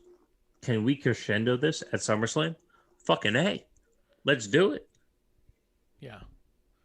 So I can fantasy book like all the AEW marks do, but shouts to Splinter Fox because he helps add context to these arguments, but you have to watch everything to show me that there's a point about carrying your opinion. And it's not about shitting on Splinter Fox, but it's like when you want to break down the micro of what this is, what is their investment on TV for me to care about? Well, in one match, Jinder had a victory over Jeff Hardy, plus guys on the background who are twice the size of the Bollywood boys that have his back. Oh, What should I love expect? these new guys. What should I expect? Greatness or shit? I don't care. Show me next Monday. Or you can watch it as it goes. Yeah, 100%. Splinter Fox does say he got injured a couple times. He goes, if this is the main event, I won't care anyways. Bobby won't lose anytime soon. But that's just it, is that, I mean, you can say that about with the injuries, but, I mean, you can say something about Matt Hardy. He's been hurt more times in the past year than Jinder or Jeff Hardy both. Like, Matt Hardy's had 3 significant injuries since being under contract with AEW. You can easily say about most talent, oh, I hope they don't get injured again, because they're prone to injury. That doesn't mean that they're incapable of getting over or doing something. I mean, Stone Cold Steve Austin was arguably the hottest of his entire career because he broke his neck and stayed out of the ring. So it's just kind of a non-argument. I think Bobby won't lose anytime soon. I like the sentiment because I really don't want Bobby to lose anytime soon. But a Bobby versus Jinder match interests me because Jinder has been built ever since he first made his debut on SmackDown as a contender, if not champion. So would they forfeit the title from a Bobby to a Jinder? I don't know. Maybe, maybe not. It really depends on how they And got how there. weird is Jinder's history that you would care when that happens? Yeah, and I'm not booing Bobby Lashley regardless of what the Thunderdome tells me. I was in the Thunderdome again this week for the first time in a few weeks, and they're still pushing it, man. Bobby Lashley comes out, they're like, all right, guys, a lot of boos. We want to boo the champion. And I was like, what? Because also at the same time, when Drew McIntyre was the champion, I was like, here comes your champion, cheer. Fuck you. No, I'm not booing Bobby Lashley. He's my goddamn champion. I saw your show account go, I'm not booing Lashley regardless. I was like, that's the show. That's not Marsh. Producer lady put her foot down. Yeah, she was pissed. She was pissed. She said, you do it. You do it. Yeah. Spinner Fox said, I don't boo him. I was excited when he won. 100%. We're all on board with that. He does say, though, that We you should agree. be watching everything. He goes, if you're saying you have to watch everything, then MLW, NJPW, ROH, Impact, AEW, bud. And I hear what you're saying. It's also to the point, though, where it's like, I'm not going to say I don't give a shit about Kevin, or what's his name? Kenny Omega versus Rich Swann and try to shit on it for other people, I'll keep that to myself and just not care in silence versus saying, like, I'm going to go ahead and tweet out and say, I don't care about this match because the build has been bad. No, I don't care about the match because I That's don't my watch the point. show. We also don't have Okay. so much time. There's only so many time. Yeah. So much time in There's only so much Where did time in the producer day, lady go? and I've not been... Why is she echoing instead of talking directly to me? She's left her mic over there. She's put her mic to the side. Because I just came off work and it's been a fucking long day. Work? Long day. She's yelling. Lady, You've got me in I've been trouble now. podcasting for 4 hours with your man. Don't tell me it's been a long day. Guys, I want us to watch wrestling every waking minute. We don't have all the time, man. Yeah, you kind of have to pick and choose what you find yourself invested in. But I think that the point is that once you find what you do like and what you are invested in, there's no reason to shit on the other communities. If you look through my Twitter feed or our Instagram or any of that stuff, we don't go through AEW posts and be like, I don't care, I don't watch this. Okay, fine. We keep that shit to ourselves. I just don't watch it.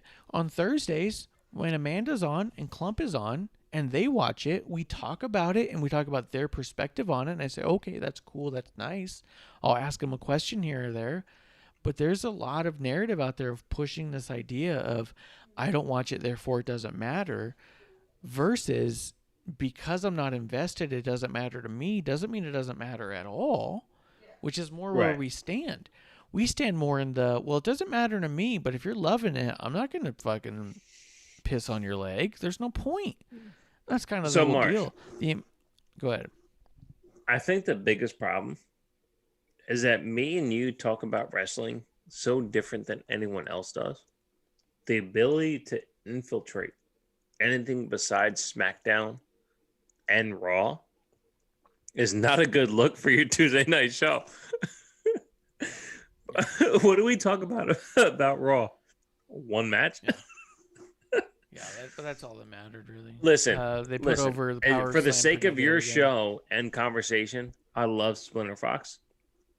Can we just get through the rest of Raw? Because I know I have feelings and I want to talk.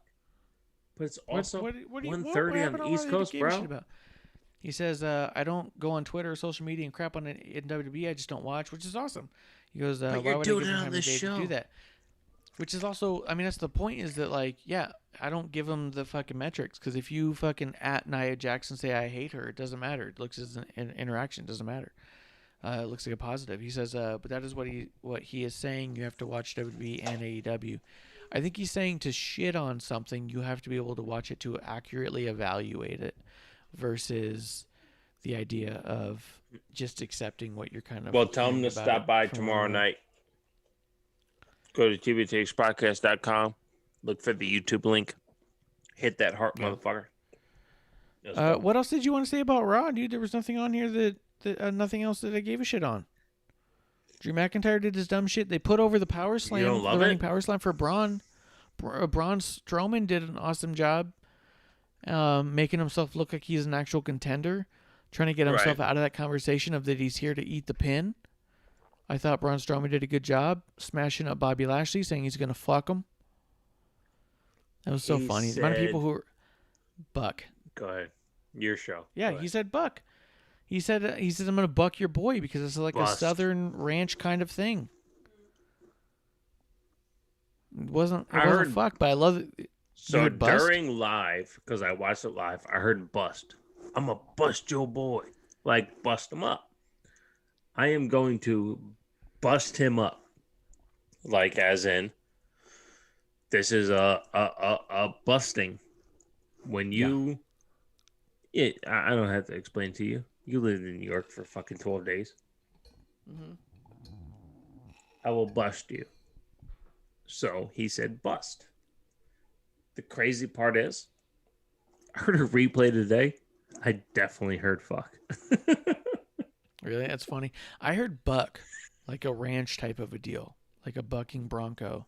Like I'm gonna Even break the him. in between, not too good, my friend. Yeah, that's probably true. Justin said he had to do a double take because he heard fuck the first time. What? You said I'm gonna fuck your boy? But at the same time, I'd rather a bust. fuck your boy t-shirt than a get these hands t-shirt. I'll be honest. You won't put it on PWT? What I'm gonna fuck your boy instead of a Yes, get these because hands? everything at TWTakesPodcast / TWTakesPodcast.com/TBTs. All of those t-shirts, the coasters, the pins, the stickers, they're all in hand. I'll ship them out tomorrow. Guaranteed. If you want this at your doorstep in 4 days, order it right now. Be at your doorstep. That's a good point. If you Was there want, anything else on the show that you gave a shit about, dude? Because there's nothing. I'm looking at it. We had Oscar, Mandy, Dana, which was nothing. well, that's Charlotte, the problem. Shayna, It's Charlotte putting her face in everything that fucked everything up. yeah. So in the context of Raw itself, it's all about Drew and Charlotte being positioned in places that ruins the investment, right? Yeah. That's the problem. So What'd you I think about don't Alexa? care about the. Well, that's the thing, right? Okay, go ahead. Go ahead. Your show. Go ahead. Well, like, so there's this huge fucking 6-woman tag match. Alexa comes out. She's swinging around, Slow talking down some shit, to kinda start not. the show. To start the show. And then Shayna does this weird knee thing. Like, her knee is fucking voodooed, but it was, like, fucking weird and awkward and didn't make any goddamn sense. But it didn't when even looking at place me Shayna, for a day later. Go ahead. when you looked at Shayna, did it make sense? Looking at Shayna, not the context of the match or the show. Looking at Shayna, did it make sense? No, I didn't understand what the fuck was happening. I If thought she you're a was trying to Shayna overplay fan some other and you're move. looking at her, if you're looking at Shayna during this 6-woman tag that makes 0 sense, who's the most diabolical person? Shayna. You didn't think her getting possessed made more sense than anyone else? I didn't think it made sense to begin with as far as what she was doing. It didn't occur to me till today. So a day and a half later, I saw a tweet where someone said, well, I guess Alexa would go after Shayna. And I was like, what are they talking about? And I went back and watched that ending, and I was like, oh, is that what that's supposed to be, is a weird possession? Because I didn't see anything from Alexa that indicated she was attacking somebody's knees. I didn't see a fucking voodoo doll.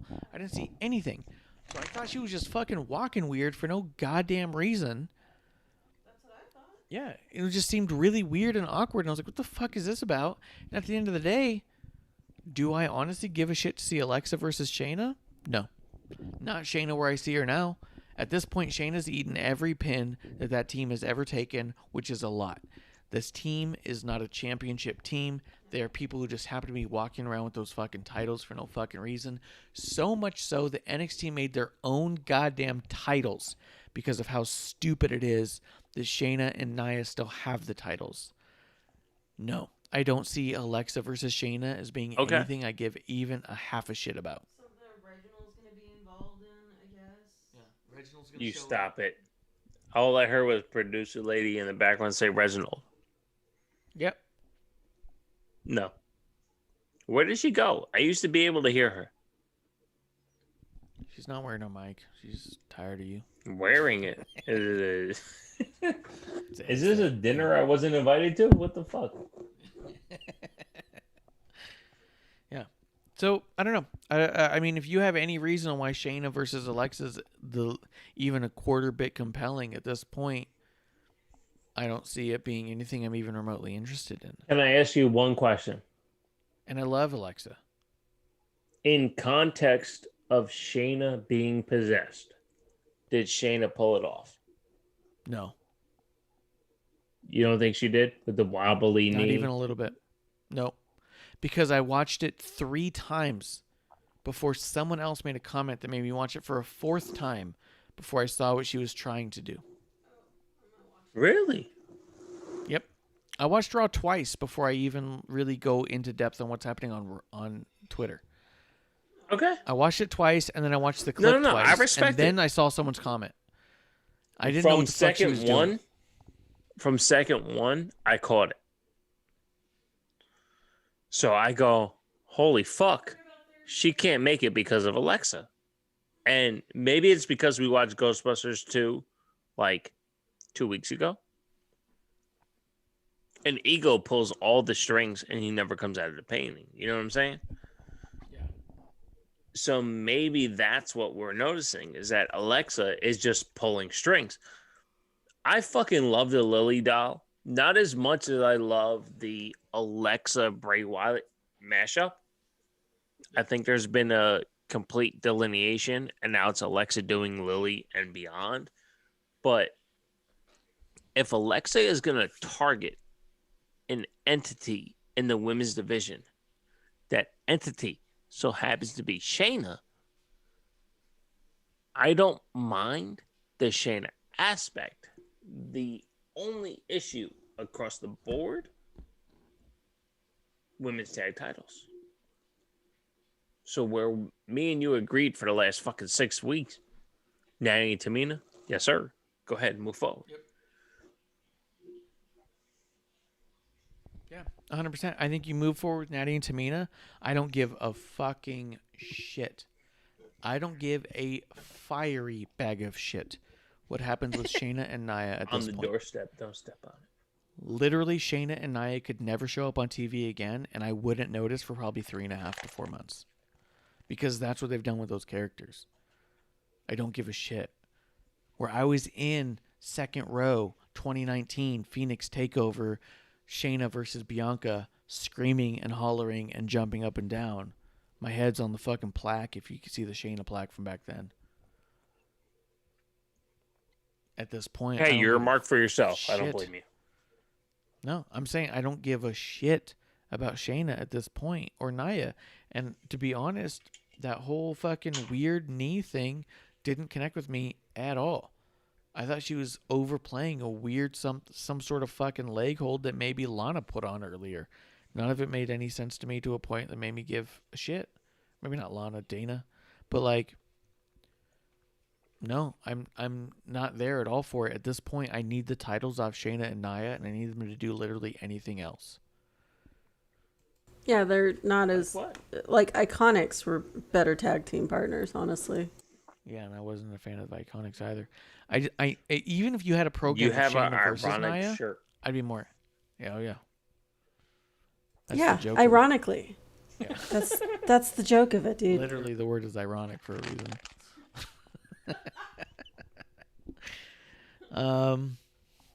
Let's see. Spin Fox does say, just seen the clip. Is Bliss a face or a heel? What the fuck? And I was like, I don't fucking know. To be Who honest. cares? Says, oh man, is Lily and Bliss going to be a tag team champions? Actually, I No. like that idea. Don't be a dick. No, I love that.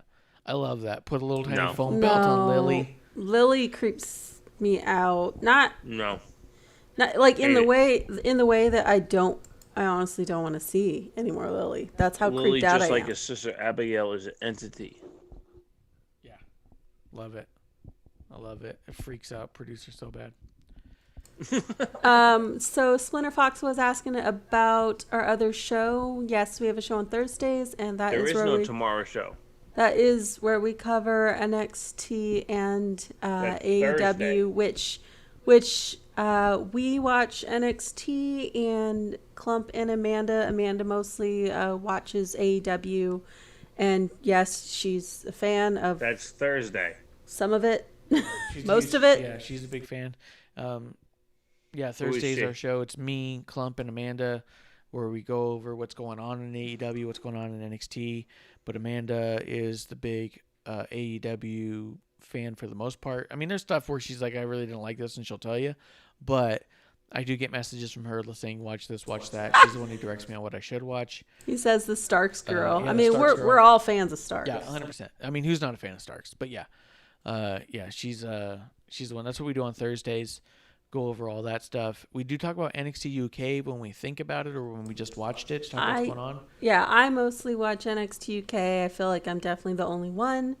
We would like to start watching MLW, but again, it's kind of about how much time we have in the day, honestly, because Yeah. we got a lot going on. I don't know where we're going to slide in MLW, but I'm definitely going to be talking about MLW, I think.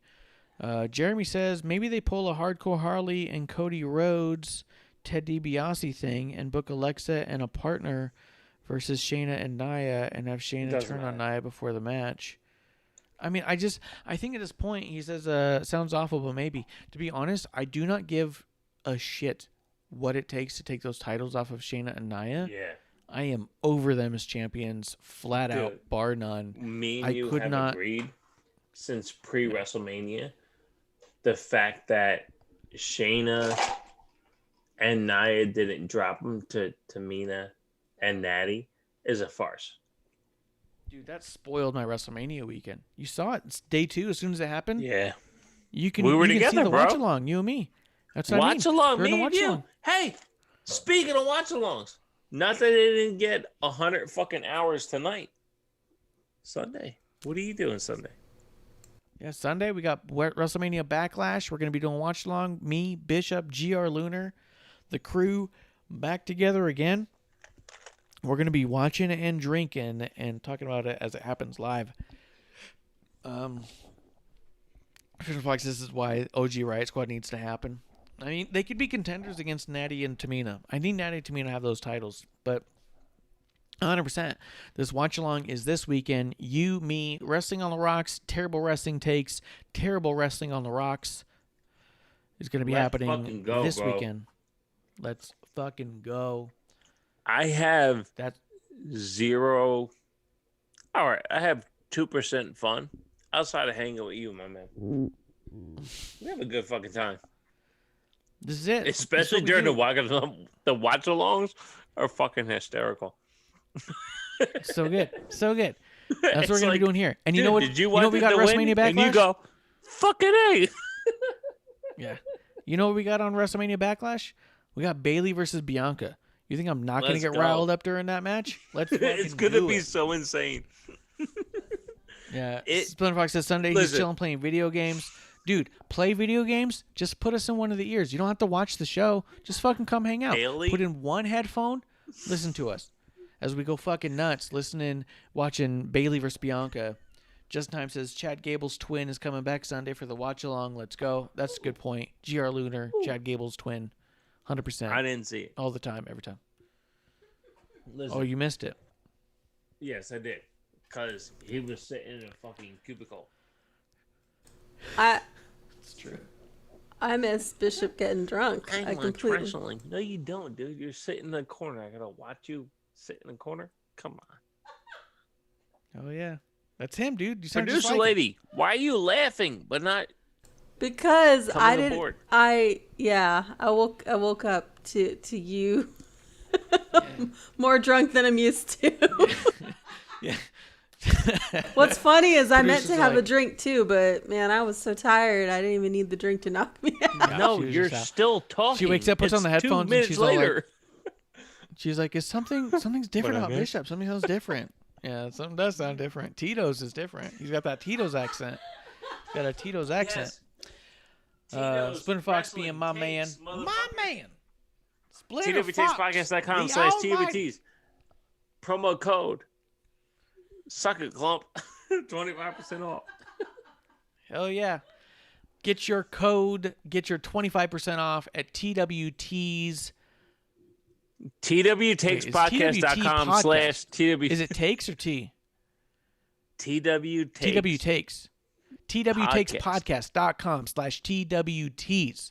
25% off if you scroll just below the payment option. You can pop in the promo code SUCKITCLUMP with a K. That's a K lump. To get 25% off all your TWT's terrible merch purchases. We have all of our shirts over at ProWrestlingTees.com /WrestlingOnTheRocks.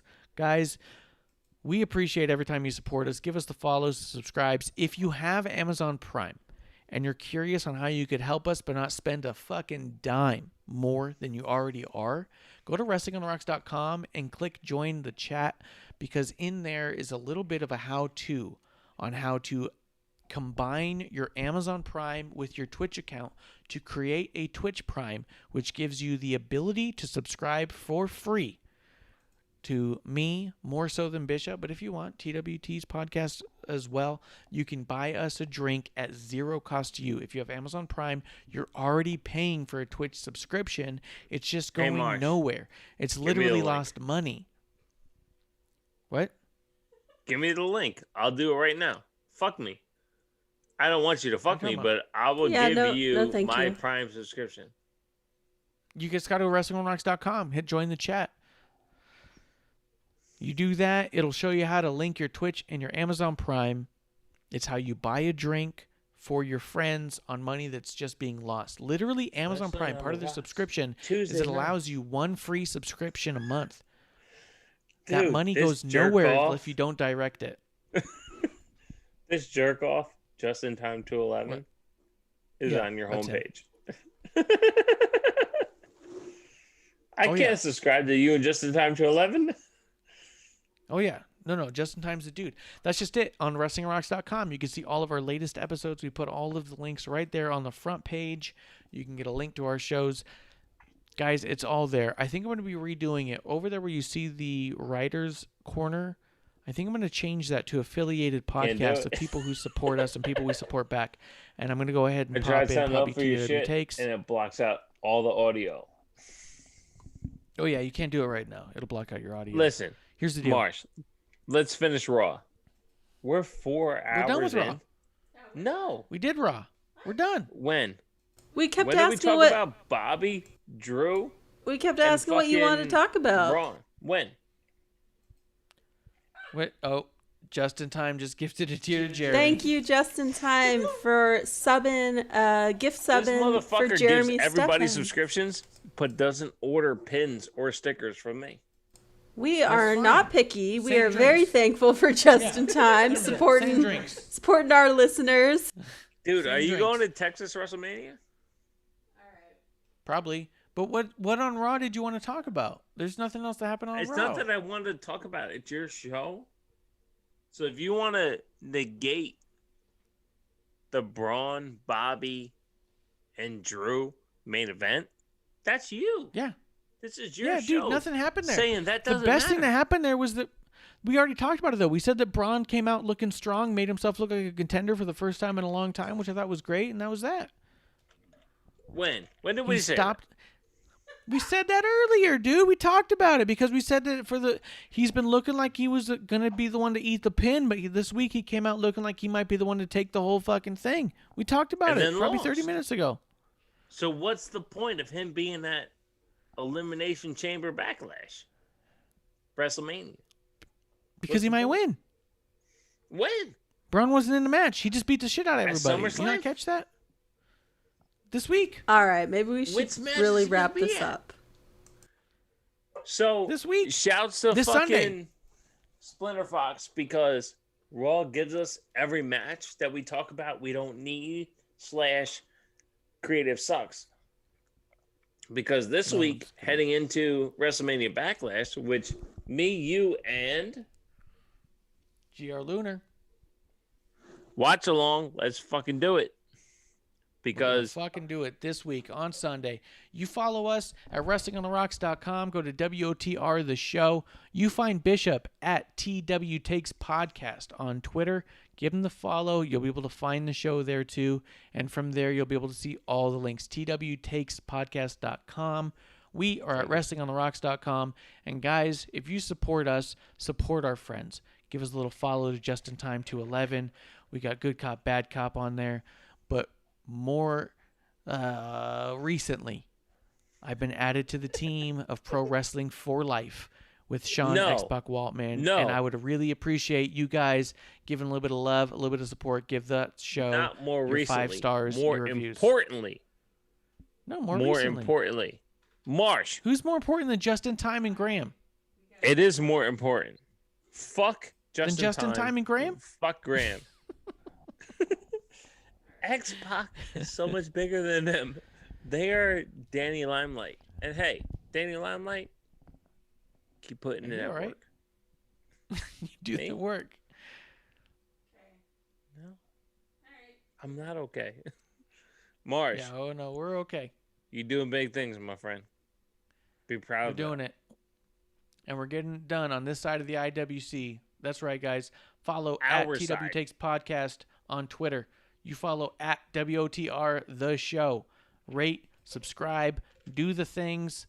Like I said before, Pro Wrestling for Life with Sean X-Pac Waltman. I'd really appreciate it if you guys gave them support as well, because I'm part of the team now and it means a lot. Guys, I think that's last call. He absolutely is. Cheers. Cheers. Hey, Producer Lady here. Thanks for tuning in. Continue to support us or buy us a drink by following and putting the I in subscribe on Twitch. Or subscribe and review our podcast on Apple Podcasts or wherever you listen to us. Cheers! I would never have a drink with wrestling on the rocks.